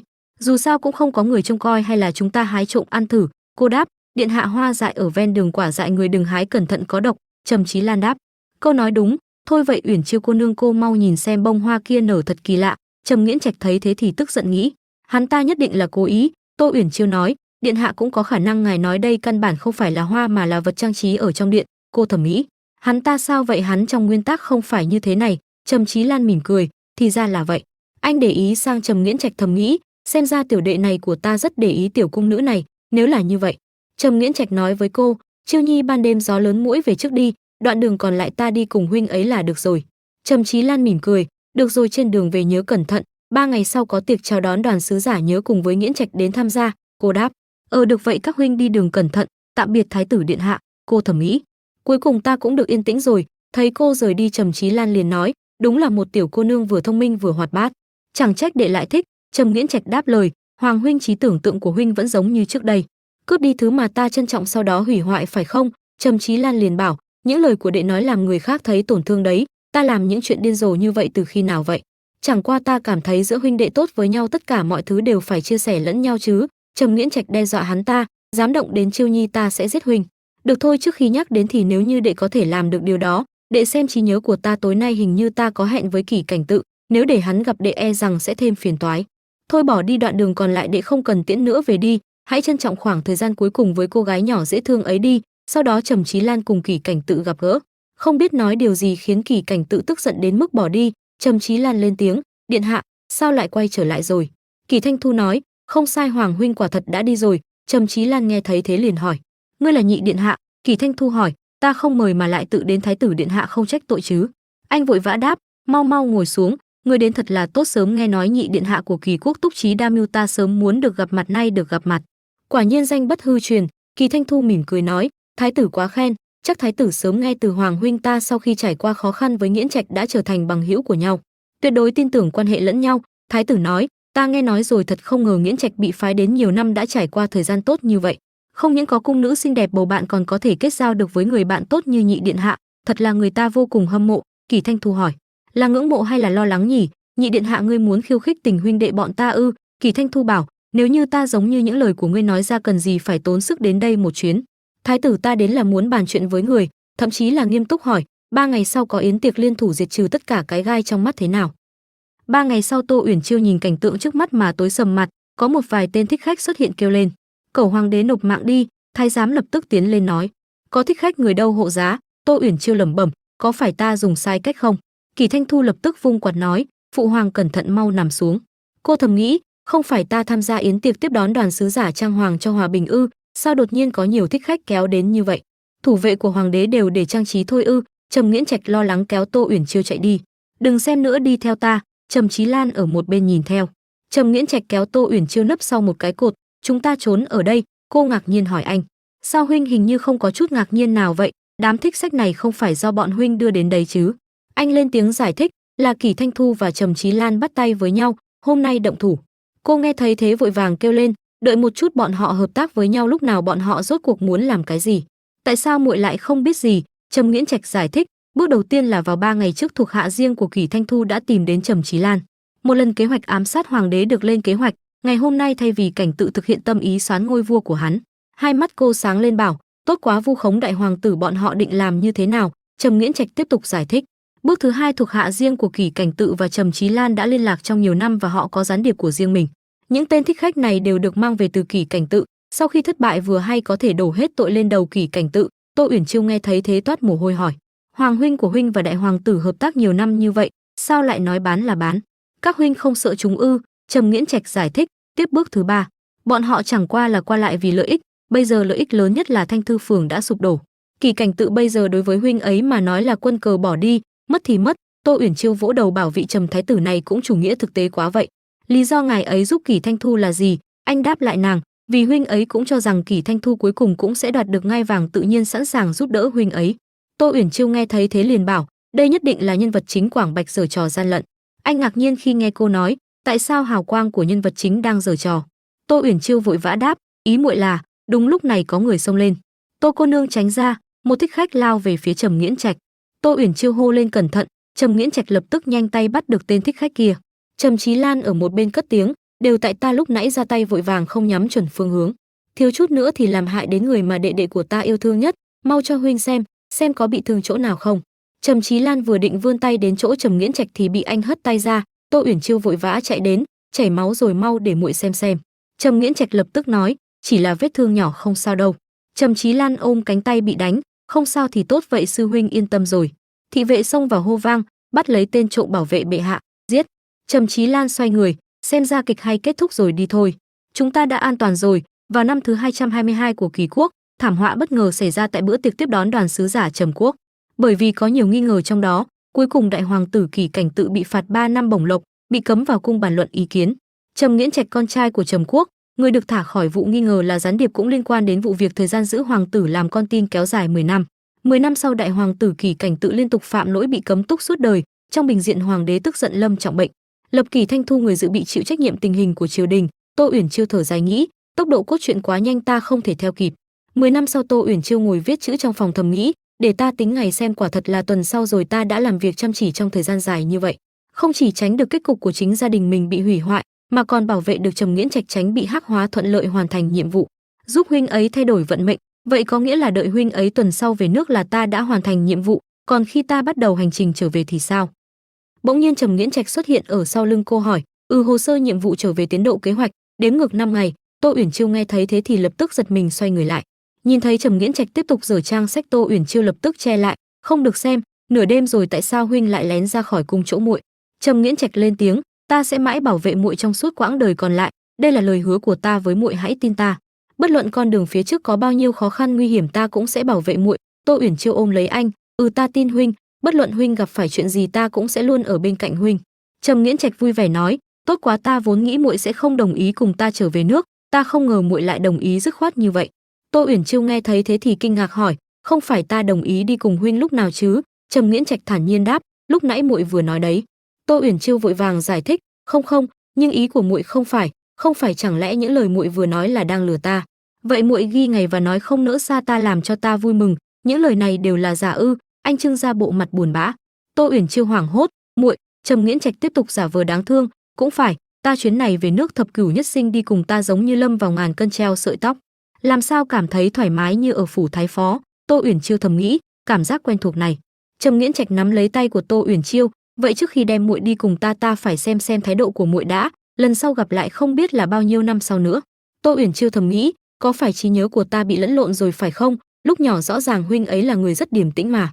Trầm Nghiễn Trạch tiếp tục giả bộ đau thương, nói không chừng đến lúc đó muội sớm đã gả cho người khác, còn ta trở thành người chết vô danh nơi bãi tha ma. Tô Uyển Chiêu thầm nghĩ, mấy năm qua huynh ấy chơi cùng Kỳ Thanh Thu rốt cuộc học được những thứ gì thế này, nhưng chết tiệt, ta chỉ ở trong căn phòng này. Tô Uyển Chiêu kéo lấy vạt áo của Trầm Nghiễn Trạch, muội sẽ không gả đi, huynh cũng sẽ không chết, với lại không phải muội không đi cùng huynh, chỉ là cha muội luôn ở bên cạnh muội. Trầm Nghiễn Trạch vui vẻ nói, Kỳ Thanh Thu nói chỉ cần muội đồng ý, những vấn đề khác để cậu ta giải quyết. Tô Uyển Chiêu ngạc nhiên, vì vậy tối nay huynh đến là vì hỏi muội câu này? Đây chỉ là mục đích chính, còn một mục đích khác. Bỗng Trầm Nghiễn Trạch bế Tô Uyển Chiêu lên, cô giật mình hỏi, này huynh làm gì vậy? Anh trả lời, là Thanh Thu và Tử Phù ở trong cung vì chúng ta đã tổ chức một buổi tiệc chia tay, bảo ta cùng muội qua đó. Đương nhiên vẫn giống như những năm nay, mọi thứ đều lặng lẽ, ôm chặt ta xuất phát thôi. Tô Uyển Chiêu đỏ mặt. Cô thầm nghĩ, giá như huynh ấy không phải là nhân vật trong cuốn sách thì thật tốt. Ở trên xe ngựa, Tô Uyển Chiêu thở dài. Trần Nghiễn Trạch ở bên cạnh đọc sách hỏi, lại chán rồi ư? Tô Uyển Chiêu hỏi lại anh, trong 2 tuần qua không có việc gì ngoài việc lên đường. Rốt cuộc bao lâu nữa mới đến Trầm Quốc? Với lại tại sao cùng huynh trở về nước muốn ta giả làm người hầu cho huynh? Huynh muốn ta hầu hạ đến thế sao? Tô Uyển Chiêu vô cùng tức giận. Trầm Nghiễn Trạch vội vàng an ủi, chủ yếu hoàng huynh và đoàn sứ giả trước kia đều đã gặp muội, tiếp tục dùng thân phận này là hợp lý nhất. Yên tâm, sao ta nỡ để muội hầu hạ ta chứ? Ta đến hầu hạ muội. Tô Uyển Chiêu nghe thấy thế thì lập tức bình tĩnh lại, huynh có cảm thấy lần trở về này quá thuận lợi không? Sao không có thích khách hay gì đó làm cho người ta nghi ngờ? Trầm Nghiễn Trạch ra hiệu, xịt muội nghe xem. Bỗng có một mũi tên phóng tới. Trần Nghiễn Trạch dùng 2 ngón tay giữ lấy nó, lại nói, những điều mà mọi suy nghĩ không phải tự mình tìm đến đây. Tô Uyển Chiêu giật mình nghĩ, cái miệng quạ của ta. Tô Uyển Chiêu hốt hoảng kêu lên, sao dám hành động giữa ban ngày chứ? Đúng là một trận đại chiến. Trầm Nghiễn Trạch lập tức bế Tô Uyển Chiêu nhảy ra ngoài. Tô Uyển Chiêu lo lắng, có vẻ như kẻ thù mưu đứng sau chuyện này đã hạ quyết tâm khiến huynh chết ở trên đường. Anh gật đầu bảo, có thể ứng phó không? Tô Uyển Chiêu tự tin đáp, đương nhiên, võ công của muội trong vài năm qua không phải là vô ích. Có muốn thử xem ai có thể giết được nhiều tên hơn không? Trầm Nghiễn Trạch mỉm cười, Được thôi, Tô Uyển Chiêu lập tức lao đến, vậy muội lên đây. Sau đó cô lập tức lao đến tấn công những tên kia, vui vẻ nói, một tên, rồi lại xoay người đỡ kiếm của một kẻ khác. Đúng lúc này Trầm Chí Lan kêu lên, Tô cô nương cúi xuống. Cô vừa cúi xuống thì tên thị vệ đằng sau đã bị tấn công. Cô thầm nghĩ, tình huống gì vậy? Người của mình đánh đến rồi ư? Trầm Chí Lan liền hỏi, Tô cô nương cô không sao chứ? Tô Uyển Chiêu giật mình nói, Trầm Chí, thái tử điện hạ. Trầm Nghiễn Trạch lập tức xông đến phía trước bảo vệ Tô Uyển Chiêu. Trầm Chí Lan hỏi, Nghiễn Trạch đây không phải là thái độ đối với hoàng huynh, là ân nhân vừa cứu mạng đệ đấy ư? Trầm Nghiễn Trạch hỏi, không phải là do huynh làm. Trầm Chí Lan thản nhiên nói, ta cũng khinh thường thủ đoạn đần độn như thế này, người muốn giết đệ chính là lão Tam. Quan hệ của bọn ta không tốt, hắn không có được vị trí thái tử liên hợp với ta càng tệ, vậy ngược lại ta có thể hợp tác với huynh ấy cùng nhau phản lại huynh. Tô Uyển Chiêu thầm nghĩ, những điều như vậy có thể nói thẳng ra như vậy ư? Trầm Chí Lan liền bảo, tình huynh đệ giữa hai chúng ta vững chắc như vậy, không cần phải để một sợi dây ngăn cách như vậy chứ. Càng huống hồ hợp tác với đệ ấy đệ sẽ bị liên lụy, không bằng đệ tự ra tay. Tô Uyển Chiêu thầm nghĩ, đúng là tình huynh đệ kỳ diệu. Trầm Chí Lan đưa ra ý tưởng, vậy có thể suy nghĩ việc liên thủ cùng Vi huynh hại lão Tam chướng mắt đấy đi, như vậy chúng ta có thể. Bỗng có kẻ cầm kiếm lao đến. Tô Uyển Tiêu giật mình nghĩ, người vẫn chưa chết. Tô Uyển Chiêu lập tức cầm kiếm lao đến ngăn chặn kẻ kia. Trầm Nghiễn Trạch lập tức đẩy Tô Uyển Chiêu ra phía sau, dùng kiếm giết tên thích khách kia. Tô Uyển Chiêu đụng phải thái tử khiến hai người bị ngã xuống, nhưng may mà có thái tử làm đệm lót mông cho cô. Trầm Nghiễn Trạch lo lắng hỏi, do ta sơ ý muội không bị thương chứ? Tất nhiên là không rồi, thật ra không cần huynh giúp ta cũng có thể ứng phó được. Trầm Nghiễn Trạch ấp úng, đúng đúng ta biết. Tô Uyển Chiêu đứng dậy tự tin cất tiếng, đó là chuyện đương nhiên. Trầm Chí Lan xông vào giữa hai người, Tô cô nương thật không ngờ nhiều năm không gặp cô không những ngày càng xinh đẹp mà võ công cũng tuyệt vời nữa.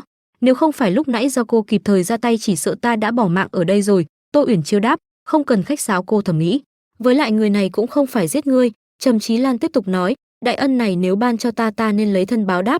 Tô Uyển Chiêu thu tay lại, không cần đến mức đấy đâu. Trầm Nghiễn Trạch lập tức đứng lên phía trước bảo vệ cô. Trầm Chí Lan liền bảo, ta đâu có ăn cô ấy đâu, có cần lo lắng như vậy không? Anh xoay người bỏ đi, vậy chúng ta nắm bắt thời gian này nhanh chóng về cung thôi. Trầm Nghiễn Trạch ngạc nhiên, chúng ta? Trầm Chí Lan đáp lời anh, không sai, đệ đi 10 năm mẫu phi, đệ lúc nào cũng nhớ đệ vô cùng đau lòng. Sau khi nghe tin để trở về liền lập tức bố trí người đi tiếp ứng, sợ rằng người như lão Tam làm những chuyện bất lợi với đệ. Ta cũng lo cho đệ chủ động dừng nhiệm vụ quan trọng lần này, đây là chính là mệnh lệnh của phụ hoàng, đem binh lính đến tiếp ứng cho đệ.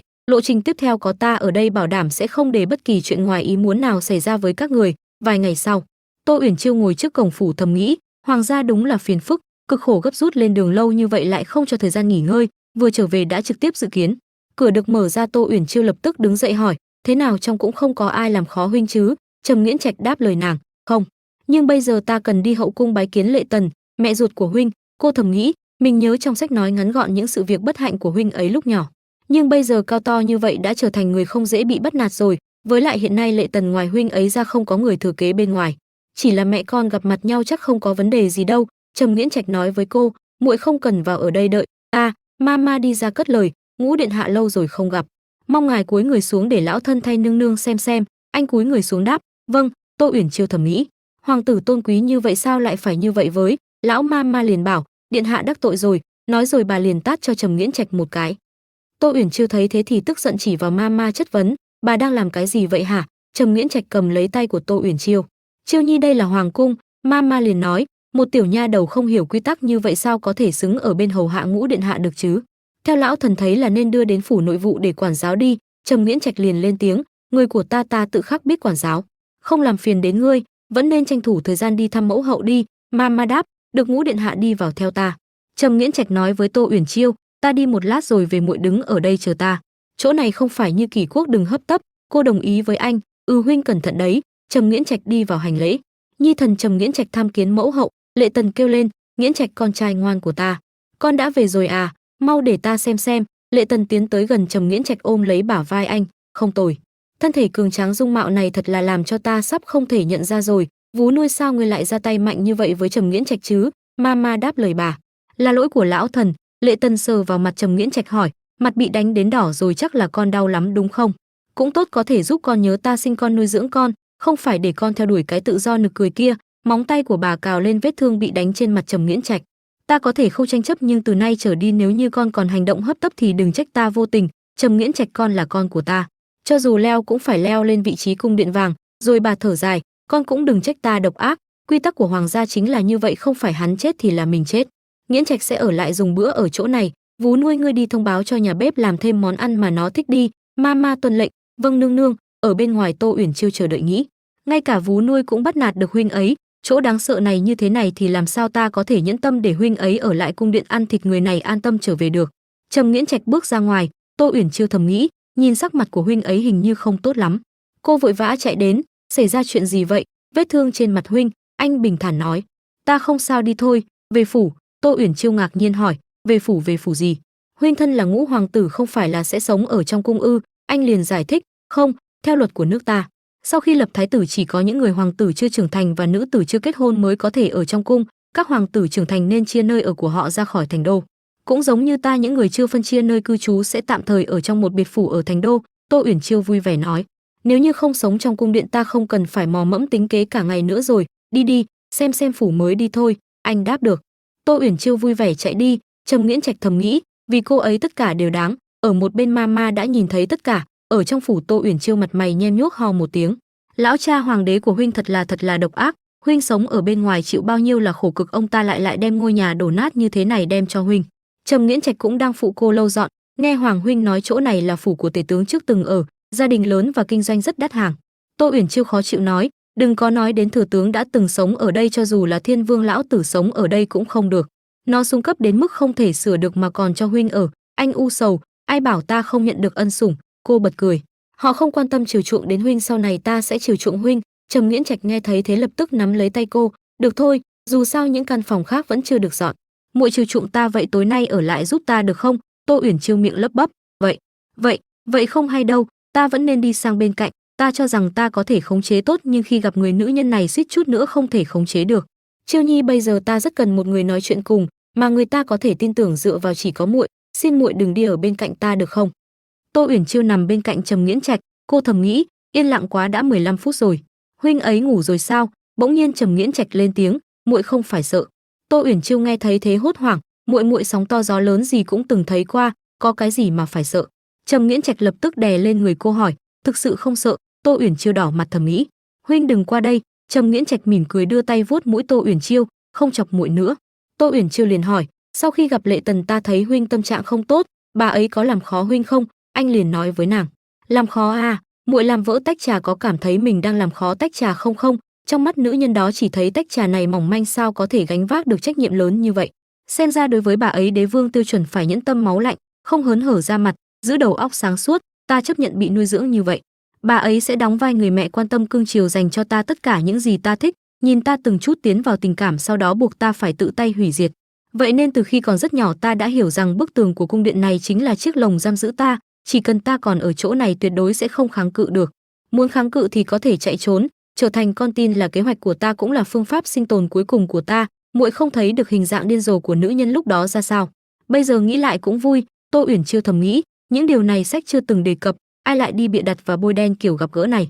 Cô lập tức ôm anh vào lòng, Lệ Tần nhất định rất dị thường, căn bản không xứng làm mẹ. Trầm Nghiễn Trạch liền nói, bà ấy không xứng, nhưng nếu không phải sự tàn nhẫn của bà ấy sao ta có thể đến Kỳ Quốc gặp muội được? Nếu vậy thì có thể coi bà ấy gián tiếp làm việc tốt. Tô Uyển Chiêu lo lắng, nhưng lần này huynh quay về rồi phải lần nữa đối mặt với bà ấy. Anh đáp, bây giờ bà ấy muốn gây khó dễ cho ta cũng khó. Tô Uyển Tiêu bảo, Nghiễn Trạch bây giờ muội cảm thấy hơi hối hận rồi. Anh liền hỏi, hối hận cái gì?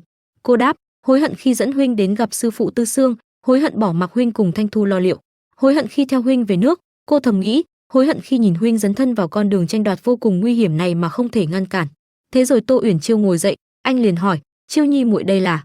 Cô đáp lời anh, thảo nào từ xưa đến nay chưa có hoàng đế nào chết già, nơi có bao nhiêu ánh mắt đang nhìn chằm chằm. Cho dù thật sự ngồi trên đó cũng lo lắng hãi hùng cả ngày, ai biết khi nào sẽ bị chôn vùi ở trên đó. So với cướp đoạt hoàng quyền, cảm thấy là một vương gia nhàn tản cũng rất tốt, không phải lo nghĩ tranh đấu triều chính, vẫn có thể sống cuộc sống gia đình nhàn nhã của chúng ta. Nếu không chúng ta sẽ... Anh hôn lên tay cô. Chiêu Nhi cũng muộn rồi, đừng nghĩ ngợi nữa. Cô định nói nhưng liền đã bị anh cướp lời. Không nhưng nghĩ gì hết, muội nên nghỉ ngơi, ngày mai chúng ta sẽ nói chuyện. Tô Uyển Chiêu gật đầu, được vậy huynh cũng nghỉ ngơi sớm đi. Anh gật đầu đáp ừ. Anh nhìn cô thầm nghĩ, ngây thơ thật, ta đã đi đến bước đường này rồi sao nhóm người đó có thể để ta rút lui an toàn trở thành vương gia nhàn tản được. Bây giờ muội phải tin tưởng ta. Ngày hôm sau Tô Uyển Chiêu tỉnh lại nhìn thấy Trầm Chí Lan trước mặt thì giật mình. Trầm Chí Lan nói, tiểu cung nữ cuối cùng ngươi cũng tỉnh rồi. Tô Uyển Chiêu thấy anh thì vô cùng kinh ngạc. Tô Uyển Chiêu như một con mèo cảnh giác lùi lại phía sau hỏi, Trầm Chí thái tử điện hạ, sao ngài lại đến đây? Này chi bằng cô nương mặc quần áo vào trước, chúng ta sẽ nói chuyện sau. Tô Uyển Chiêu giật mình thầm nghĩ, ta mặc mà đừng nói như ta đang khỏa thân không bằng. Thế rồi Tô Uyển Chiêu vẫn chỉnh trang lại trang phục của mình rồi đến giếng kéo nước. Trầm Chí Lan ở bên cạnh nói, cô nương vừa nãy đã mạo phạm rồi, ta không nghĩ cô lại ngủ trong phòng, ta còn tưởng sáng nay Nghiễn Trạch đưa cô vào cung thỉnh an. Tô Uyển Chiêu ngạc nhiên, đúng rồi, sao huynh ấy vào cung mà không dẫn ta đi cùng, cũng không biết hôm nay huynh ấy có bị người mẹ độc ác kia bắt nạt không? Trầm Chí Lan ở bên cạnh nói, cô nương không cần lo về chuyện hôm nay, ta bằng lòng chịu trách nhiệm với cô. Tô Uyển Chiêu bưng chậu nước đi qua người anh, chuyện này cũng không cần thiết. Trầm Chí Lan bước vào trong, phủ đệ này quả thật rất tồi tàn, cũng không biết sao phụ hoàng lỡ cho Nghiễn Trạch ở nơi này, quả thực các người chịu ủy khuất rồi. Tô Uyển Chiêu lau nhà đáp lời anh, so với cảnh ngộ huynh ấy là một con tin trước mắt đã là gì, nói cũng thật là, chỉ là sao ta không thấy dấu vết nghỉ lại trong những gian phòng khác. Lẽ nào đêm qua hai người, điện hạ thận trọng ta đi lấy thùng nước mới, thế rồi cô xách thùng nước rời đi. Trầm Chí Lan kêu lên, đợi đã, ta còn chưa hỏi xong, này đợi ta một chút. Thế rồi anh ta giả bộ bị trượt chân, Tô Uyển Chiêu lập tức chạy đến định đỡ lấy. Trầm Lan mỉm cười rồi giả bộ ngã lên người Tô Uyển Chiêu, ngay khi anh ta định cúi xuống hôn lên Tô Uyển Chiêu thì bàn tay của Trầm Nghiễn Trạch bịt lấy miệng anh ta, hất anh ta sang một bên khác. Anh lo lắng hỏi Tô Uyển Tiêu, hắn ta đã làm gì muội? Cô liền nói, không có. Trầm Nghiễn Trạch tức giận, tốt, muội ở đây đợi huynh. Tô Uyển Chiêu giật mình hỏi, huynh định làm gì? Có sát khí. Trầm Nghiễn Trạch rút kiếm ra tiến về chỗ Trầm Chí Lan. Trầm Chí Lan kêu lên, đau, Nghiễn Trạch sao đệ có thể bạo lực với huynh như thế này? Thế rồi Trầm Nghiễn Trạch liền cắt một đoạn tóc của Trầm Chí Lan. Trầm Chí Lan cầm lấy đoạn tóc của mình kêu lên, Nghiễn Trạch làn da và mái tóc từ phụ mẫu sao đệ có thể? Thế rồi Trầm Nghiễn Trạch đá Trầm Chí Lan ngã xuống, giơ kiếm lên định đâm xuống nói, ta đã cảnh cáo ngươi rồi, không được có những tư tưởng vặn vẹo kia. Trầm Chí Lan kêu lên, cô nương cứu ta. Tô Uyển Chiêu thầm nghĩ, không được, sắp có chuyện rồi. Cô lao lên nói, Nghiễn Trạch, huynh bình tĩnh một chút, ta thực sự đã rắc rối rồi. Kiếm rời khỏi cổ của Trầm Chí Lan tạo ra một vết rách. Trầm Nghiễn Trạch sầm mặt, đây là lần cuối ta cảnh cáo huynh, Trầm Chí Lan đừng ép ta. Trầm Chí Lan che miệng vết thương, cứng miệng mềm lòng, đây là cơ hội cuối cùng của đệ, không có lần sau. Đệ chắc bây giờ ta nghiêm túc với đệ thật sao? Trầm Nghiễn Trạch siết chặt thanh kiếm. Tô Uyển Chiêu lập tức chạy đến gọi, Nghiễn Trạch huynh ổn chứ? Có tự làm mình bị thương không? Trầm Chí Lan ngồi dậy bảo, tiểu cung nữ ngươi lo cho sai người rồi. Tô Uyển Chiêu kêu lên, xin lỗi thái tử điện hạ, Nghiễn Trạch điện hạ huynh ấy chỉ là. Trầm Nghiễn Trạch nói to, không cần nói nhiều. Trầm Chí Lan mỉm cười, đúng vậy, không cần nói nhiều nữa, huynh đệ sao có thể có đánh nhau được chứ? Không việc gì. Tô Uyển Chiêu ở bên cạnh thầm nghĩ, đây thực sự là chu du đánh hoàng cái, là mình làm việc không cần thiết rồi. Trầm Chí Lan thản nhiên hỏi, nhưng từ nãy giờ ta cứ ngửi thấy một mùi thơm, đệ mua món gì ngon à? Đừng giấu chứ, mau lấy ra đây ăn thử nào. Trầm Nghiễn Trạch mắng anh ta, mũi chó à. Thế rồi anh liền nói với cô, gần trưa rồi, ăn sáng để lót dạ đã. Đồ ăn được bày ra, Trầm Nghiễn Trạch gắp một miếng lên, ăn thử cái này đi. Anh vốn định gắp cho Tô Uyển Chiêu ăn, ai ngờ Trầm Chí Lan lại ăn rồi nói, ngon quá, tuyệt vời, vậy thì tùy ý ăn một chút, điểm tâm này quả thực rất ngon. Thế rồi Trầm Chí Lan gắp lên một miếng định đút cho Tô Uyển Chiêu, nào cô không cần phải cẩn trọng, ăn cùng nhau đi. Ai ngờ Trầm Nghiễn Trạch hất đũa của Trầm Chí Lan khiến miếng thịt rơi xuống. Trầm Chí Lan châm chọc, sao đệ lại tức giận? Chẳng lẽ huynh gắp thức ăn cho người khác nên ghen tị sao? Đệ có thể làm nũng thật mà. Trầm Chí Lan gắp miếng thịt rơi xuống đất kia lên, được rồi, nào ta đút cho đệ. Trầm Nghiễn Trạch tức giận nghĩ, kiềm chế, rồi anh lại hất văng miếng thịt ra một lần nữa, đáng tiếc thật, miếng khác vậy. Đúng lúc này có một con rắn bò qua cũng lấy miếng thịt đi.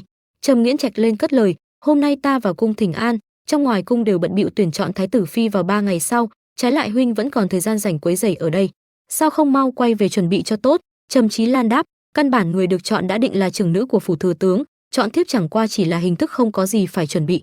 Đương nhiên nhiều cặp mắt nhìn chằm chằm vào vị trí này như vậy cũng khó để đảm bảo không xảy ra gì bất trắc. Cô nói có đúng không tiểu cung nữ? Hôm nay ta xuất cung đến tìm mọi người cùng vui vẻ, mấy đứa cũng không cần phải nghĩ cách đuổi ta đi, hôm nay nhất định ta sẽ không đi đâu. Trầm Nghiễn Trạch tức giận nghĩ, tên này hạ quyết tâm không đi rồi, khó chịu thật, nhìn ta xem. Trầm Chí Lan tiếp tục nói, huống chi có thân phận thái tử của ta, mấy đứa cũng đừng nghĩ cách làm khó ta nữa. Trầm Nghiễn Trạch đáp lời anh ta, chưa hẳn là không thể làm khó được thái tử. Hôm nay ngài ra ngoài đã tiêu diệt vài ảnh vệ rồi nhỉ? Trầm Chí Lan ngạc nhiên hỏi, sao lại muốn đánh nhau với ta à? Trầm Nghiễn Trạch đáp, gần như vậy, nhưng không phải là ta đấu với huynh mà là huynh đấu với nó. Anh vừa dứt lời thì một con rắn khổng lồ xuất hiện. Trầm Chí Lan thấy thế thì giật mình. Tô Uyển Chiêu thầm nghĩ, âm cửu. Trầm Nghiễn Trạch kêu lên, sứ giả thái tử gặp nguy hiểm, mau bảo vệ thái tử. Hoàng huynh đừng sợ, bọn ta đến giúp huynh đây.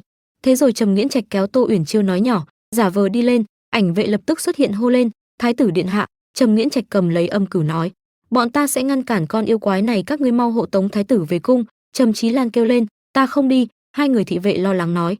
Mau bảo vệ điện hạ rút lui, điện hạ xin hãy quay về, ta đi sau cùng các ngươi tranh thủ. Trầm Chí Lan thấy thế thì mắng, xảo trá, ta sẽ quay lại. Trầm Nghiễn Trạch mỉm cười, Hoàng huynh cẩn thận. Tô Uyển Chiêu cũng mỉm cười nói, điện hạ chú ý an toàn nha. Thế rồi Âm Cửu cuốn lấy Tô Uyển Chiêu. Tô Uyển Chiêu khen ngợi, người ngươi mát quá, nhiều năm không gặp như vậy tiểu gia hỏa ngươi vẫn hóng ăn trong mập quá, nhưng mà Âm Cửu đang ở đây. Vậy Lãng Đạt thì sao, hắn cũng về cùng đúng không? Trầm Nghiễn Trạch đáp Lãng Đạt xuất hiện nói, Lãng Đạt ở đây. Lãng Đạt bài kiến thánh nữ điện hạ. Ở bên trong phòng, Lãng Đạt kể với Tô Uyển Chiêu, mấy năm nay thần không hề biến mất nhưng vẫn luôn ẩn nấp trong bóng tối bôn ba giữa hai nước. Thay Trầm công tử, Kỳ công tử và Tư công tử chuyển lời trao đổi thông tin giữa hai nước. Tô Uyển Chiêu thầm nghĩ, ta đã nói làm thế nào huynh ấy và Thanh Thu luôn nhận được thông tin tình báo. Thì ra là như vậy. Tô Uyển Chiêu nắm lấy tay của Lãng Đạt nói, Lãng Đạt, mấy năm qua ngươi đã vất vả rồi. Lãng Đạt đỏ mặt, không khổ. Trầm Nghiễn Trạch lập tức kéo lấy tay của Tô Uyển Chiêu hỏi, Tư Xương sư phụ sao? Lãng Đạt đáp, Tư tiên sinh tối qua đột nhiên có việc gấp cần xử lý, tạm thời rời khỏi Trầm quốc. Trước khi đi ngài ấy bảo ta đem Âm Cửu đến tìm huynh và bảo ta chuyển cho huynh một bức thư, ngài ấy nói đã đề cập đến việc này với huynh trước đây. Tình báo về việc người phù hợp chọn làm phi tần hay gì đó. Trầm Nghiễn Trạch cầm bức thư lên thầm nghĩ, chọn phi chẳng trách trước khi ta về nước trong bức thư của ngài ấy có đề cập đến.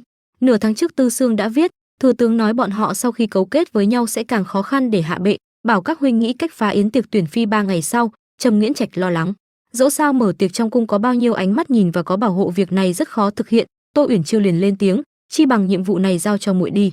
Trầm Nghiễn Trạch ngạc nhiên hỏi cô, giao cho muội? Đúng vậy, ta là người theo bên cạnh huynh, thị nữ theo huynh vào cung chắc không có vấn đề gì đâu nhỉ? Với năng lực của ta đến lúc đó không khó để tìm cơ hội chuồn đi, huynh chỉ cần đưa ta ảnh và tên để ta xác định mục tiêu, ta có thể tìm được con gái thừa tướng, đem ra dụ cô ta ra khỏi chỗ đợi. Cô thầm tưởng mình đến chỗ con gái thừa tướng, tiểu thư phải không? Thái tử điện hạ lệnh ta chuyển lời cho ngươi. Dễ dàng tìm thêm một bước nói chuyện. Tô Uyển Chiêu mỉm cười hỏi, con gái của vị thừa tướng này thậm chí không thể đến buổi tiệc thì chọn phi như thế nào chứ? Đúng không? Trầm Nghiễn Trạch lo lắng cho cô, không được như vậy quá mạo hiểm rồi. Tô Uyển Chiêu nắm lấy tay anh, đừng lo lắng, trong lòng ta đã có kế hoạch rồi. Với lại chúng ta bây giờ cũng chỉ có cách này là hợp lý nhất, nếu không thì đến lúc đó ta dẫn theo Âm Cửu chắc sẽ không xảy ra vấn đề gì đâu. Trầm Nghiễn Trạch đen mặt, việc này để ta nghĩ chút đã. Lúc này ở trong cung, ám vệ quỳ xuống nói, việc xảy ra đột ngột, ta buộc phải bảo vệ an toàn cho thái tử, hành động lỗ mãng đã đắc tội, xin thái tử điện hạ trách tội. Trầm Chí Lan mỉm cười hỏi, các ngươi cũng vì bảo vệ chu toàn cho ta trách tội gì chứ? Được rồi, đừng quỳ đó nữa, các ngươi lui xuống trước đi. Ám vệ lập tức đáp, rõ, đa tạ điện hạ. Anh đặt tách trà xuống thầm nghĩ, ta đã đánh giá thấp thủ hạ của hắn, nếu đã nuôi rắn có chút thú vị, xem ra đệ đệ thân yêu của ta mấy ngày tiếp theo sẽ đề phòng ta rồi. Bỏ đi, vậy ta sẽ cho đệ ấy tọa nguyện để bọn họ yên tĩnh vài hôm, chuẩn bị cho tiệc tuyển phi đi. Chỉ là 3 ngày sau đệ đệ bộ dạng tức giận hối hận của đệ chắc chắn sẽ rất đáng yêu. 3 ngày sau, Trầm Nghiễn Trạch nói với Tô Uyển Chiêu, những điều ta nói muội phải nhớ kỹ, với lại ngoài những điều này muội cũng cần. Tô Uyển Chiêu đáp, được, muội biết rồi, huynh nhắc đi nhắc lại 3 ngày nay không thấy mệt, nhưng muội đều đến mệt rồi, huynh yên tâm, những điều cần chú ý mà huynh nói muội sớm đã thuộc lòng rồi, và muội sẽ giữ kín. Trầm Nghiễn Trạch tiếp tục dặn dò. Chiêu nhi, nói chung ở đây là hoàng cung, những việc mà muội làm cần phải hết sức cẩn thận, nếu không có thể sẽ gây ra phiền phức lớn. Đúng lúc này Trầm Chí Lan xuất hiện. Nghiễn Trạch đệ đến rồi. Tô Uyển Chiêu mỉm cười, huynh vẫn nên giải quyết phiền phức của huynh đi. Trầm Nghiễn Trạch tránh sang một bên khiến cho Trầm Chí Lan không ôm chúng. Trầm Nghiễn Trạch khó chịu cất lời, thái tử hãy tự trọng trước đại điện. Trầm Chí Lan thản nhiên đáp, đệ vẫn nhút nhát như vậy, không ngờ rằng Tô cô nương cũng đến yến tiệc tuyển chọn phi tần của ta, thực sự náo nhiệt rồi. Tô Uyển Chiêu đáp hắn ta, dân nữ lo sợ, đa tạ thái tử điện hạ yêu mến. Trầm Nghiễn Trạch đẩy Tô Uyển Chiêu đi, thần đệ còn phải đi bái kiến phụ hoàng, xin đi trước, chúc hoàng huynh hôm nay thuận lợi tìm được lương duyên. Trầm Chí Lan đáp, trộm vía. Anh nhìn theo Trầm Nghiễn Trạch rời đi thầm nghĩ, thật không ngờ đệ ấy lại đem Tô Uyển Chiêu vào cung, xem bộ dạng này là đang bày ra kế hoạch gì thú vị vậy. Ta cũng nên thay đổi kế hoạch của ta một chút cho phù hợp. Thái tử ra lệnh, ngươi giúp ta chuyển vài lời đến cô ấy, nói là kế hoạch có chút thay đổi, thuận tiện loại bỏ người đã định chọn đi. Bây giờ ta cần cô ấy sử dụng thứ đồ đó trong. Ở bên trong cung điện, thái giám hô lên, đã đến giờ bắt đầu tuyển chọn. Dương Trang, con gái của Phần Cẩm thái thú Dương Thành Trì 16 tuổi, con gái của Lưu Ngọc Phương, quan huyện Diệu Tuần, hiệp hội Thương Châu. Tô Uyển Chiêu nhìn theo thầm nghĩ, sắp đến lúc rồi. Trầm Nghiễn Trạch ra hiệu, Chiêu nhi muội hãy cẩn thận. Thái tử ngồi uống trà mỉm cười nghĩ, kịch hay sắp đến rồi. Ở bên ngoài ma nói, lát nữa khi gọi đến tên hãy ra ngoài và đợi ta ở cửa, ai không được gọi tên thì đứng tại chỗ chờ. Tô Uyển Chiêu nấp trên mái nhà thầm nghĩ, đông quá đi, để ta tìm xem Trần Hân Du, con gái của phủ tể tướng. Trưởng nữ, thấy rồi, đều là gia đình khuê tú, vừa nhìn đã thấy là được quốc mẫu nuôi dưỡng, đáng tiếc thái tử không phải là người tốt. Theo hắn ta chắc chắn cuộc sống sau này rất khó sống. Thế là Tô Uyển Chiêu lập tức bịt miệng Trần Hân Du kéo đi, thầm nghĩ, thế này nghĩ lại ta là người xấu phá hôn cũng được, xem là hành hiệp trượng nghĩa phải không? Tô Uyển Chiêu dẫn Trần Hân Du rời đi. Trần Hân Du kêu lên, ngươi là ai, mau thả ta ra. Tô Uyển Chiêu thầm nghĩ, may mà Nghiễn Trạch mượn cơ hội vào cung Thỉnh An giúp ta đi tìm hiểu trước địa hình lãnh cung này xa xôi hẻo lánh, chỉ cần để cô ta đợi ở trong này chắc là vấn đề không lớn. Trần Hân Du kêu lên, người đâu người đâu? Tô Uyển Chiêu nói, Trần tiểu thư đừng sợ, ta là người của thái tử phái đến, ta sẽ buông tay nhưng cô không được la lung tung được không? Trần Hân Du hỏi, ngươi là người của thái tử điện hạ phái đến, không lẽ cô chính là Tô tiểu thư mà huynh ấy đã nhắc đến? Tô Uyển Chiêu thầm nghĩ, tại sao thái tử điện hạ nhắc đến điều đó? Thái tử này không thân không thích lại nhắc đến mình với cô ấy. Trần Hân Du tiếp tục nói, thái tử điện hạ nói không sai, cô quả thật đã đến, quả thật đã đến. Tô Uyển Chiêu thầm nghĩ, cái gì, chẳng lẽ thái tử sớm đã biết hôm nay ta sẽ đến tìm cô ư? Đó không phải là. Tô Uyển Chiêu nói, Trần tiểu thư cô nghe ta nói. Trần Hân Du mở lọ thuốc ra nói, đừng lại gần ta, thế rồi chạy đi. Tô Uyển Chiêu kêu lên, Trần tiểu thư. Tô Uyển Chiêu thầm nghĩ, thái tử sao lại biết được hành động hôm nay của ta, còn thứ bột này là thứ quái quỷ gì thế? Hắc chết đi được, không quan tâm nữa, mau đi tìm người. Thế rồi Tô Uyển Chiêu dừng lại thầm nghĩ, cảm giác này chuyện gì đang xảy ra vậy, sao đột nhiên hai má nóng bừng, toàn thân mềm nhũn thế này, giống như máu trong cơ thể mình đang nóng lên. Thôi xong rồi, lúc nãy thuốc cô ta dùng không phải là xuân dược chứ? Tô Uyển Chiêu ngã từ trên mái nhà xuống, cô hô lên, Cửu, cô được một người đỡ lấy. Tô Uyển Chiêu thầm nghĩ, ai là ai đã cứu ta? Mở mắt ra thì nhìn thấy Trầm Chí Lan. Tô cô nương không ở trong cung điện hầu hạ hoàng đệ sao lại trộn chạy đến lãnh cung vậy? Tô Uyển Chiêu kêu lên, ta chỉ là đi ngang qua thôi. Trầm Chí Lan hỏi cô, loại thuốc mạnh như thế này cũng không thể làm bớt đi cách nói ngang ngạnh của Tô cô nương à? Tô Uyển Chiêu đỏ mặt, đây rốt cuộc là thuốc gì? Trầm Chí Lan bình thản đáp, xuân dược. Tô cô nương cô cũng không cần phải lo lắng quá. Tô Uyển Chiêu kêu lên, sao ngài dám? Trầm Chí Lan bế cô vào trong một căn phòng, ta đảm bảo rất nhanh cô sẽ không còn cảm thấy khó chịu nữa. Ở trong cung hoàng thượng lên tiếng hỏi, thái tử đã đi đâu rồi, sao lại rời đi lâu như vậy? Trầm Nghiễn Trạch hành lễ, xin phụ hoàng cho phép nhi thần lập tức đi tìm hoàng huynh trở về. Hoàng thượng bảo, tình cảm huynh đệ của huynh đệ con thật tốt, đi nhanh về nhanh. Trầm Nghiễn Trạch đáp, vâng nhi thần tuân lệnh. Anh chạy đi, thầm nghĩ, không biết vì sao huynh ấy lại viện cớ xuất cung đi mãi vẫn chưa thấy trở lại, hy vọng là việc không liên quan đến Chiêu Nhi. Đúng lúc này Cửu bò đến chỗ anh liền hỏi, Cửu không phải người ở bên cạnh hỗ trợ Chiêu Nhi ư? Sao lại, chẳng lẽ là Chiêu Nhi đã xảy ra chuyện gì? Nhanh dẫn đường. Anh lập tức đuổi theo Cửu kêu lên, Chiêu Nhi. Anh chạy đến lãnh cung thì nhìn thấy Trầm Chí Lan đang mặc đồ và mỉm cười nói, đến rồi đệ đến chắc là muộn. Trầm Nghiễn Trạch tức giận đẩy ngã Trầm Chí Lan hỏi, huynh rốt cuộc đã làm chuyện gì rồi? Trầm Chí Lan, ta đã từng cảnh cáo rồi. Anh bóp chặt lấy cổ của Trầm Chí Lan. Trầm Chí Lan hỏi, vậy đệ muốn giết ta ư? Trầm Nghiễn Trạch tức giận hỏi, huynh nghĩ ta không dám giết huynh ư? Bỗng nhiên Cửu cuốn lấy tay của Trầm Nghiễn Trạch. Trầm Nghiễn Trạch tức giận kêu lên, Cửu tránh ra. Ở bên trong màn giường Tô Uyển Chiêu nói, Nghiễn Trạch đừng. Anh xông vào gọi, Chiêu Nhi. Tô Uyển Chiêu đáp, muội không bị, đừng để bị lừa. Trầm Chí Lan chỉnh lại trang phục nói, phản ứng của đệ như vậy quả thật giống như ta nghĩ. À không, so với tưởng tượng của ta còn đặc sắc hơn nhiều. Ta đường là thái tử của một nước, sao có thể tùy tiện sủng ái một người hầu không thân không phận chứ? Có điều ta đang mượn kế hoạch xấu của các ngươi để đưa ra sự trừng phạt nhỏ thú vị, chỉ để giải tỏa sự nhàm chán thôi. Ta đi rồi, thuốc giải ở trên tủ đằng kia nếu như đệ thật sự cần. Tô Uyển Chiêu ở trong lòng của Trần Nghiễn Trạch nói, Nghiễn Trạch ta rất khó chịu. Anh nói, cô chịu một chút ta sẽ đi lấy thuốc. Tô Uyển Chiêu kêu lên, giúp muội. Nghiễn Trạch. Trầm Nghiễn Trạch cúi xuống hôn cô mà thầm nghĩ, có ta đây còn cần thuốc giải gì nữa. Tập truyện đến đây kết thúc rồi. Nếu thấy hay cho mình xin một like, một chia sẻ để mình có thêm động lực ra nhiều video nữa nhé. Nhớ bấm theo dõi để xem tiếp những tập tiếp theo. Chúc các bạn có một ngày tràn đầy năng lượng.